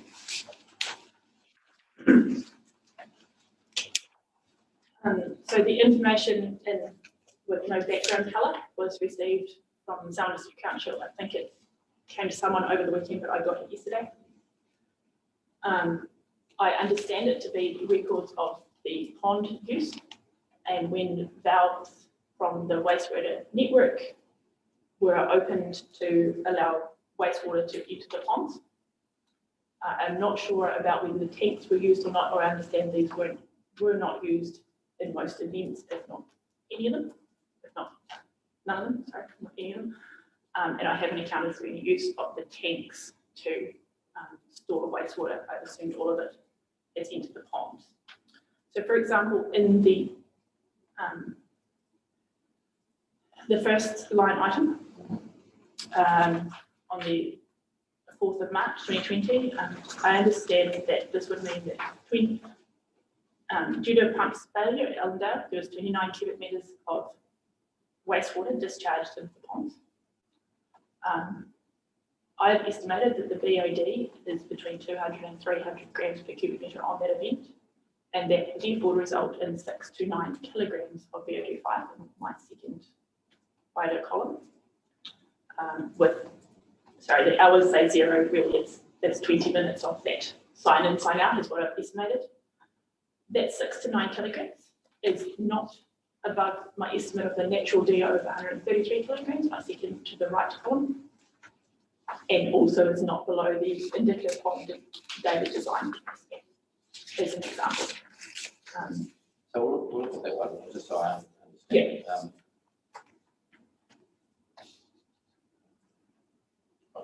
So how do you get to, how do you carry out the BOD5 estimates? How's that? So, mathematical equation? So my understanding is wastewater would have a BOD5 of between 200 and 300 grams per cubic metre based on published information.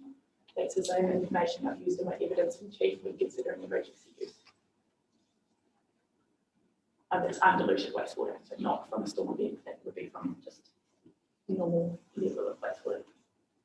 And then I simply multiplied that 200 by 29 cubic metres, or 0.2 kilograms by 29 to come with 6 kilograms in the column beside that, and the 9 kilograms relates to the estimate of 300 grams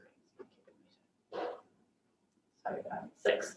So the 6 kilograms comes from multiplication of 29 cubic metres times 200 grams per cubic metres, or 0.2 kilograms per cubic metres, to give 6 kilograms for that event.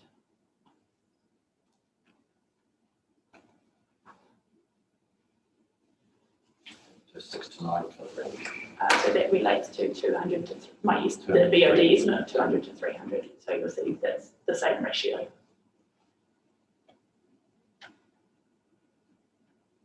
If you understand that math sufficiently, I think it'd be useful to give you an example of a rainfall event or one of the larger ones, if that suits you. For example, on the 29th of June, it appears that the flow was diverted into the pond at between 8:45 and 9 AM in the morning, and then the divert was stopped at 4:30 PM in the afternoon. Because that occurred due to a rainfall event, due to high flows in the system due to rainfall, which is caused, my understanding is caused by infiltration into the wastewater pipes due to storms, due to rain, I've estimated that the BOD demand of that bit of waving water was in the order of 86 grams per cubic metre. That is it's a dilution factor of 3.5, which is consistent with what I estimated for the storm events in my evidence of chief. And that's based on the modelling by WSP of what the, forgive me for getting the wrong terms, but basically the extra water that's in the wastewater was diluted by, so how much it's diluted from pure rainwater, and therefore reducing the concentration of the BOD demand per cubic metre. So it's the same BOD demand if it was all concentrated, but because there's lots of water in there, the demand per cubic metre is lower. So what does that mean in terms of the odour that's discharged? It's the oxygen demand, so it would depend on the level of the ability for the pond to meet that oxygen demand of that wastewater. In that case, using that 86 grams per cubic metre result in 134 kilograms of BOD5 demand for that event. sorry, probably the right one, sorry, 74 kilograms of BOD demand for that event. And there is less than 133 kilograms of natural dissolved oxygen that I would expect to exist in the pond. Given the pond surface is aerated, it's an estimate.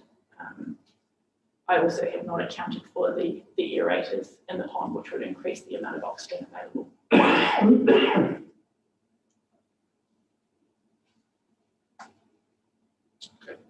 Can I also describe my understanding of the reasons for the discharge? There is a few options there.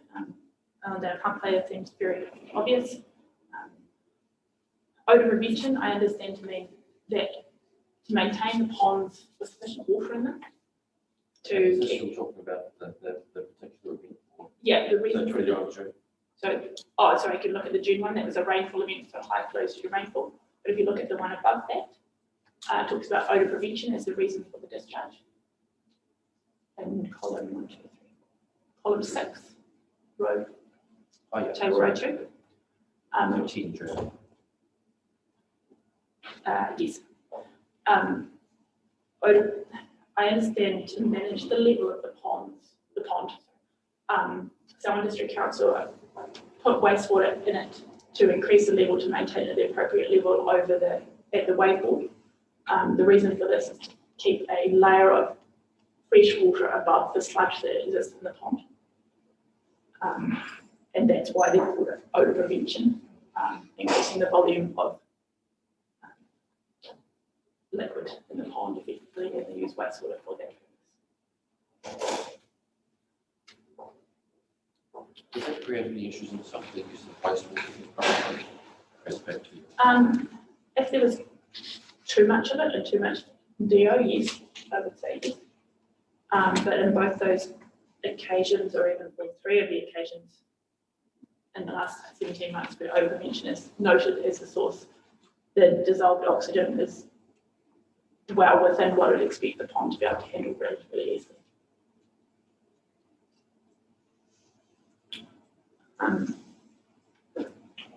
Yeah.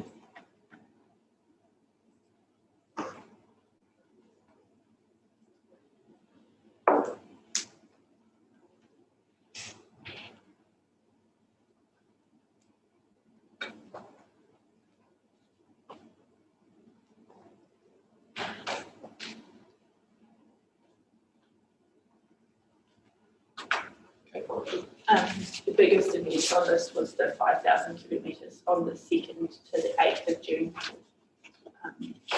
which followed a flood event the day before, which I understand to be the same flood event they called the Ashburton River to Great Length. That's on the top of my 2nd page. So starting on the 1st of May, going to the 1st of June is a flood event, and then following that period, there appears to be a flood breakdown, which also resulted in further wastewater being discharged into the pond.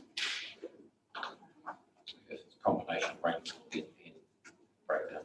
As far as there's 2 events there. As far as I can understand, I haven't had a chance to speak to Mr. England myself about these because we received the information yesterday, and it's a relatively short period of time over the ponds, and hence my comment and my evidence that you want to really understand how the ponds are used before deciding whether any setbacks required.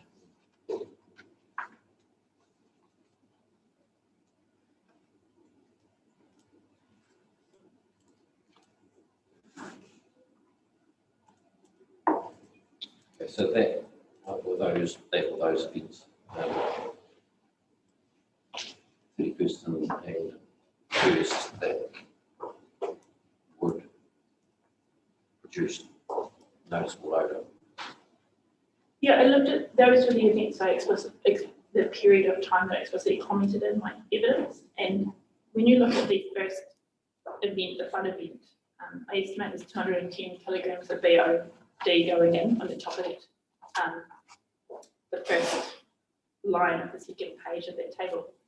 And then for the 6-day period afterwards, there's 1,500 kilograms of BOD for that whole event. So approximately 300, well, between 200 to 300 kilograms per day.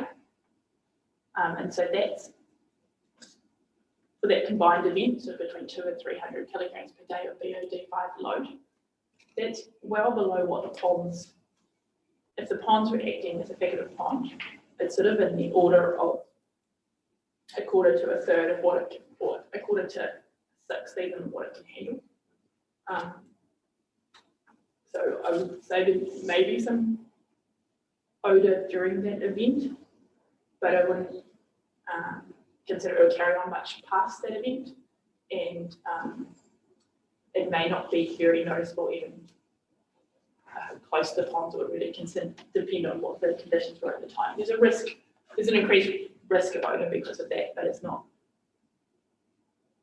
they're not loaded at the full level, they're capable of being loaded over continuously. So it all depends on how often those type of events would occur, whether a level of setback would be required to mitigate against odour effects. I do not have any information about how much aeration capacity the aerators have, and I haven't accounted for that in my assessment. They will only improve odour by applying more, allowing the BOD to be met by the additional additional oxygen added by the aeration. Okay, so your assessment is conservative. Conservative in that regard.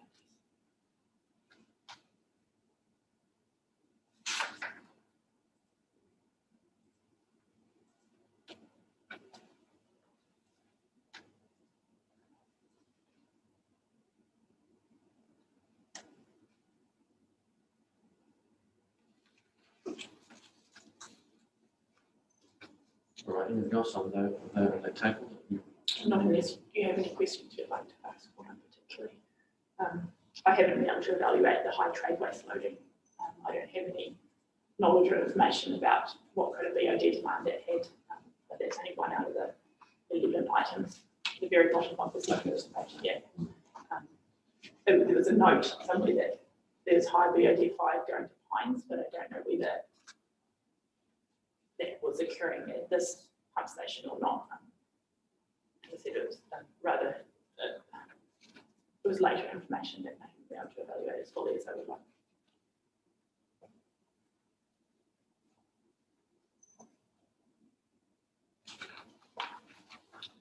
Okay, so you're in a situation where there's still some uncertainties. And that's pretty fun. Yeah, no, yes, there is. There's sort of 3 areas I understand: use for the wastewater, the use when there's high rainfall events in stormwater. I understood from the WSP modelling that these would only occur once the North and South subdivision was placed. It appears that they occur more frequently based on this use. And so that either the model is not, the model says it's calibrated, but it doesn't appear to be predicting everything, or the pond is used earlier than it perhaps needs to be, but I'm not an expert in that field, so I wouldn't want to, I would assume that people that manage that network will use it to its most efficient advantage. So the high rainfall events resulting in dilute wastewater entering the ponds, from what I've seen and what I understand from the modelling, do not concern me. The emergency use in a true emergency use sense, for example, the Selwyn Road rising mains being, say, completely failing for a period of time and meeting the sort of the 12-hour, 8-hour, sorry, how long to put in place another system. I think that's probably a very low frequency event, given that the system's well maintained. But the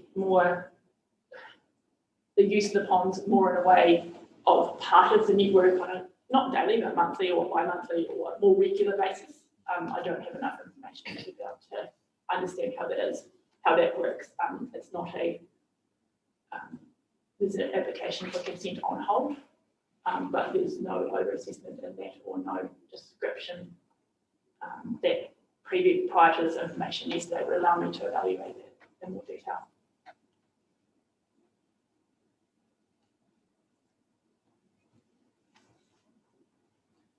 And given the time frames receiving this information, you wouldn't have had an opportunity to speak to Mr. Bender. Yeah.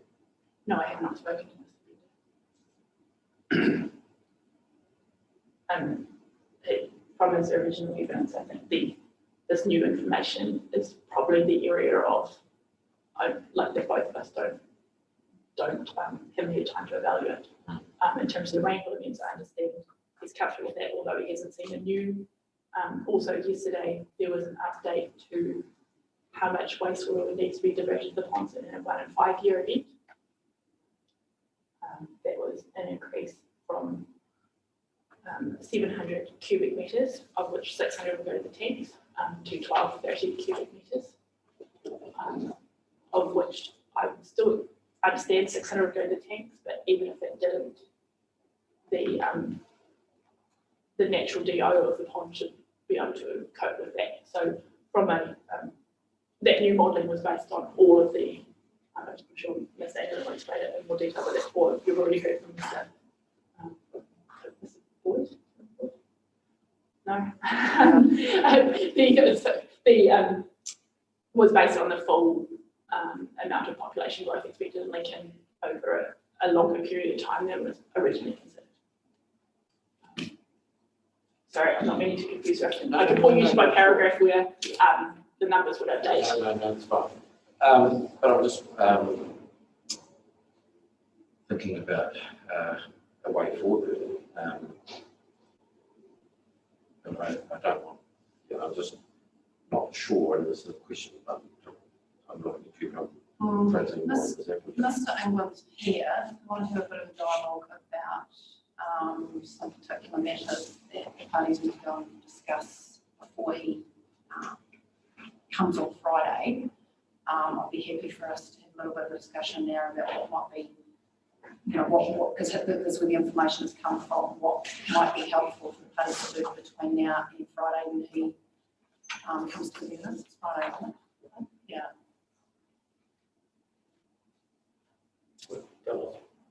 Mr. Bender as well. Yeah. Between myself, Kathy, Mr. Bender and Marion, we could have a little powwow somewhere. I can dial in Chris and put him on speakerphone. Work through a couple of these issues. And whether we do it today or tomorrow, it needs to be done before Friday, isn't it? So, Yeah, and without, Zipia doesn't want to delay the hearing. Well, what I really don't want to do is get to Friday and we're going to hold on new information and then I've got to go away and then we've got to come back again. So if you and Mr. Donovan, etc., can have a discussion, you've got 3 of you here now, with Mr. Bender, so that by Friday we know what it is that you're going to say, I think that would be helpful to the Commissioner. I think it would be, because some others are sort of grabbing schools to and that's not criticism.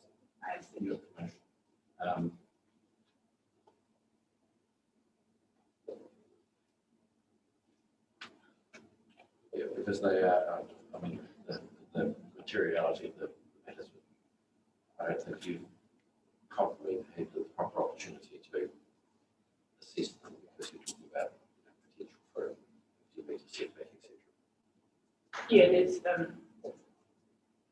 I didn't understand, as I said in my evidence, that the pond was used in this way. I haven't found any information, haven't available information to suggest that.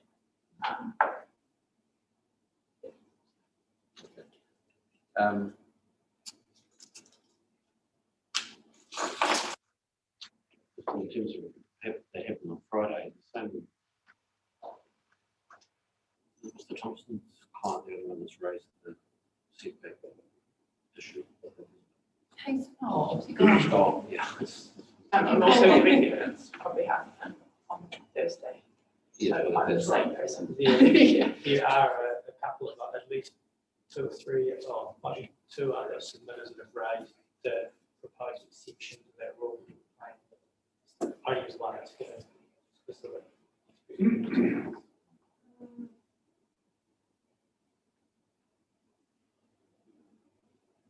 And that's the interpretive notion. Kathy's fine. Sorry. No, Kathy's fine. Okay.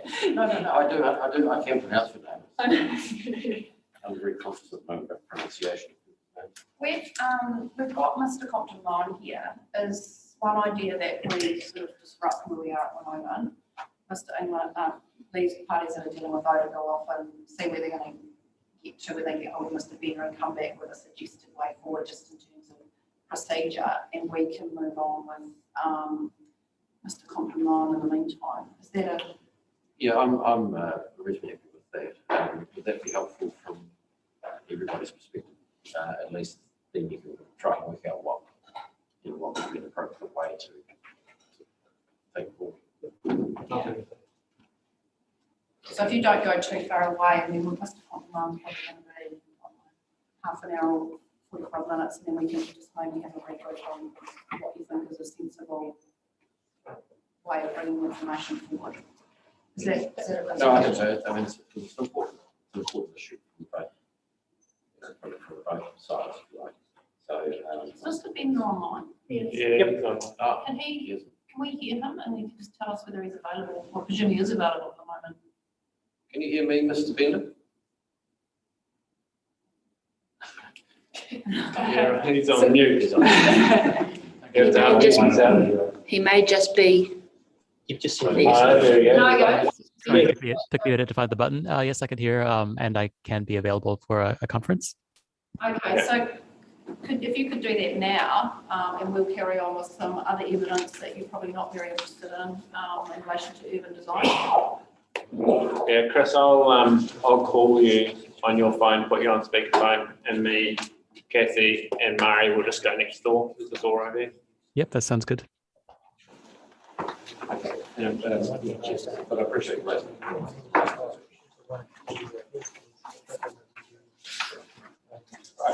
Right.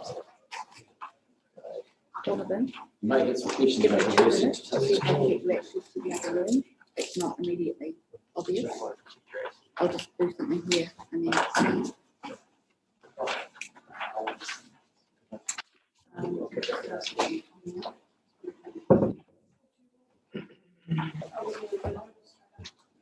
No.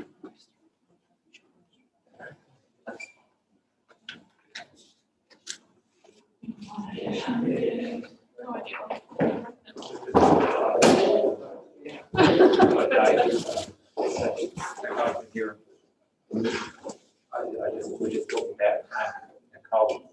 Oh, right. Whether it's today in some way. Talk very about.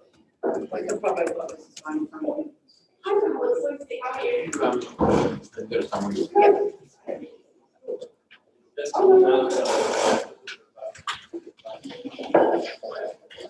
We are running out of time.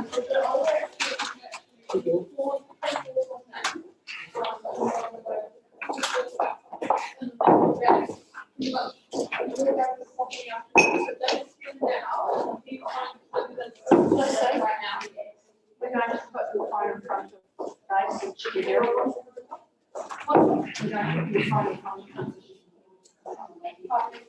yeah, I can put my phone in front of Dave if you want to listen to him. Oh, you're on your way.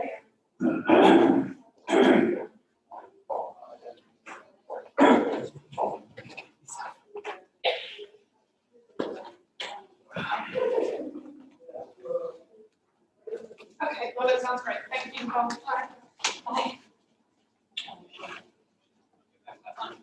She said she knows what you're going to say, she hopes. Yeah. So. Okay.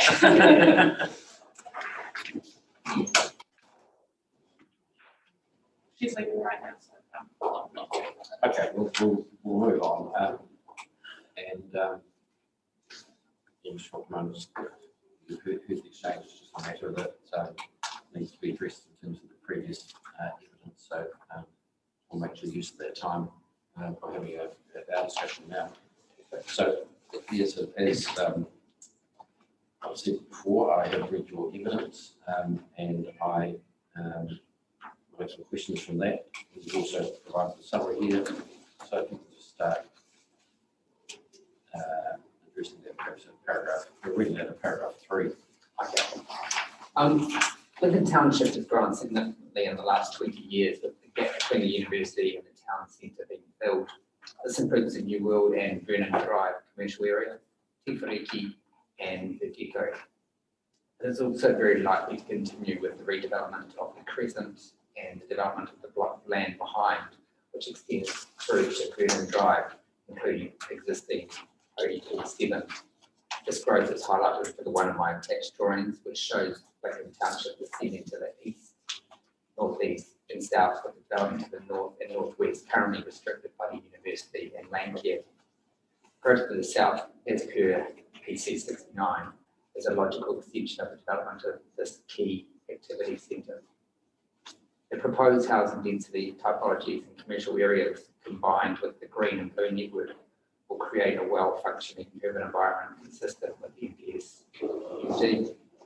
PC 69 and the proposed zonings provide flexibility for diversity to occur and for the development of community and cultural facilities. Connectivity and walkability are key principles of the plan change, with the aim of the movement network being to provide a range of modal options for residents and to reduce car dependency for short local trips, while recognising that private vehicle use is necessary for longer trips. Te Whariki already has an extensive network of paths and connections which the proposed PC will tap into to provide more direct pedestrian routes than would be possible by vehicle. As an example, it is possible for future residents to ride to the New World Vernon Drive area, approximately 1.5 to 2 k's via paths within 5 to 10 minutes, not dissimilar to how long it would take to drive via Springs Road, 2 to 2.5 kilometres. The network also combines with the movement network to provide shared off-road facilities connecting through to Arariwa Springs Primary, to Puna Arariwa, the homestead and the future playground being developed in Te Whariki. The Green and Blue network proposed is heavily influenced by the existing landscape character with large exotic trees, springs and waterways. In this regard, the design of PC 69 on the eastern side of Springs Road is very different from the design of other urban growth areas. One of the advantages with this proposal is that the area is of a large scale, continuous and primarily in single ownership, allowing for a more integrated and coherent approach to the design. Green and blue links can be successfully developed along with pedestrian and cycle links being provided throughout the wider area, avoiding piecemeal or unconnected development. Any future design would be very similar in character to the southern edges of Te Whariki, which is characterised by large water areas, waterways, recent native plantings, and a network of shared paths. Any visual amenity effects on existing residents and the ability to create well-functioning urban environments for future residents can be successfully mitigated through the proposed outline development plan. Rezoning will result in a noticeable change from the existing rural residential character, but is considered as acceptable with a mix of mitigation measures, existing waterways and stormwater ponds, providing a buffer between existing and proposed development. I'm happy to answer any questions concerning my evidence or the proposed conditions. Just on that final point, you're talking about the noticeable change from the existing rural residential character. Are you talking about the impact on people at the other side of the Coles Road side or in general? Yeah, it probably is more of a rural residential character when you're on the Vegeto side, where you've got a large block residential. On the Te Whariki side, it's almost a clear, it's definitely urban fringe where you've got suburban Te Whariki and then you go into a dairy farm. At the moment, there's no buffer between the two. It's quite a distinct edge. No buffer apart from the mitigation measures that put it along that boundary. So I've been involved with the design, landscape design of Te Whariki, and there are a number of springs around the old homestead and plantings that will make it. It does provide a buffer between the two, and then along the back of one of the stage 4 Te Whariki roads, there's a sort of a gentle earth bund that's been planted with native species, and then there's a pedestrian path on the other side.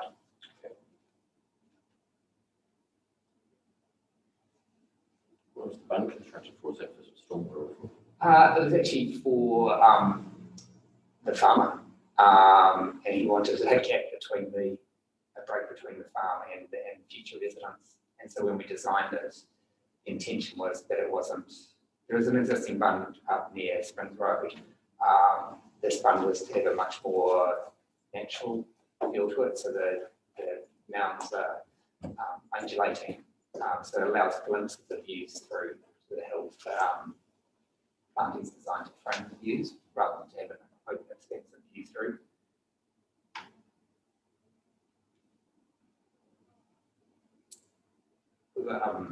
We're also very conscious of those houses going on to those properties as well, that they had a degree of privacy from the shared path that's been constructed. So there's always a bit of a balance between the two, privacy and passive surveillance.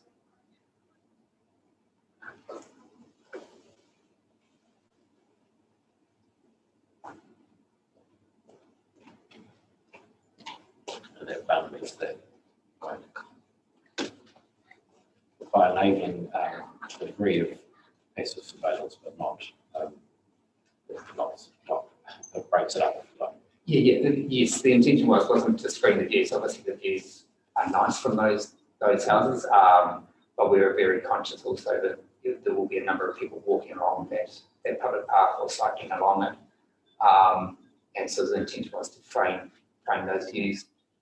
At the moment, the dairy farm is considerably lower than Te Whariki, and so that buffer actually provides quite a good buffer, so they don't see the cows, they won't see the cows in the farm where they'll look directly over the top of it.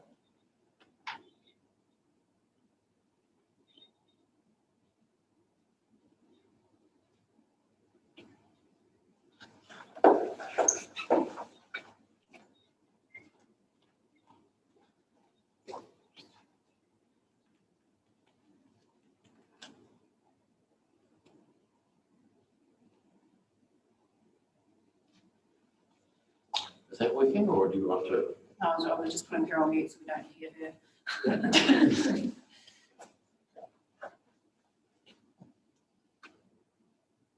Right, so you're saying that Waitaliki is quite a bit higher than this site. Yes, at present there are considerable earthworks to bring it up to a suitable level.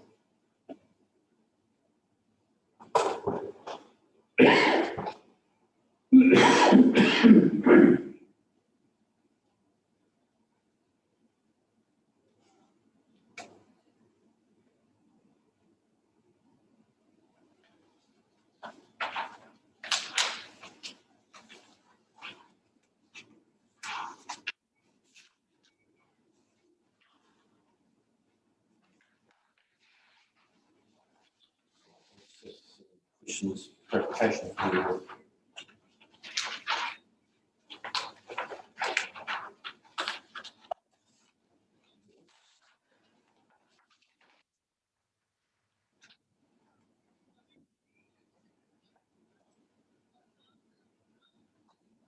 Some of these just questions, clarifications to the moment.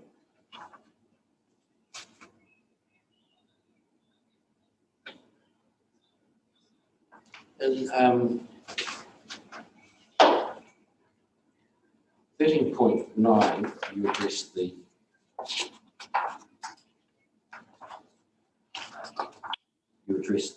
staging at Udico.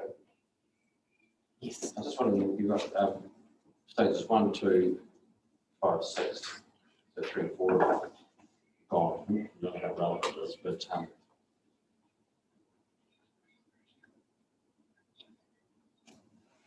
Just tell her to, can you just pick up and tell her to put herself on mute? Nicole, can you hear us? Yeah, no, that's Oh, fine. that's all good. Are you able to put yourself on mute? Sorry, you're just coming back out because obviously I've got to have you on speaker.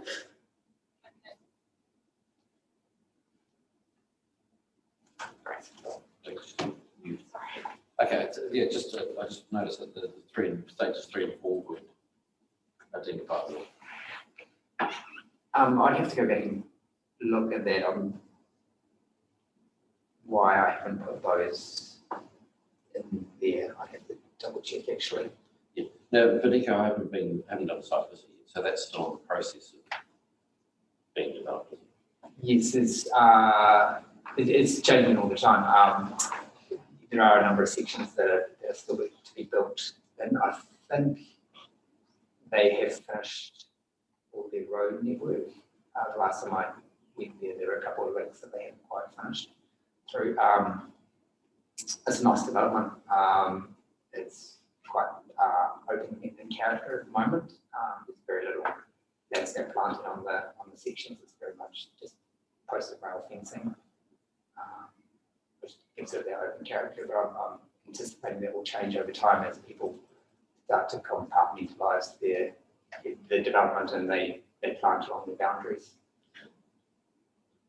And is that along the boundary with this site? Does that have the larger lots along there that so close to the 6,000 square metres, or you know? From memory again, I have to check. They're all fairly large, but I just can't remember whether the 6,000 are along that southern boundary.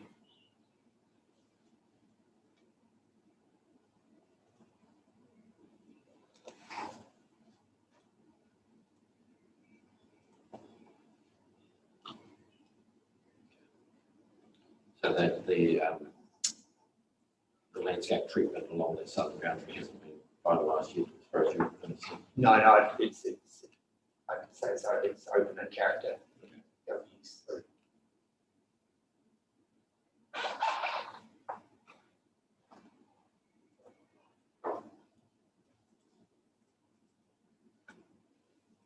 I think once you get to 3,000 to 6,000 square metre lots, the character is noticeably different to 1,000 or below, but it's between that 3,000 and 6,000. It really doesn't make too much difference. I don't think to the character. It's both large lot residential.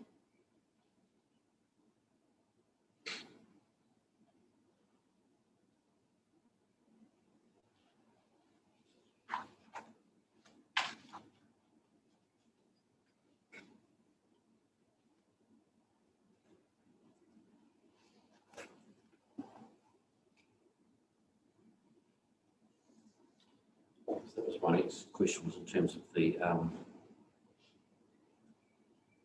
in paragraph 14, you make that comment and you say that the edge of the existing residential settlement, the continuation of residential provides for similar density is likely to be seen as an anticipated natural extension. So is that a reference to the temporary? Yes. Temporary typically under 1,000 square metres, anywhere between 500 and 900 square metres would be the majority of sites.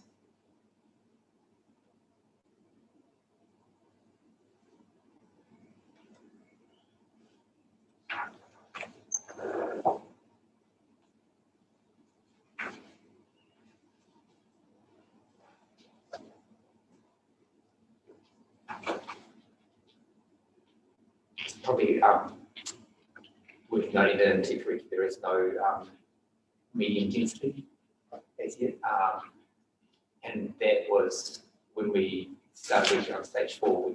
We discussed it with the developer, but they didn't feel that the market was quite there yet.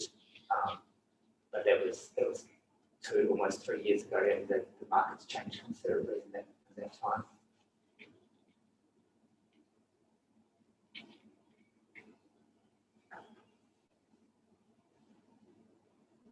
So that continuation of residential development at a similar density doesn't apply to the Vidico part. So it doesn't apply west of Springs Road. Possibly not. I think at this point in time, it's not to say Vidico in the future, barring covenants, could be developed, intensified. But yeah, at this point in time, I'd say if on that side, ADP chose to go to a denser or more intense urban development, be a difference.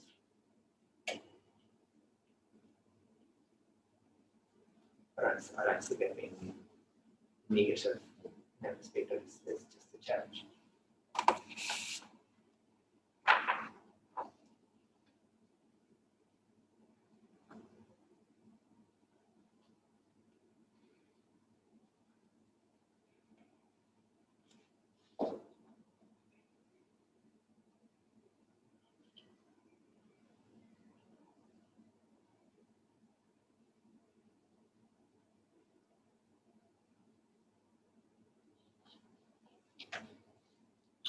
So when you refer to the, and reporting again to the increased density, you're not talking about additional density over what's anticipated by this plan change.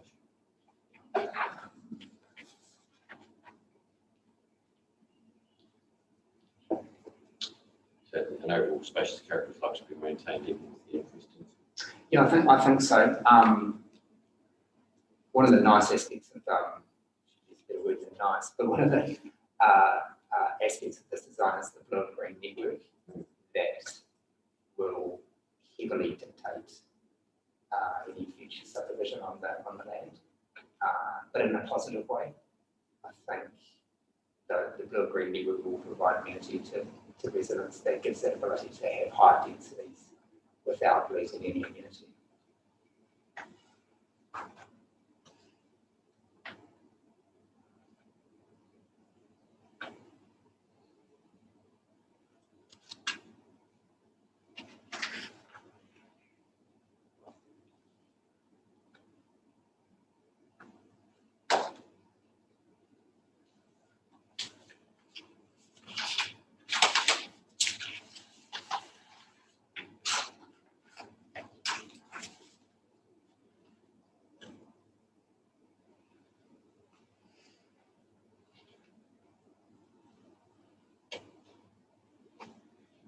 It's that green network obviously goes pretty much around the northern boundary of the eastern block. Yes, so it will combine with the existing spring reserve, 2 spring reserves on Te Whāriki, and then also connect with those walkways and pass through that space. So actually, and there is a number of waterways through there as well. So when you combine the two, it provides quite a substantial green buffer or space.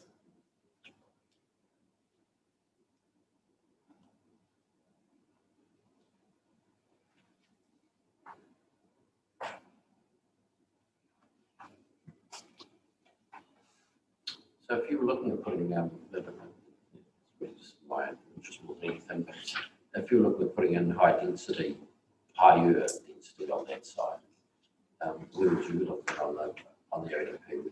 Generally, it's sort of centralised. Would that be applicable in this? Yes, but I'd take advantage of the green network for those high densities, especially when it's on the northern boundary, so you have that outlook across. It's greater likelihood that using high density too, that the people in those homes will embrace the space. Yeah. The heritage setting. I'm sorry, I'm jumping around. That's good. The heritage setting that's marked there. Can you just talk me through that? So that's the old homestead on the site. And there are a number of well-established trees around it. There's also a number of waterways and springs through there. So it's part of the site that you would want to give special treatment to, both from cultural heritage and amenity.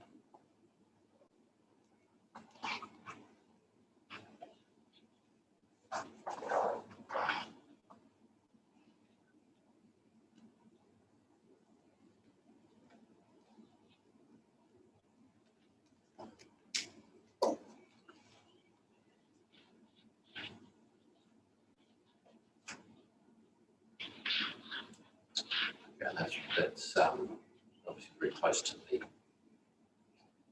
the reserve network or the green network. Yes, when you're on site, originally we actually had the green network being larger in that location, but then with consultation with the reserves department, we brought this size down. It's just the maintenance and overall maintenance cost. But when you're on site, still the house and the gardens are integrated with that green space.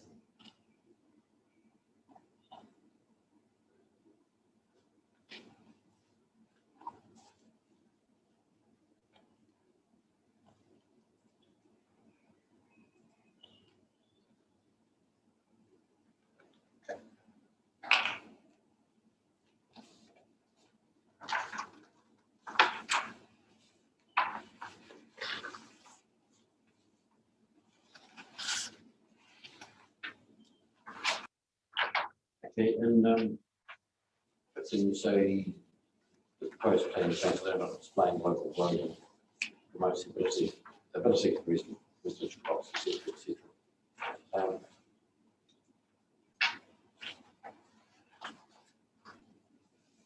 You're happy that there is sufficient to in the ODP at present to facilitate that? Yes, yeah, I think it's always a balance between future flexibility and providing some certainty. I think the design of the ODP at the moment with the green network and the primary roads provides sufficient information that could be achieved.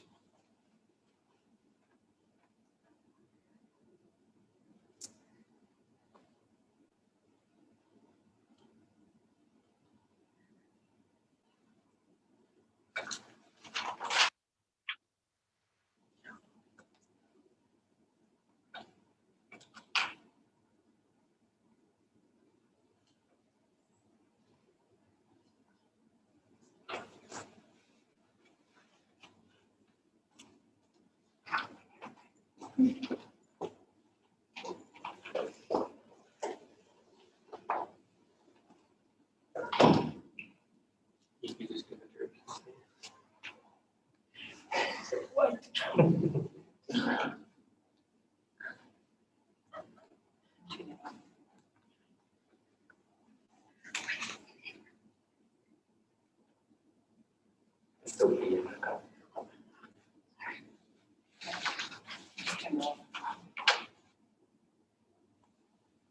What's the right? So it's been constructed.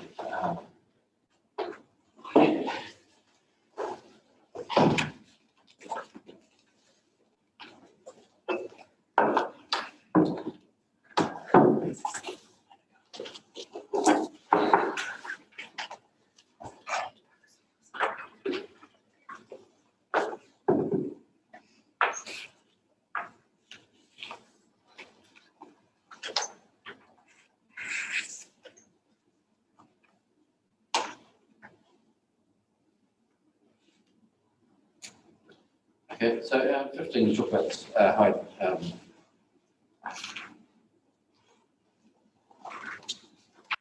degree of integration, etc. You identify the existing stock underpass and try to see it online site. Whereabouts is that? So that's on Skins Road. Right, in the western block. Yes, yes. Not sure at this stage whether it is going to be utilised or not. Early on in the design process, it was seen as an opportunity, but I'm not sure if it's where that's at the moment.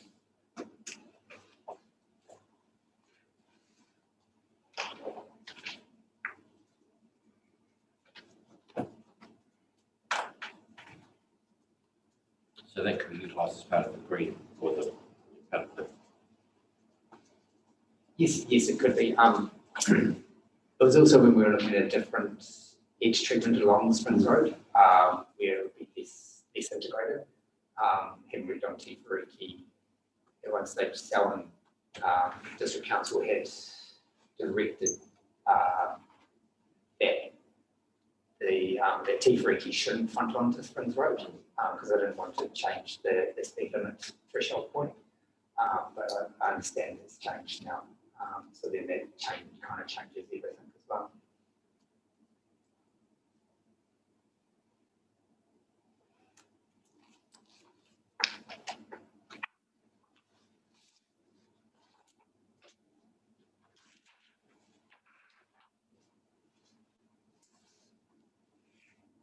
Okay, so paragraph 16, we talked about that, the way it was with the allotments along Springs Road, but winning access on Springs Road by facing internally, providing for a strong relationship to the internal streets. So that's a lot of that context, but now that it's changed and opened up, so that's better. Yes, I do. Yeah, I think similar to what we've discussed on Rolleston plan changes, that it recognises that the Springs Road will become urban in nature, and so then from a design point of view, you do want to interact or address it.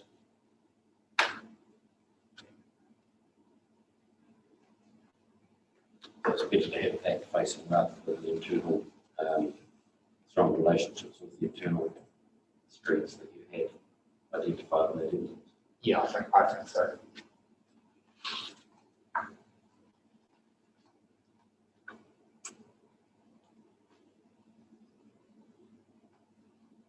You usually find that when you don't address the street, you're trying to use mitigation measures to improve it, while you just address the street, you don't need those mitigation measures.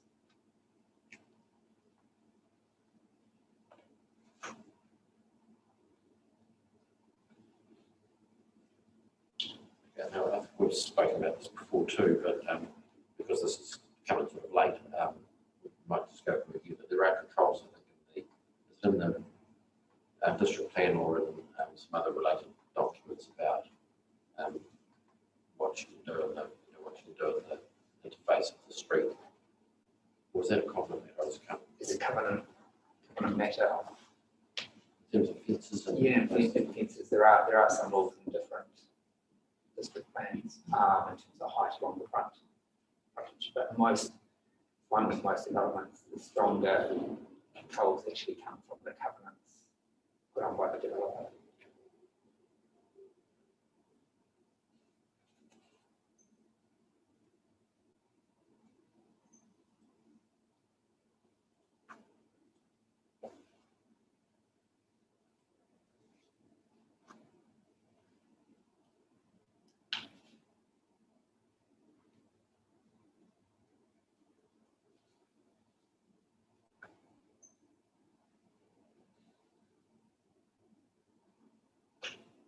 Okay, can you talk just a little bit about, in terms of connectivity and walkability, and I've got from your summary you used for that and in your evidence, but I was just interested in the way you described it in your paragraph 18, saying the ODP design intentionally does not provide people access to the north to provide a better range of modal options.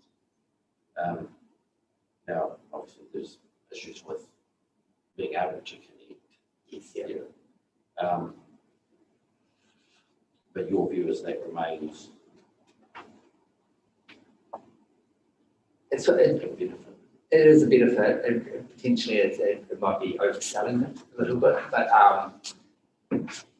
when you look at the site and how it's been designed, it's actually a positive, I think, that's come out of the ability that we can put pedestrian and cycle links through, but we're more limited with car links. And it provides us that we have that green network, strengthens that green network too.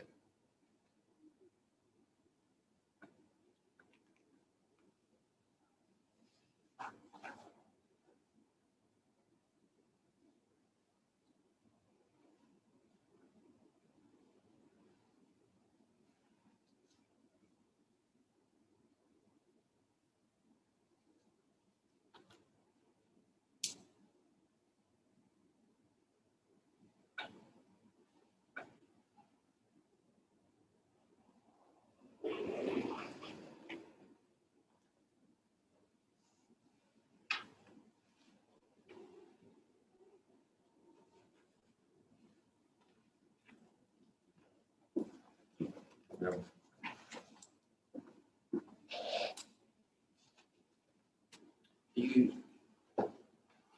When you happy and I mean there'll be this process to go through to see if you can actually get these, and I'm not quite sure what the stage that's at, to get the pedestrian and cycleways through the neighbouring subdivisions. And you've indicated that the voucher treatment along Riki in particular would basically match. Yes, yeah, it would easily, and you would receive it. The two would tie in really well. And one nice aspect to it is that it would extend the length of some of those walks from Te Whāriki into the farmland, which is the area that's currently private ownership, but it gives that ability to get down to the streams.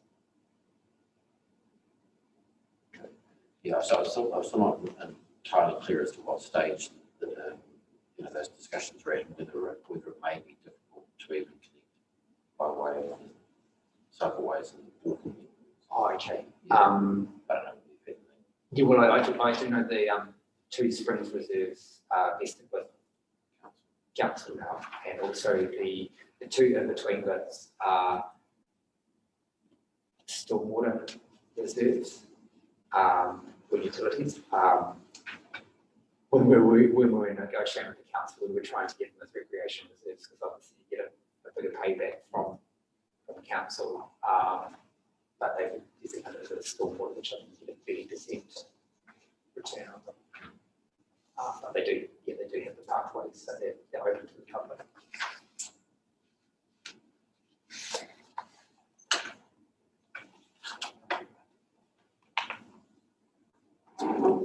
Are they quite critical being able to make those connections? Are they quite critical with your overall assessment in terms of the connectivity more quickly? I think so. Yes, I do. I think they add a lot of value to the plan change. And equally, I think they add a lot of value to the residents of Te Whāriki as well. So yes, I think, and then it does provide connections through to the primary school and the shops. And, so yes, I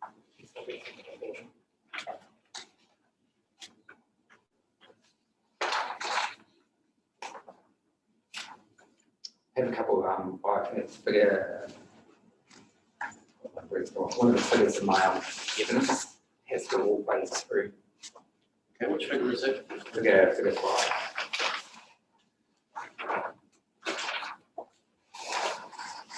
Says that the network of walkways and cycleways that are through Te Whāriki. And you notice down the bottom one on the southern boundary of the existing pathways that have been constructed.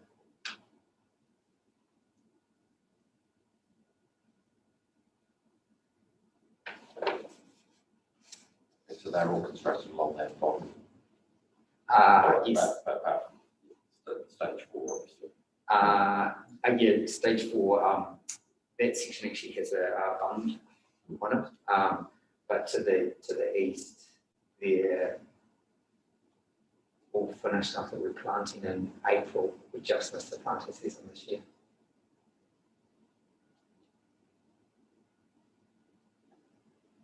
Okay, and the reserves in your figure 4 will be those two areas that's stormwater. At the base, so they're actually natural springs. Yeah. So on the one on the western side has quite high cultural relevance, and so we've been working with local Runanga on a boardwalk design and information course. If you can go in there, it's actually worth having a look. It's a really nice spring, and so there's a lot of native planting going around the edges of that, which then will hopefully eventually tie in with what's happening on Plan Change 69 and around the homestead.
just talking through your paragraph 23, overall planning changes considered with the agricultural policy for 2010.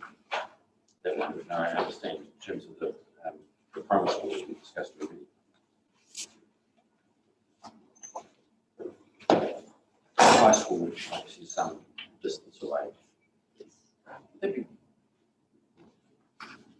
Would that be, it's not feeling, but it would be viable. Definitely viable. I think once children get to the high school age, there's the expectation that it's high schools not as close as your primary school.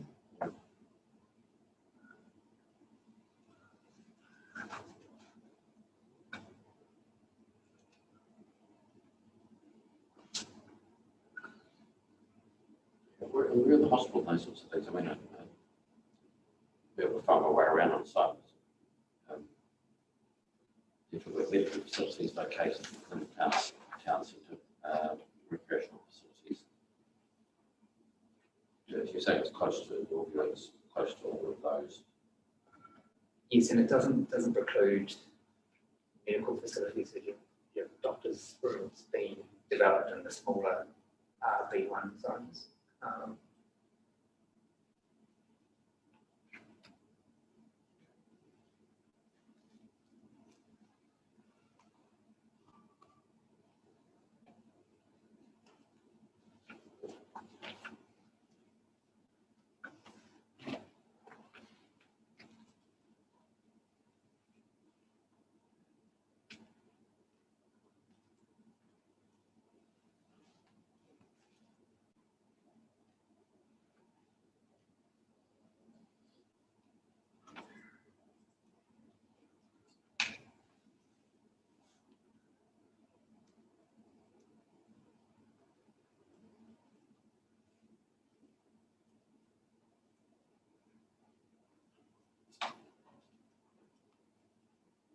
Okay, so paragraph 30, you talk about the landscape character can be highly modified.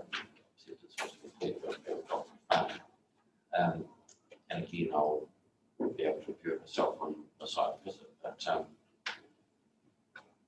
is the discussion we had earlier about what's there in terms of established trees and those sorts of things that you're talking there about around the river and around the homestead mainly. Okay. There are some shelter belts through the site, so there's some macrocarpa and willow trees, but they're all fairly, nothing of note or importance. They serve a purpose to provide shelter. Maybe the largest trees you've noted are definitely around the homestead, and the rest of the site is largely open.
Yeah, again, it's in 32. We sort of touched on this, but it's the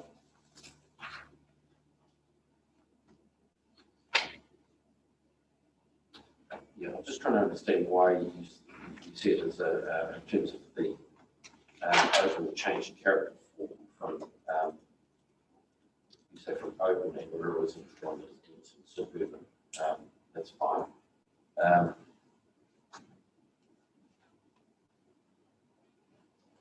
Okay, so you say the receiving environment is to maintain aspects of openness through the restoration and retention of the green corridors.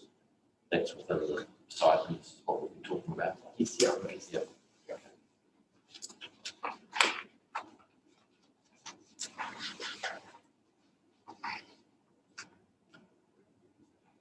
it's just that, yeah, the point that, though there is a change in the overall character of the receiving environment, a low magnitude of change is anticipated from these residential properties as opposed to receiving extension, et cetera. But for the residents, yeah, do you consider it being a low? I think for Tifriki, I do. Just given the buffer we have there, and the layout of Tifriki. Rudiko, the change will be greater. In saying that, though, there's no reason why the farmer couldn't put in planted a shelter belt along that boundary. Permitted activities, so sort of take that into account as well, into the visual community. That view that they have currently across the fields isn't, it's not there permanently, and that can change without their control, so you have to take that into account as well. So that's where I consider the degree of change was actually low.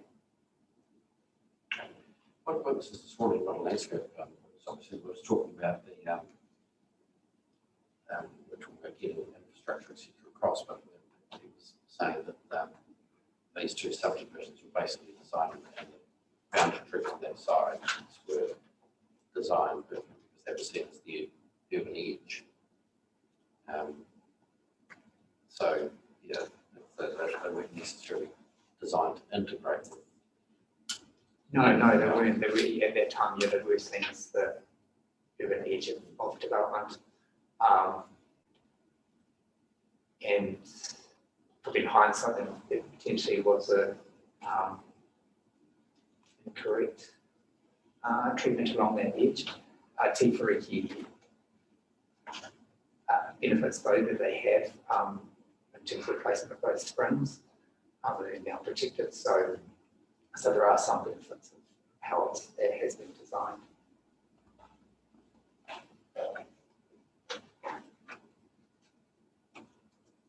There's no reason why they couldn't be retrofitted in the future, though, given the size of some of those lots in the deco, you could have the potential to reintegrate them. Yeah, because I sort of got a feel from your evidence that maybe the sector is comfortable, but you basically, if you pile on each town, you've got to, I'm not sure it was you, but when you pile on each town, you should, like this, you shouldn't be anticipating that it's going to remain. Yes, each town is the edging you expect. That's where the greatest change is going to occur. But it's just, it's probably a matter of when rather than if. There's one of the splitters, at least one of the splitters, I can't recall which one is taking the umbrage with that, and saying that when they purchased, they didn't very careful, due diligence and looked at it all, and the way it was designed, and that was the boundary, blah, blah, blah. So, yeah, they said we were anticipating that there would be a change of this nature. No, I guess, and this is why we go through this change process of that. It is really hard to anticipate what is going to occur in the future in terms of design and development and development patterns.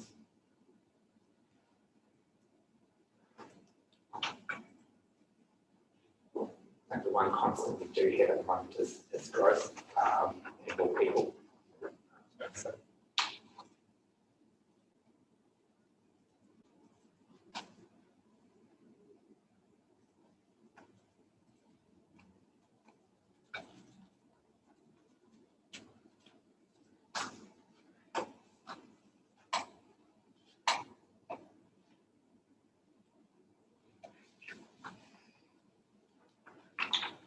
Mitigation measures.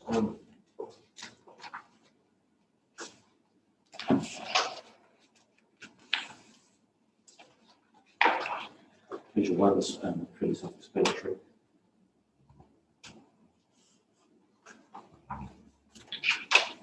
32, high density towards the centre of the development, higher buffer for low density development along the edges of the shade.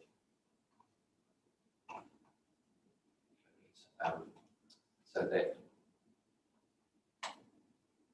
the primary edges here are Collins Street, Springs Road, and then you've got the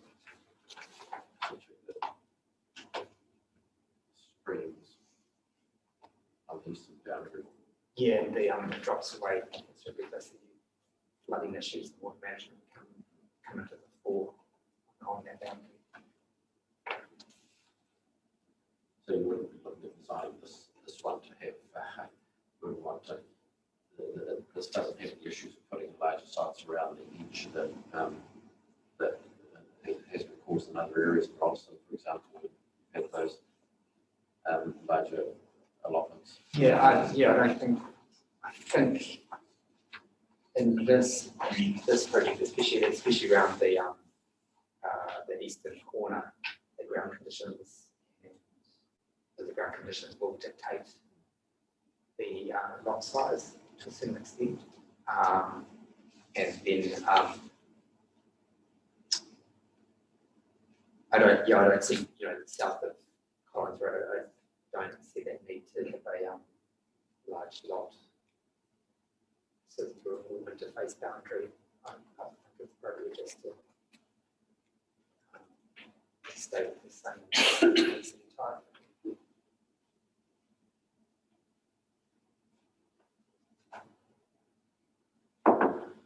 Does the road, Collins Road itself, is that a sufficient sort of a break, if you like, between?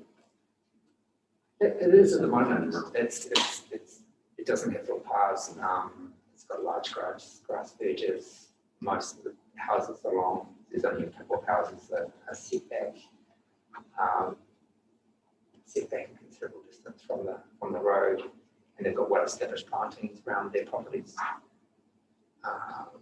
So I do think the road itself is sufficient. This is an example.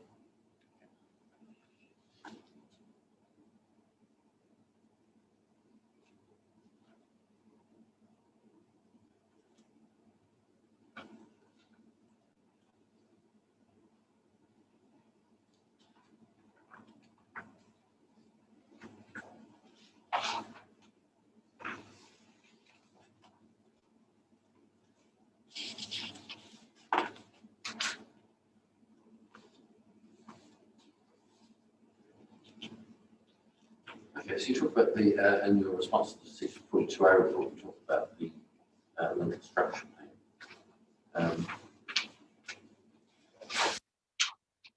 There's more views of computer, little weight. The structure plan, little weight in construction. Yes, I think it's largely built.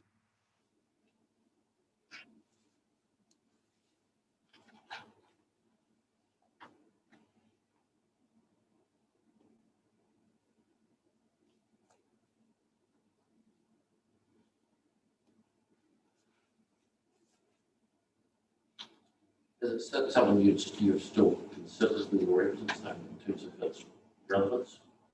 I think so. I think that it's it has shown the growth patterns for the town over the last 10-15 years. And in that aspect, I think it is important that the councils identify this growth happening and use the ODPs to assist with the development of the town.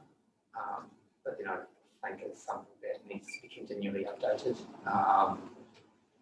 and to affect the opportunity to create new growth areas.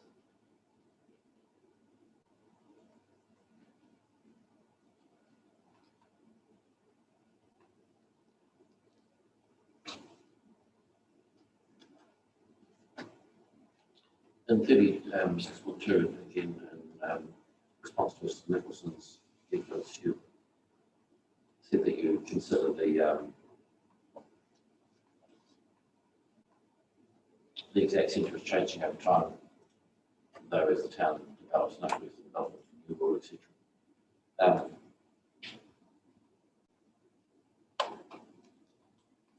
There's not really any difference or much difference, if any, between you and Mr. Nicholson in terms of that. No, I think, It's the same, it's yes, but it's drifting towards the west. yes, yeah, the university is now part of the town, or the town's part of the university. I remember when I was at university, there was a clear gap between the two. And now that's. Exactly, that's smiling. I went them myself. Perhaps I should stay. Right. Okay. So there's no real change there. The importance of the neighbourhood centres that are proposed in the ODP from your perspective. I think they are important. They have their diversity and ability for residents to pop down and amenities without having to jump in the car. Potential for medical centres to go in there. Just day-to-day items, takeaway shops. Seems to be in Rolleston, there seems to be a proliferation of preschools on that site. And I'm not saying there's any issue with that, but that's sort of you should anticipate here as well, potentially. Yeah, there is one in Tifariki, already on the corner of Cherokee and Southfield Drive. And you said almost like a front runner. Aikman Park's the same. The housing has come, then preschool comes, then the commercial comes slightly after that, and then Emoe potentially after that. So you have the preschool, childcare. We highly like in this area. And from your experience, they're going to be one, the little pocket B1s. No, actually. I do know at Falcons Landing that they went for resource consent and out of the B1 centre. And then there is also one, I think, in Falcons Landing B1 centre as well. Because I do remember the developer tried to stop the resource consent on the residential land.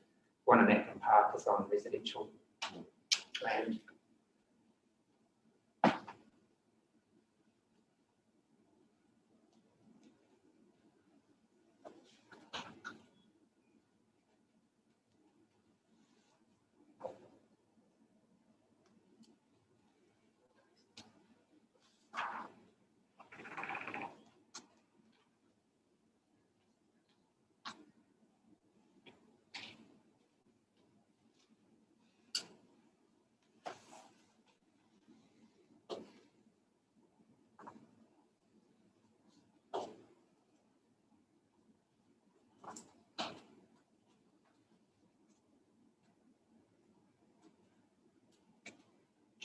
Okay, so you don't agree. Obviously, there are a number of things you don't agree with. Mr. Nicholson, one of those relates to walking accessibility. So you don't agree the south side of the building has low levels of visibility. No, and that's based on the what's happening to Tifariki, is it? yes, it is, yeah, and just from observation, a number of people that are walking and cycling through the development.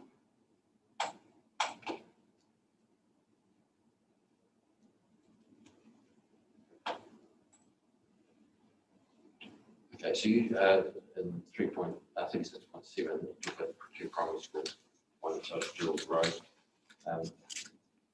Okay, so you don't consider the township is weighted more to the north. In terms of residential growth, would you accept that it is weighted to the north? Potentially at present.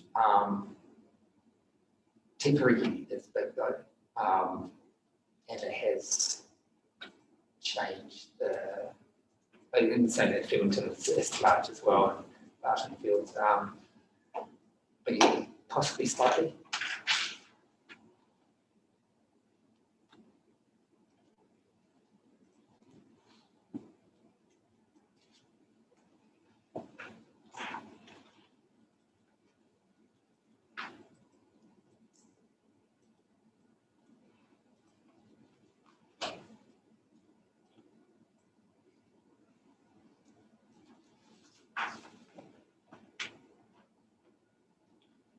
and back to this connectivity issue, but just this is in your responses.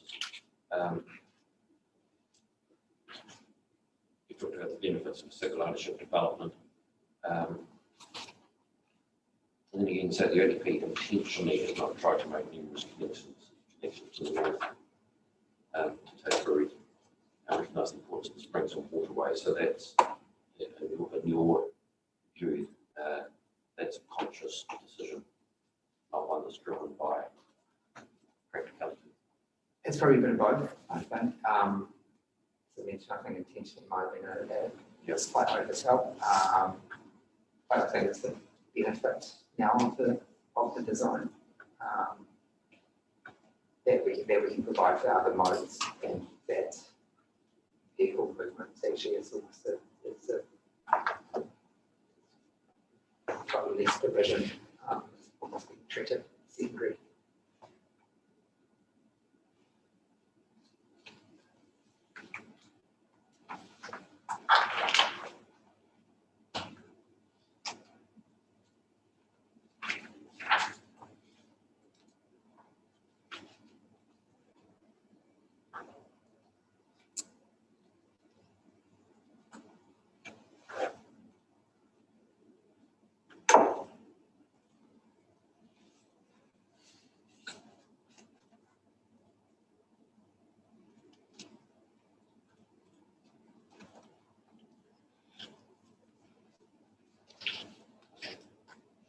I think that was all I had to talk about. Thank you very much. Thank you. Do a break. Yeah. Sorry. No, that's all right. You probably want to listen to this anyway. And we'll have to decide what to do with the, I'll check how they're going, and I guess we'll just carry on. oh, yeah, no, I can't see that we get to, Hear from you. no, I can't today. No. All right, take it.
Now,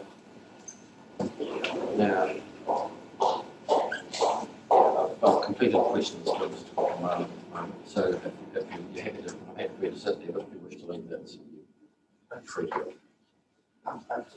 No. Just.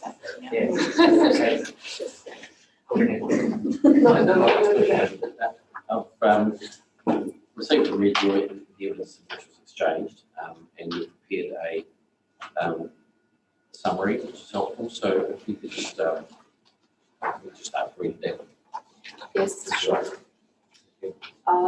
So my name is still Nicole Lauenstein, and I hold the qualification and experience as set out in my evidence. I have reviewed the urban design related matters relevant to Plan Change 69 and provided evidence in support of the Plan Change application. I have peer reviewed the application and considered Mr. Nicholson's urban design assessment and statement of evidence, which was appended to the Section 42 report. And I have subsequently contributed to several improvements to the RDP and its narrative. In his evidence, Mr. Nicholson mentions several areas where he can be supportive of the internal layout of the RDP. He has concerns regarding insufficient external connectivity to the township and accessibility to the main community services it provides. In preparation for this hearing, we have met and agreed on improvements to the internal layout of the RDP. However, differences of opinion with regard to connectivity and accessibility remain. Other remaining non-RDP related points of disagreements are the most appropriate planning mechanism to locate future growth in Lincoln, so picture strategic planning exercise or plan change, and the effects of visual amenity for existing and future residents along the southern boundary of Bideko and Te Whariki development. Now, Mr. Plumsimoon and I have discussed the above matters on several occasions and are in agreement. However, as he was unable to attend our informal meeting due to prior commitments, the visual amenity was not discussed in detail at my meeting with Mr. Nicholson. That leads me to urban growth and form. Lincoln is one of only 2 key regional centres in the Southern District. Growth is to be expected and directed towards such urban centres, which can clearly be deducted from the objectives and policies of the RPS and the MPSUD.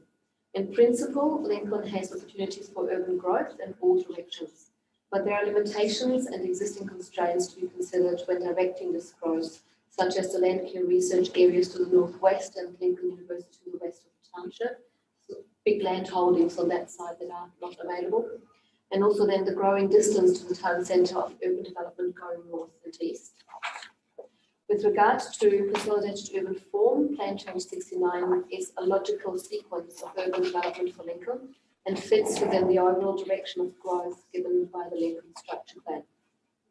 The timing of Plan Change 69 was appropriate within the context of the urban growth rate, which has accelerated post-earthquakes and superseded the planning growth and sequencing as anticipated by the Structure Plan. And that seems to be a common occurrence at the moment with the impressive growth rate in the district.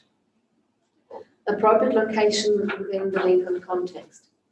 The site is only 1.4 to 1.7 kilometres from the town centre as the crow flies, and the library allowing easy access to key services. It's 1.2 to 1.7 kilometres from Lincoln University and land care research, again key places of education and work.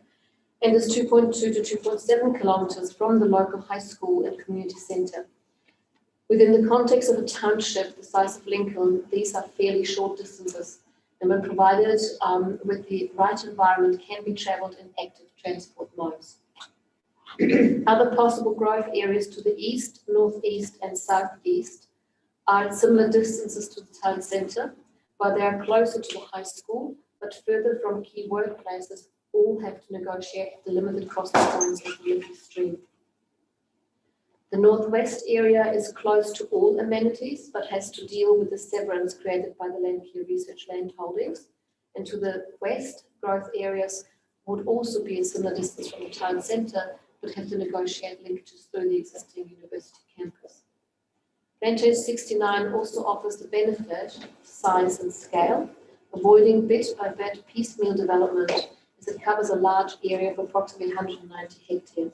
It provides the opportunity to create certainty around location and availability of additional commercial nodes, around an integrated pedestrian and cycle network within a high amenity green network, and importantly, it provides certainty around the status and protection of the local water springs by integrating them purposefully and carefully into this wider green network.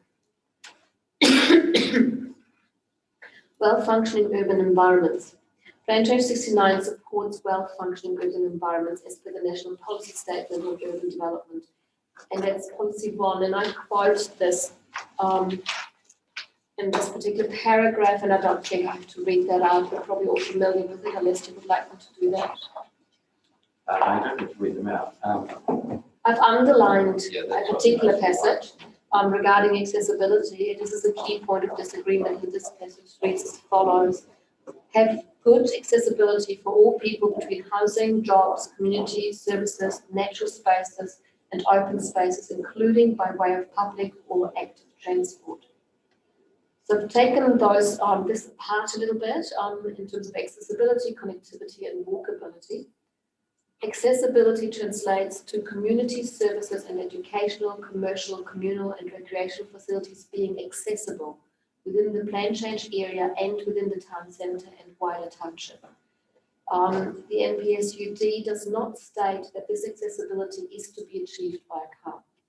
To the contrary, it specifically highlights the importance of accessibility by active transport modes such as walking and cycling. Connectivity is the physical connection between daily frequented destinations within the plan change site and to the outside. Again, this connectivity is to be provided for all modes of transport. It is, I have often mistaken as vehicular or road connectivity. Walkability, and I don't know where cyclability is a word, but I made it one. So walkability and cyclability is often reduced to mere distance travelled, but this does not take into account the real complexity of what makes a route walkable or rideable. There are several other important factors that need to be equally considered, such as the destination, the reason for travel. Is it commuting, or is it shopping, or is it dropping off children and things like that? Pathway standards are important. The ability to share the path or use as a group, which particularly for younger cyclists and walkers is really critical. Intermittent destinations, so the spaces in between that we travel through and what destinations are there to explore. Accommodation of various travelling speeds, faster commuting versus slower meandering. Resting areas, which is important for walking. Cost savings need to be considered as well, car versus biking versus walking. Ability to securely store bikes at destination is another one to consider. Age and fitness levels are also a part that we take into consideration when we make that decision. Intersections to negotiate, this is often very critical when we let children travel by bike or walk. And knowing the neighbourhood is also a very important part and often misunderstood. However, the most influential factors are safety, in particular at night and when in conflict with cars, amenity of the environment travelled through, time and distance travelled or directness of the route, convenience or inconvenience, and then weather and terrain. It is worth noting that apart from the final two factors, all others can be addressed through good design. And I mean terrain, I mean whether we actually have to walk or cycle up a hill. Almost all residential environments in New Zealand are designed for one mode of transport above all others, the private vehicle. Road layouts are designed first and foremost to provide efficient travel for cars at a reasonable pace of 30 to 50 kilometres per hour. Intersection spacing is set at convenient distances for cars and vehicular distribution in general. And crossing points are located where this is convenient and least impeding for flows of traffic. The actual physical layout of roads puts cars in the centre and pushes pedestrians and cyclists to the outer margins. As a result, the public environment within the streets is car dominant and often perceived as unfriendly or even unsafe for other road users. The Plan Change 69 takes a different approach by prioritising cycling and pedestrian active movement over passive car movement. It places active transport, cycling, walking, and similar, including wheelchair and other aided active transport such as e-bikes and e-scooters. So it's not just about walking and cycling. It places them via the most direct route within a very high amenity green and blue network. This provides safety, convenience, well-formed and well-lit pathways, and allows for all these active transport modes to share pathways and coexist within this priority network. The Plan Change 69 site lends itself to such an approach due to the nature of the location requiring an extensive green and blue network for water conveyance and protection. And this is ideal for the integration of pedestrian and cycling ways separated from road carriageways. A northern green corridor along the boundary to Te Whariki collects all pedestrian and cyclists using the various north-south routes within the site, enables an east-west distribution, and allows access to the existing transport network connecting directly to the town centre and through to the high school. The most direct connections follow Vernon Drive, Kaitoreti Drive and West Belt. Further east, Allendale Lane and Valence Drive and the Liffey Stream corridor lead to the eastern edge of the town centre and further on to Lincoln High School. Now, due to a lack of time, I've not been able to produce a diagram actually showing all these pedestrian connections and how they filter through into the centre and all the way through the high school, but I'm happy to provide you with that if there's any help to you. Just let me know. What's your time frame? That could be done by tomorrow. So it could be before I hear from Mr. What definitely before I hear from Mr. Yes, absolutely, absolutely. That can be done. Yes. I was working on it when I got the phone call. Yeah, no, I understand that would be helpful. Yes. There are further high amenity pedestrian cycling connections through the open spaces in Te Whariki. Most of them are shared environments, and local shortcuts through the residential neighbourhood streets between Te Whariki and the town centre. All these connections are suitable for walking and cycling. And just as a guide, walking on these kind of environments takes about 12 minutes per kilometre, and cycling about 4 minutes per kilometre. This gives a bit of a guidance in terms of time and travel distance. I consider the inconvenience to car travel by having to use an indirect route via Springs Road to the town centre as beneficial. It elevates walking and cycling above the car by giving them priority routes and should encourage active modes of transport over others. And I've followed this morning's conversation when the transport evidence was presented, and it sort of clarified another area for me that crosses over into urban design, is that we're actually not funneling commuter traffic through Te Whariki as a result of not having a very convenient road connection. And that is probably advantageous for the urban environments within Te Whariki and further on towards the town centre. To further support the new community, the Plan Change area also provides local commercial centres of an appropriate scale. These are located within a maximum 500-metre radius from any dwelling in the Plan Change area. Considered an easy walking distance and can accommodate, Plan Change 69 can accommodate a future primary school, early learning centres and important community facilities if required. They can sit within residential areas or they can sit within the smaller commercial nodes as well. With regard to external links, it does not create future impediments to connectivity and urban growth if this was to occur, by providing good linkages to future growth to the south and the east, being Collins Road primarily. And just adding to the discussion you recently had with my colleague, Mr. Conlon Moon, there has been a real change in the last 3 to 4 years, I'd say, in the way that councils address the interface with rural, with an eye on possible long-term future expansion of townships, where there was initially the desire to create larger lots to have a transition density between rural and the more denser residential areas or standard residential areas, whereas now there is definitely a better understanding of township growth and a change in providing good connectivity, but not actually creating incompatible densities between these two areas that then turn that back onto a neighbouring environment. So there is definitely a change happening in the thinking in several cases at the moment. That leads me back to PAP 26, character and identity of Lincoln Township. The underlying design intent for the ODP takes its cues from the neighbouring Te Whariki development and from the Liffey Stream, which is the core Lincoln identity, the Liffey Stream. Does that by managing and protecting its waterways with generous green spaces and high amenity landscaped environments with public access. The green and blue network will extend the local character and identity of Lincoln into the site, and in particular provides protection for the cluster of natural springs, making them accessible for the public to enjoy. The proposed Plan Change 69 integrates the old homestead and associated landscaped areas around the larger springs with the aim to preserve part of the local history. Instead of proliferating the 4-hectare rural lifestyle block, which would be the alternative development probably for this area, it adds to a more consolidated and compact local community, proposing a similar residential character to that which is already existing, keeping growth in as close as possible proximity to the town centre will support the sense of community.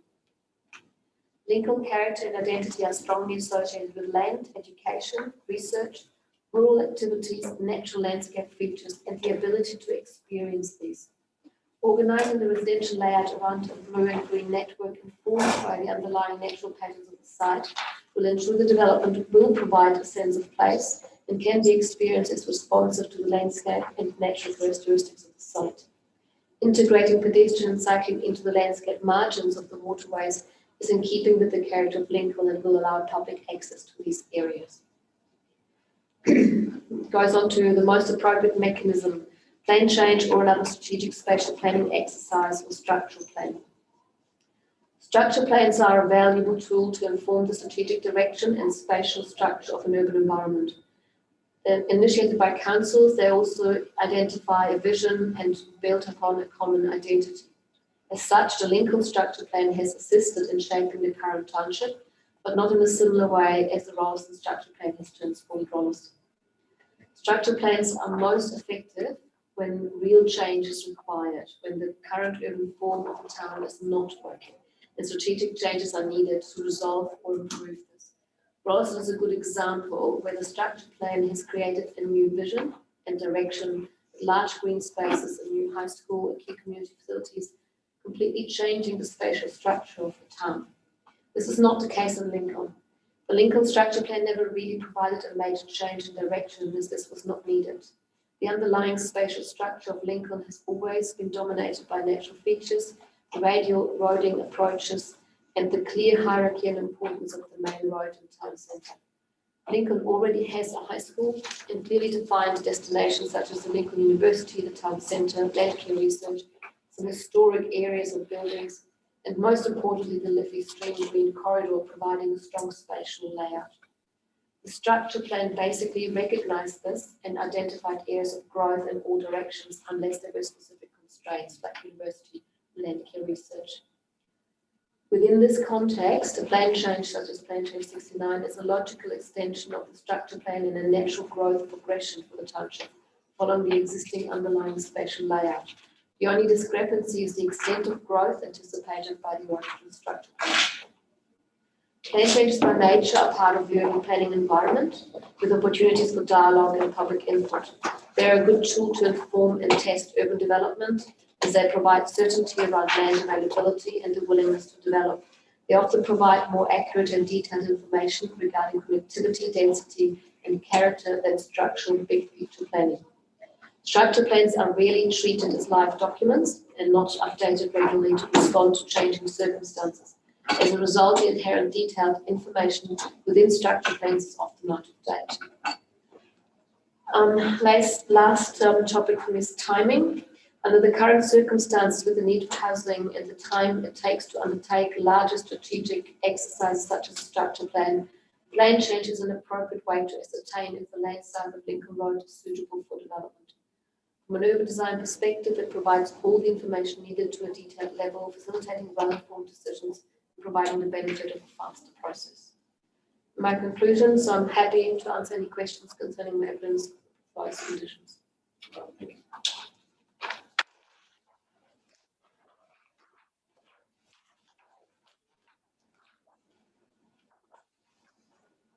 Just some clarification, just use your summary for the clarification points.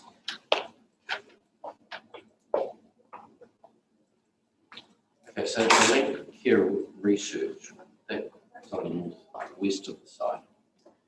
Land Care Research is actually located in the town centre and has its buildings north of the main road, but it has a lot of land holdings that are sort of, I don't know whether they're at university or land care because they are working in unison, so it's hard to detect which land holdings are exactly where, but it's the connection between Land Care Research and the university and the land holdings. And I think there is a plan figure 1.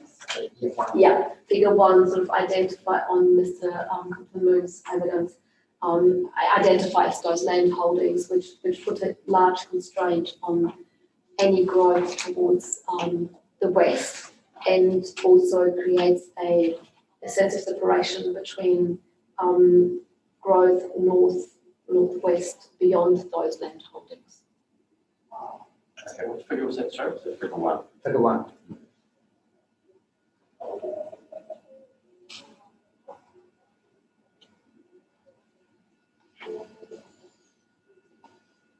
It's got Lincoln University, let's see. We will verify the domain, Lincoln High School, primary Lincoln shops. It's that lighter coloured pink. Okay, so Yeah, sorry. that outline development area B. Yeah, in those areas,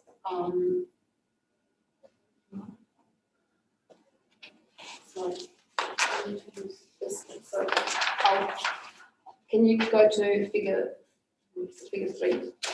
That's the one I'm more familiar with, and it shows the same parts. So you've got Land Care Research which is a darker area to the north of Gerald Road, and then you've got the Lincoln University environment, and we have got, so the premises, the actual physical building premises of Land Care Research are quite central, but the land holdings and a lot of the testings that you've done on land that's currently in that outline development area B. A lot of those sites actually used for the Land Care Research testing areas. And I would have to go back into structure planning and do a bit more research on the availability of that land. Okay, so on that figure 3, is it the light? The light blue areas, yes. And I haven't familiarised myself with which part of that land may come available. There are things changing around the Land Care Research environment and the university, and what's being used and what's not used, which areas are used for research and which ones are potentially becoming available. I'm not privileged probably for that information either. So it's a bit of a stab in the dark there. However, I'm pretty sure that if there was capacity there, they would have been made available. They would come to the market. And you're saying that to be growth in that direction, there would be a... There is if we're jumping across the blue areas and start developing beyond those, there is obviously a severance.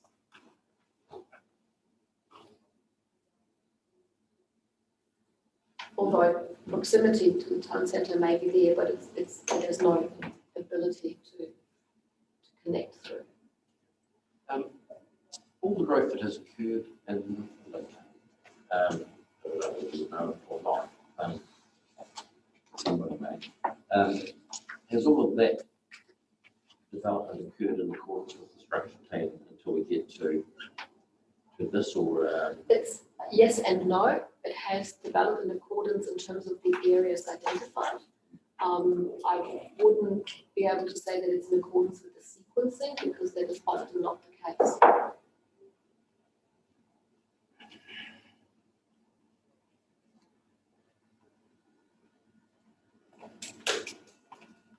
So growth when we're directed.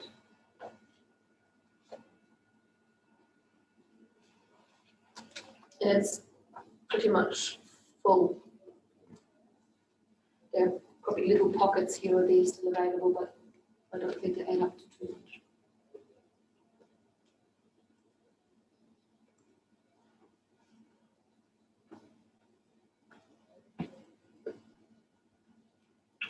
So, leisure park, etc., they were, that's parking station is in accordance with the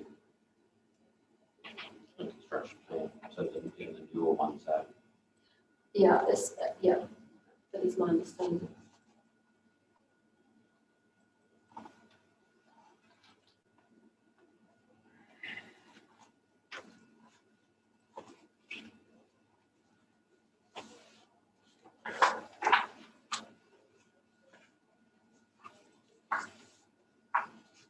But it just happened a lot quicker than the structure plan anticipated. Yes.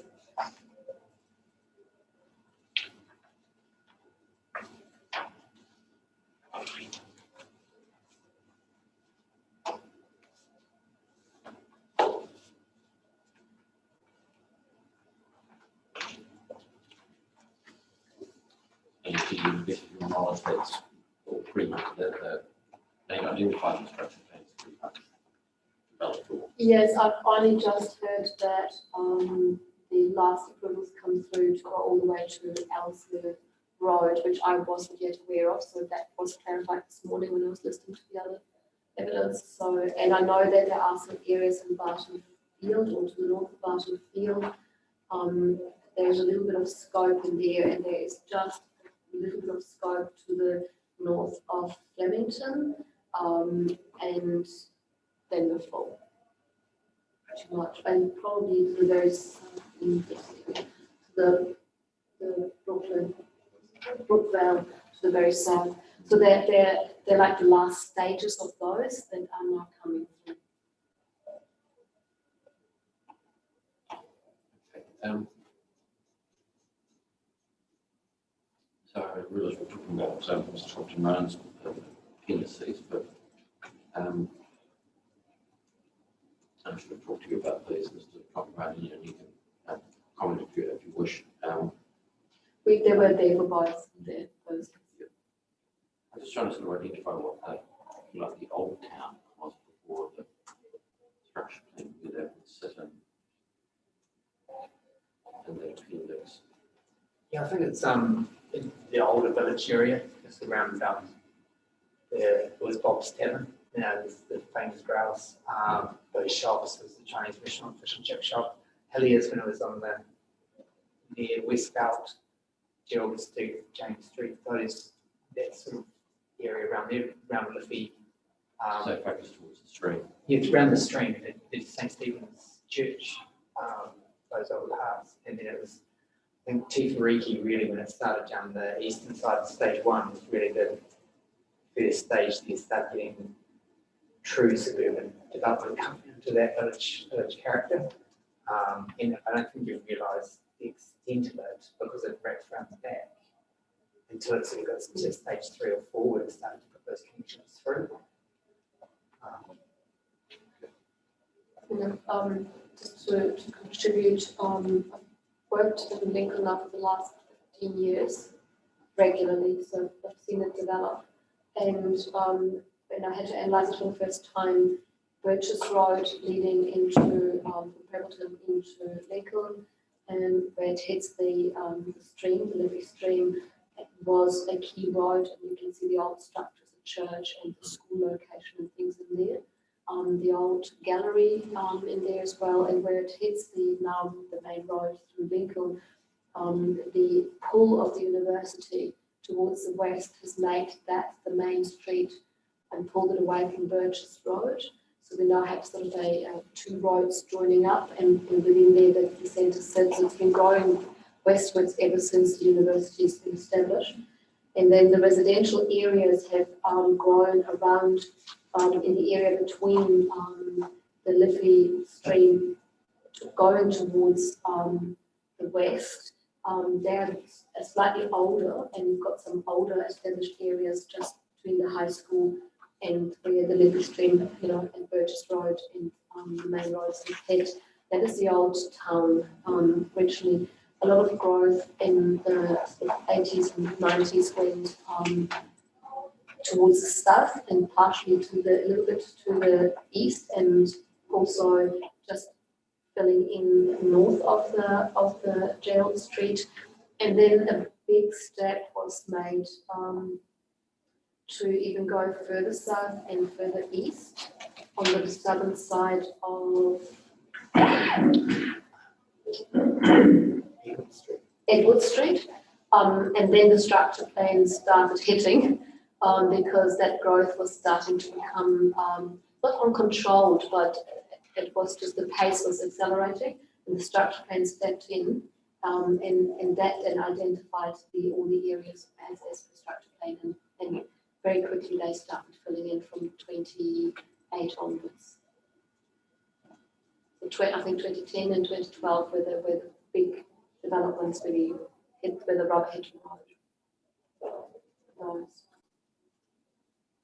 That's a bit of the growth history.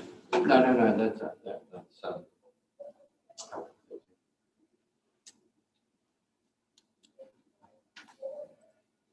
the structure plan was introduced to address the growth that was occurring perhaps in the wall. I wouldn't say that was the main reason why it was introduced. I think there was that all the structure plans happened to actually coincide at a similar time, and I'm pretty sure that there are sort of top-down as well as bottom-up movements that encourage the structure plans to occur. They were definitely needed,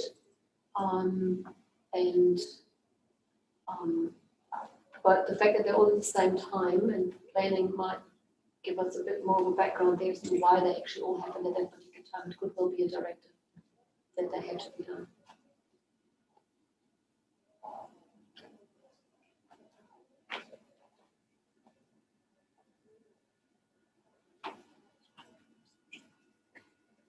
When the structure plans that all coincide similar time, was there something specific in the planning environment that triggered them all at the same time?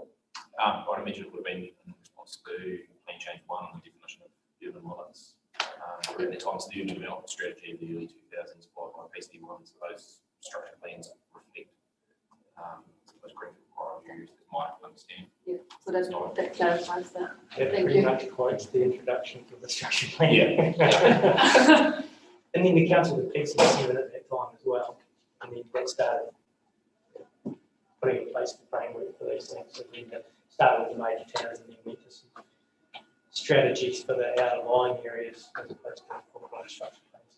Living involves some of the main structure plans. I asked the question because it's really outside of my main expertise. No, that's fine. And got no difficulties with that. Good. I didn't want to take over. Okay, while we've still got that figure 3 in front of us, you talk about in paragraph 53 a slightly unbalanced form. So can you illustrate for? Sorry, I just couldn't hear you there. Oh, sorry. While we've still got the figure 3 in front of us, you say in your paragraph 23, you refer to a slightly imbalanced form. Yeah, it's the nature. It is the nature of the underlying spatial structure. It has the slightly unbalanced form because there is obviously the Liffey stream, which creates severance. So development, although it wants to be close to it, also has to grow along it in parts. And the roading structure that's in there with Burgess Road, Gerald Street and Edwards Road coming in sort of triangulated or radial to that particular point where Liffey stream is. It's a total logic thing to happen. You think about developing land for the very first time, it's the natural way you walk and go. However, as a result, you see development along those roads occurring and they're pulling away from that centre. And then it comes down to where the big destinations are placed. the high school, the church, and then the university being outside of the township again, so you can sort of see how there are the different poles on that very consolidated form.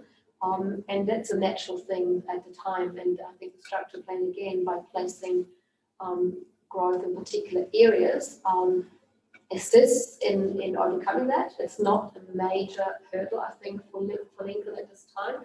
However, with the land holdings around universities, with the blue areas not developing, that's where we started to get a slightly uncomfortable reform long term. If they were always to stay rural, then it needs to be thought through how the urban form can respond to that in a cohesive way. But and it is doing that. If you think about it, at the moment the town centre is consolidating westwards and making the most of the space it has. And we're getting smaller town centres in the southern areas and in the eastern areas. So it is starting to respond to the actual natural occurrence of that slightly different than perfect circular shape. You've got a comment there about trying to do that in a coherent way. Is it your view that that coherent way can be achieved through, or the start of the new one can be achieved through public plan change, or does that indicate that the spatial planning is more appropriate? Within the context of Lincoln, it can be done through plan changes. And as I said in my evidence, my summary evidence, the Lincoln structure plan worked with an underlying, or recognised the underlying structure and spatial features of Lincoln, and sort of consolidated them in a sense. It hasn't really changed them, it hasn't worked against them, it has worked with them. And so plan changes, when we work on plan changes, we always look at the wider picture, we always look at the inherent underlying structures and work within that. So plan changes are, it's always, you have the same team of people working on plan changes as you would have those that are looking at informing structure plan. So it's the same knowledge is put into it. So as such, yes, within this context where there's no, in my opinion, nothing that needs to be repaired or completely changed, or a directional change needs to be taken, it's fairly safe to go with the plan changes. Yes.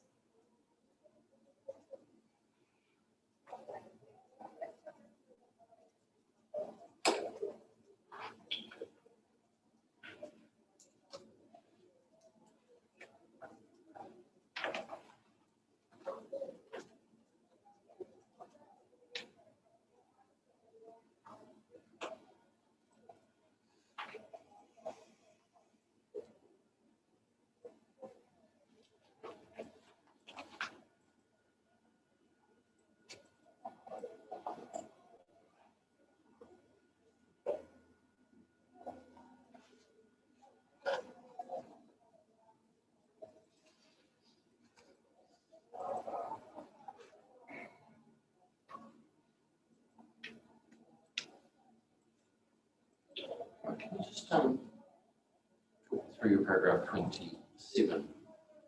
You discuss incremental growth as mostly of a small scale and administration controls manifested in economic development. That is just explaining the difference between incremental versus within the plan change of this size, there is some strategic planning that sits within it. So incremental growth is something that happens a little bit here and along a particular growth path, but it's not necessarily of a scale where integration and connectivity is being considered, because it's, or to such an extent, because it actually is not required, because it's quite small. And often these are, for example, rural developments where we cut a little piece off the rural land, so we need to get some money into our rural business to sustain it, so we're going to develop this little pocket and this little pocket and this little pocket. They may over time create something resembling a residential environment, but because of the nature of how they were, how they came to be, it is incremental and not easy to control in comparison to range land of this scale, which is the opposite. It can only really be considered incremental in the sense that it follows as the next one. So if you look at just the word incremental, which means you've got one and then the next and then the next, you could consider it just for that as incremental, but not the nature of incremental growth, which is very different.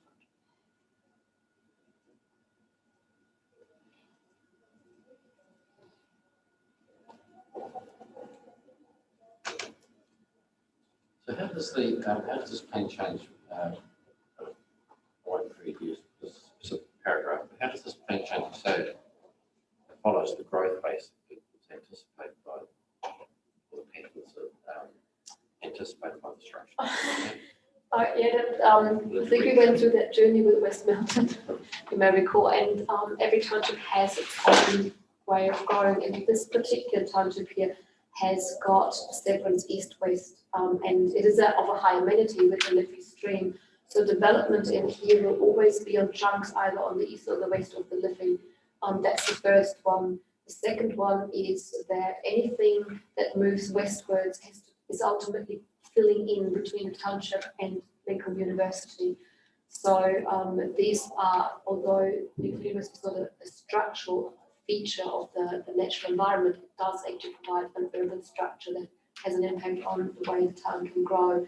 So, and you can see that most of the growth initially, the first parts of the block post-structure plan went into where it's easiest to develop and the easiest connectivity, the obvious connectivity, the roadings will be there, and some of the development is already existing. Sometimes it could also be other underlying factors like the soil condition, the elevation in terms of stormwater and flooding and things like that. So all of these inform the structure and how Lincoln has grown. But there's an obvious move towards north and east first, because the established connection over the Liffey stream is there with the roads. And then there is a definite growth south from Gerald Street, the existing areas, and then further south into Te Whariki. If Te Whariki was, because it's a very large piece of land, it's one-on-one ownership, it comes across as a very quick, all of a sudden, all of it kind of development.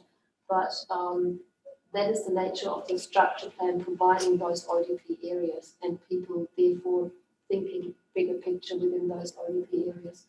So the structure plan has altered to some extent a little bit the natural growth patterns, which probably would be slightly smaller for a township like Lincoln. We would probably go with smaller chunks and develop them. The ODP areas used to be smaller, but the structure plan provided a framework for larger ODP areas to be developed.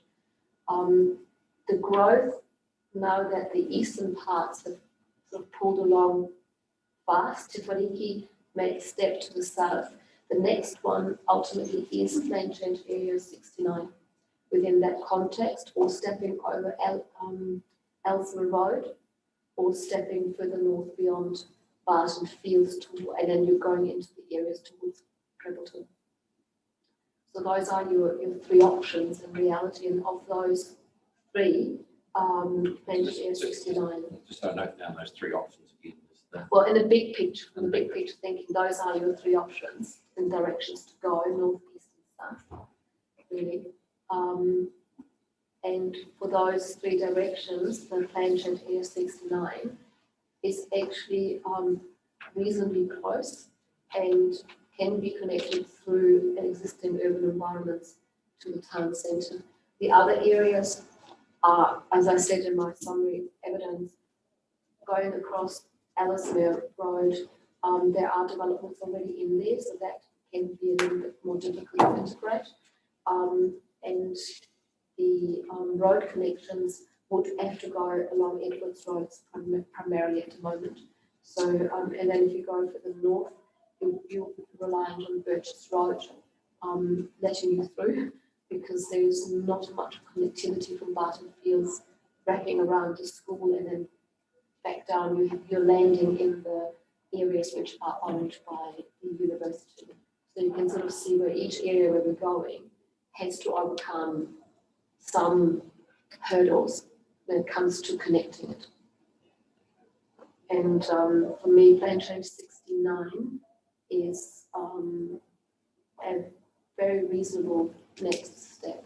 I haven't looked in detail into going across Lake Asma Road, but I do know that there is a conflict happening to the proximity to Taitapu. And to the north is there's more distance to Prebbleton.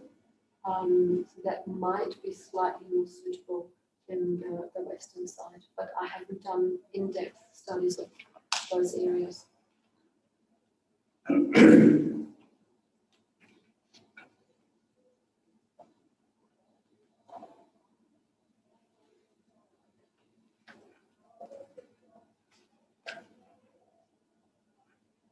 Right, I see what you're saying. I think I'm like understanding what you're saying. In terms of that growth.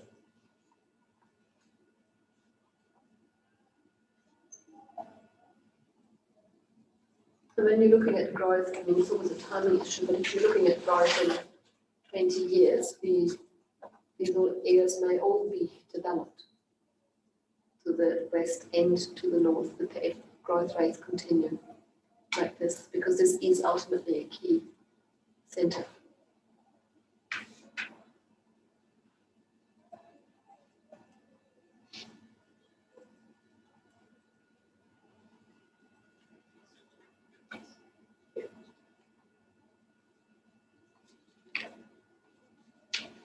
And then the only other area I haven't mentioned is the area around Morris Lane, where, as far as I understand, not my expertise, though, the actual conditions in the lay of the land and the water, flooding and other things are probably starting to pose constraints to development.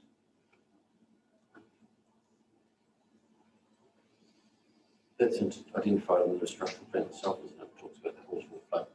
Yeah.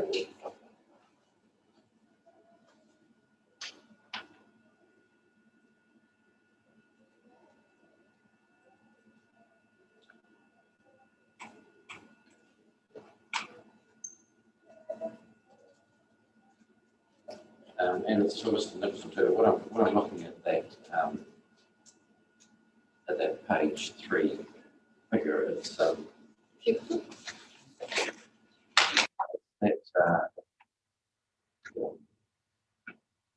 I'm not saying this is a good thing, bad thing, but it looks like can change 69 part of that. Puts on a jigsaw puzzle. Is that yeah, as a South Main. It just appears that way on that from that view. I think it's a matter of when structure plans are done, in some way, sadly, they follow existing boundary lines. So hence you get some distorted boundaries even around urban limits, which are quite arbitrary because it's normally not, you don't perceive them as proper edges. But I do agree that pulling something to Collins Road, it does look like it's a puzzle piece that fits in nicely.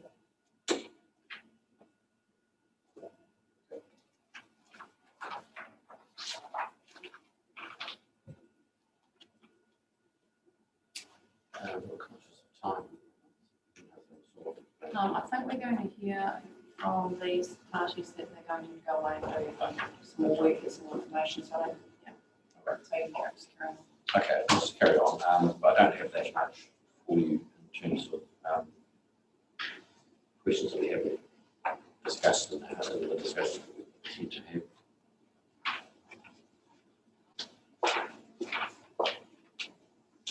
have. One of the concerns that I do recently evidence, and I probably have a question specifically on it, but that issue of the character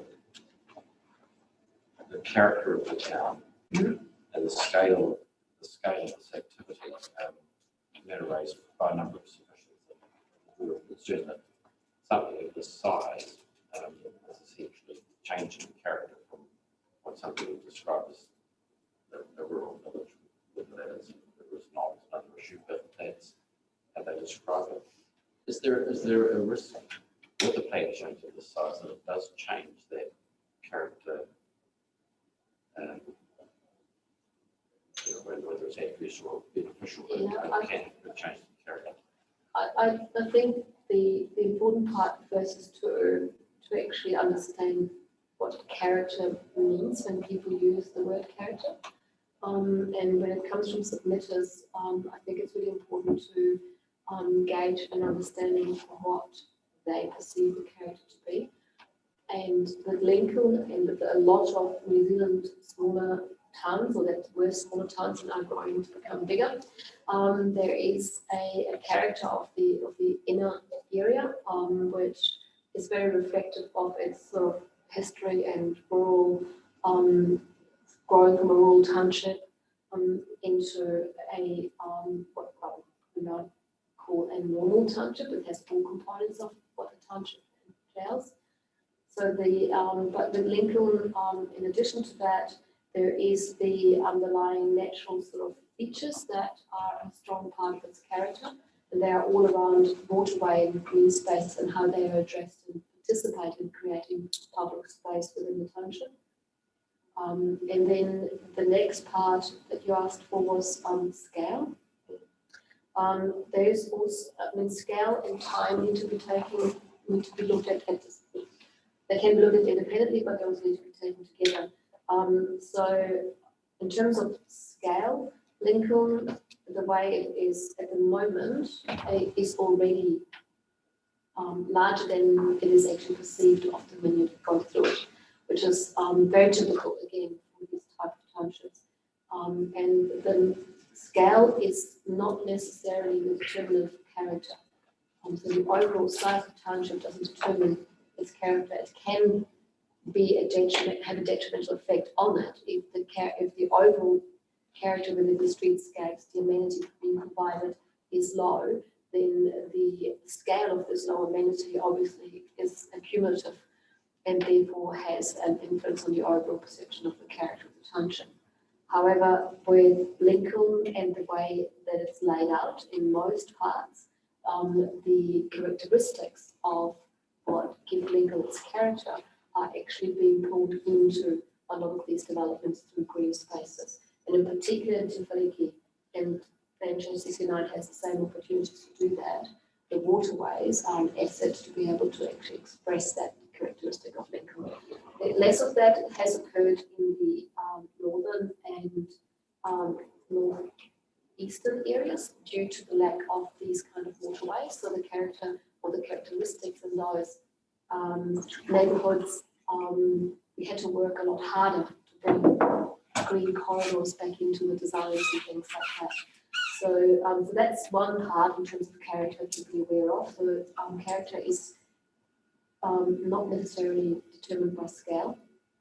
And when it comes to the size of this particular development, on paper it's large. However, other developments have been large as well. And please remember that they're staged. So there is a timing effect that actually reduces the impact over time, because developments like this are not being done all at once. So they will be gradually actually emerging. The benefit is that we have the bigger picture of this particular area in front of us right from the start. So I do agree that when looking at the plan and probably lay people not involved in urban design or this kind of industry will perceive it as this is overwhelming because it looks like it on paper. However, this is done over, talk to the landowner and client as to what the time frame is to develop this through and staging. And for that reason, it can actually be accommodated. And the last thing I would like to say about this also is, or two more things, design quality is really, really important. When stages are being designed stage by stage, and each stage in itself is logically finished, it has some sense of being contained, then the development over time feels appropriate to the character of Lincoln. And that can be done with those green waterways that we've got in here, the green network. And lastly, it is also a matter of understanding that Lincoln is what it is. It is a key activity centre. It has been identified as such. And with that comes change. And with that can come some change within the overall perceived character, as in terms of the scale of it. Yes, people will travel longer through the town to get to the centre of town, or longer from where they live to get to the edge of town to then experience a rural environment. So that is definitely a change that occurs, and that does affect the sort of day-to-day understanding of your township and its character and within the wider context. However, I do have to marry that up with the fact that this is a key activity centre.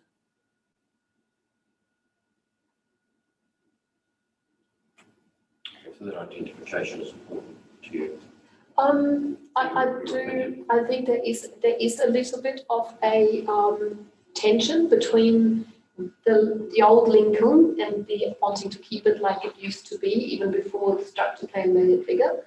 That sort of idea of Lincoln of the past, you know, and versus the Lincoln and the Rolleston key activity centres identified within the district. If we don't take the growth to these places where it should naturally occur, because that's where the facilities and the so on to support it, then where does it go? And there is a little bit of friction in that, particularly when people, you know, are affected by that live there. But I think it's a natural part of urban growth and development. It's not peculiar to Lincoln or specific to Lincoln.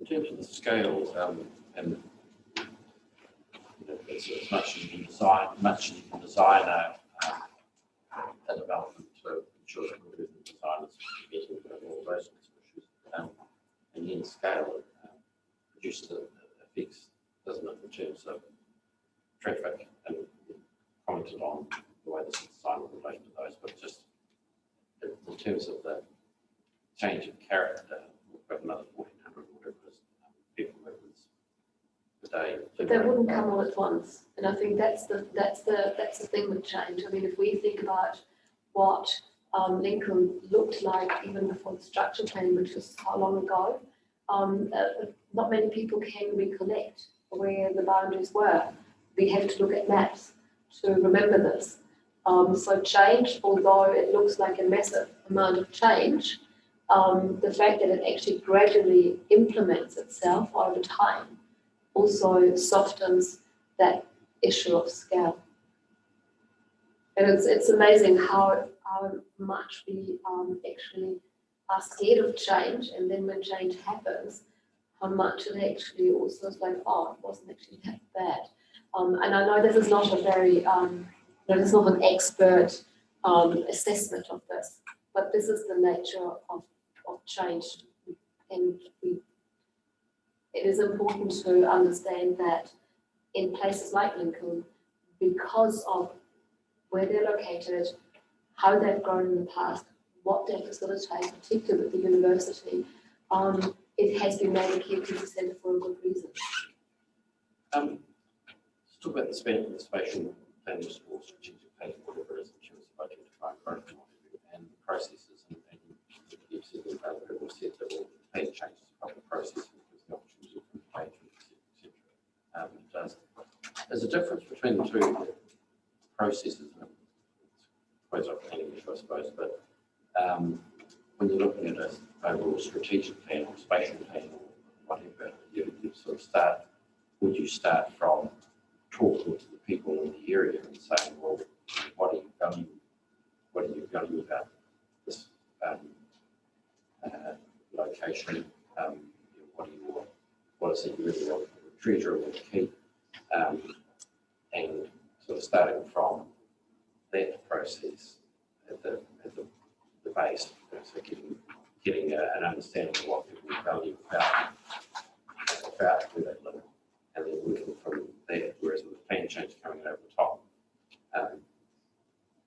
there isn't quite that opportunity.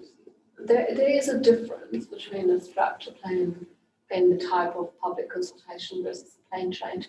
I'm not a planning expert though, so it's probably something you need to direct, but from an urban to other people, but from an urban design perspective, and having been engaged in public consultation, a structure plan I don't think a structure plan can be seen as from the ground up, let's ask the people what they want. I think it's one component of it, and identifying and communicating with the people that live in the area. However, there's a lot more that goes into a structure plan, and often the public consultation happens. Yes, it can happen at the very start, but very often you need to present something to the public to comment on, to be able to get that information out of the public. So the best public consultation is actually one that has several steps in it, and I don't know whether it necessarily applies to all structure plans. I think there were actually quite limited points of consultation within the process there at the starting point, but not necessarily at the end result always. So it depends on which structure plan process has been used. Quite a while ago now. But yes, they are definitely different. I wouldn't say that the public consultation necessarily forms. It will inform the plan. That doesn't form the plan, the structure plan, because there's so much else to consider. And then the next step also is what is the status of the structure plan afterwards in terms of the legal framework and how much of it is actually binding. And I think that's quite an important part to consider as well. So, spatial plan, spatial plan, we're talking about structure plans, but the whole spatial plan thing. I've had experience recently with one of my councils that's a client, and they're going through that process, and they went to the community very early with it, and got all the feedback from various towns in the area. When they had ideas as to where things should go, but that then informed it. But that enabled those views to be taken into account when identifying where the growth should be. Whereas with the plan change process, it's much more specific. We're looking at that piece of land and how that fits in. I mean, the plan change definitely provides far more specific and detailed information. Absolutely. It covers. More limited because it's not identifying well. Actually, I mean, it's all respect to the applicant, but I'm not going to flip it, but they're not going to come along and say, well, these are the parts of this side, but there's that land on the other side of town that might work better from a spatial planning perspective. So I don't get that ability to. I think each project has limitations, and they are at opposite ends of the spectrum. And ideally, we would like them both all the time updated by council constantly, and that would be our perfect world, but it doesn't exist. So the structure plan has the downside, or spatial, big strategic spatial planning has the downside of often actually not having sufficient detailed information, and very much struggles around the willingness of landowners to develop, and can end up with real pockets of nothing happening. So that there is a real, it cannot force the issue. That's one problem we have with structured planning and large spatial planning. So there's a bit of a disconnect to reality in that particular sense. However, it has probably a stronger involvement of the local community in visionary, forward thinking and providing. Sometimes it can be used as a marketing tool, but it creates a vision. Interestingly, once a good structure plan is in place, the visions are often the same for the next spatial exercise and the next spatial exercise, because the vision is inherently within the locality of the place and the people that live there. So I'm quite comfortable to actually borrow to some extent those elements of the structure plan, of the legal structure plan. And when we do plan changes, that's exactly what we do. That's what you would do. You would go into the structure plan and find the pieces of the structure plan that are actually applicable and inform the plan change, because we need them to be there for the plan change area to interconnect and to work with the structures that are there. So they do work together, but you need to select which parts of the structure plan are actually suitable.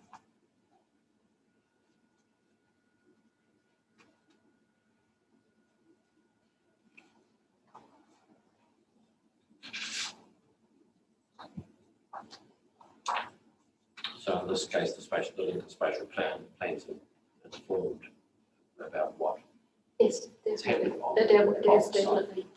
There's definitely a connection between Plan 269 and the key spatial structural items within the Lincoln structure plan.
Right, I had a number of series of questions about this issue that I think will probably come from our chat.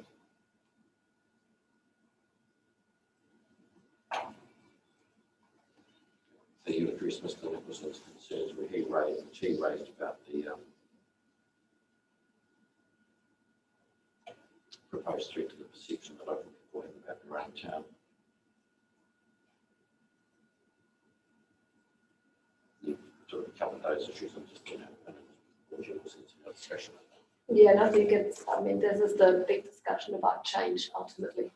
It's a very, I know that it's to some extent also very personal, but if you talk to submitters, it becomes, there's an understanding between myself and peers how to discuss these matters. However, when we're discussing this with submitters and taking their concerns on board, it's really important to understand the perspective they come from. I think that's something where, I think the urban design discussion between urban designers needs to actually be about the urban design merits versus the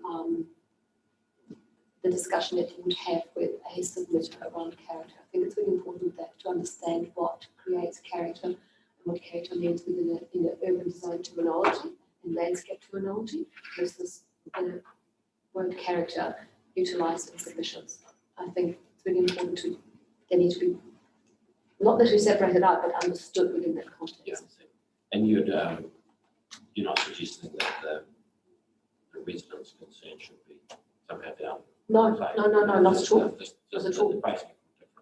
Yes, I just think that there is the discussion around character, amenity and scale that sits within the urban and landscape and planning environment, and then there is a discussion around the character perceived by the people living in Lincoln, which is a slightly different discussion.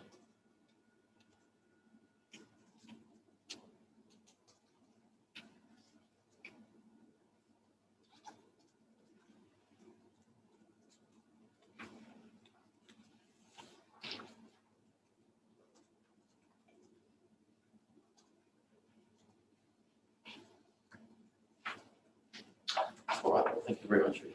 Okay, thank you. have a just to find out what it is that you decided that you're doing. I understand you've got some more work to do, just to understand the timeframes around that. I do my best shot. Yeah, so we had a really good chat. Time flies when you're fun. We were there for some time actually. We're just having fun with it, of course. There's a number of items I'm going to go away and find some more information on. Some more this was also a pond. Trying to work out the possibility of charging a bit more detail. So I've spoken to our wastewater engineer a few moments ago, and he's working away on that. So hopefully we'll get information tomorrow, not Thursday, but yeah, this is our best. And then of course the applicant has to then work through what that information means for their evidence, and then of course their peer reviewer, and then our peer reviewer. So there's a bit of a chain of text. So I don't understand the planning side of things, but one idea was that post the hearing closure, that a sort of a joint statement or a statement of facts comes to you. So we like, this is what we agree, this is what we don't agree. Is that what we talked about? So it could be done at closed hearing, because the may. I think what Mr. England means is close the hearing in the sense of finishing this week. Sorry, yes. Yeah, Oh, yeah, no, sorry. Yeah. So once we hear the information from Mr. England about particularly about how the pond use is and about the irrigation capacity in the ponds, really key bits of information we want to understand better to be able to determine the buffer distance. We have discussed that if there was a buffer distance, we would measure it from and what parameters we're thinking about in terms of buffer distance, and it was mainly operational, the new information relationship with regard to stormwater. We're comfortable about that that's not a concern with regard to emergency use. I think we're all comfortable that that's not a concern for low frequency. It's more the month-to-month kind of operational use that we don't understand about. And then the idea would be that once you have information, maybe I've had a chance to look at it, send it to Donovan and Chris to review, and then if it pleased you, it may be useful for you to have a joint statement, preferably us agreeing, but if there was areas of disagreement, to identify those. So I think what I'm hearing you say is you're going to be working on it this week, but we won't probably get through the end of that by the end of Friday, so it may be in the period of time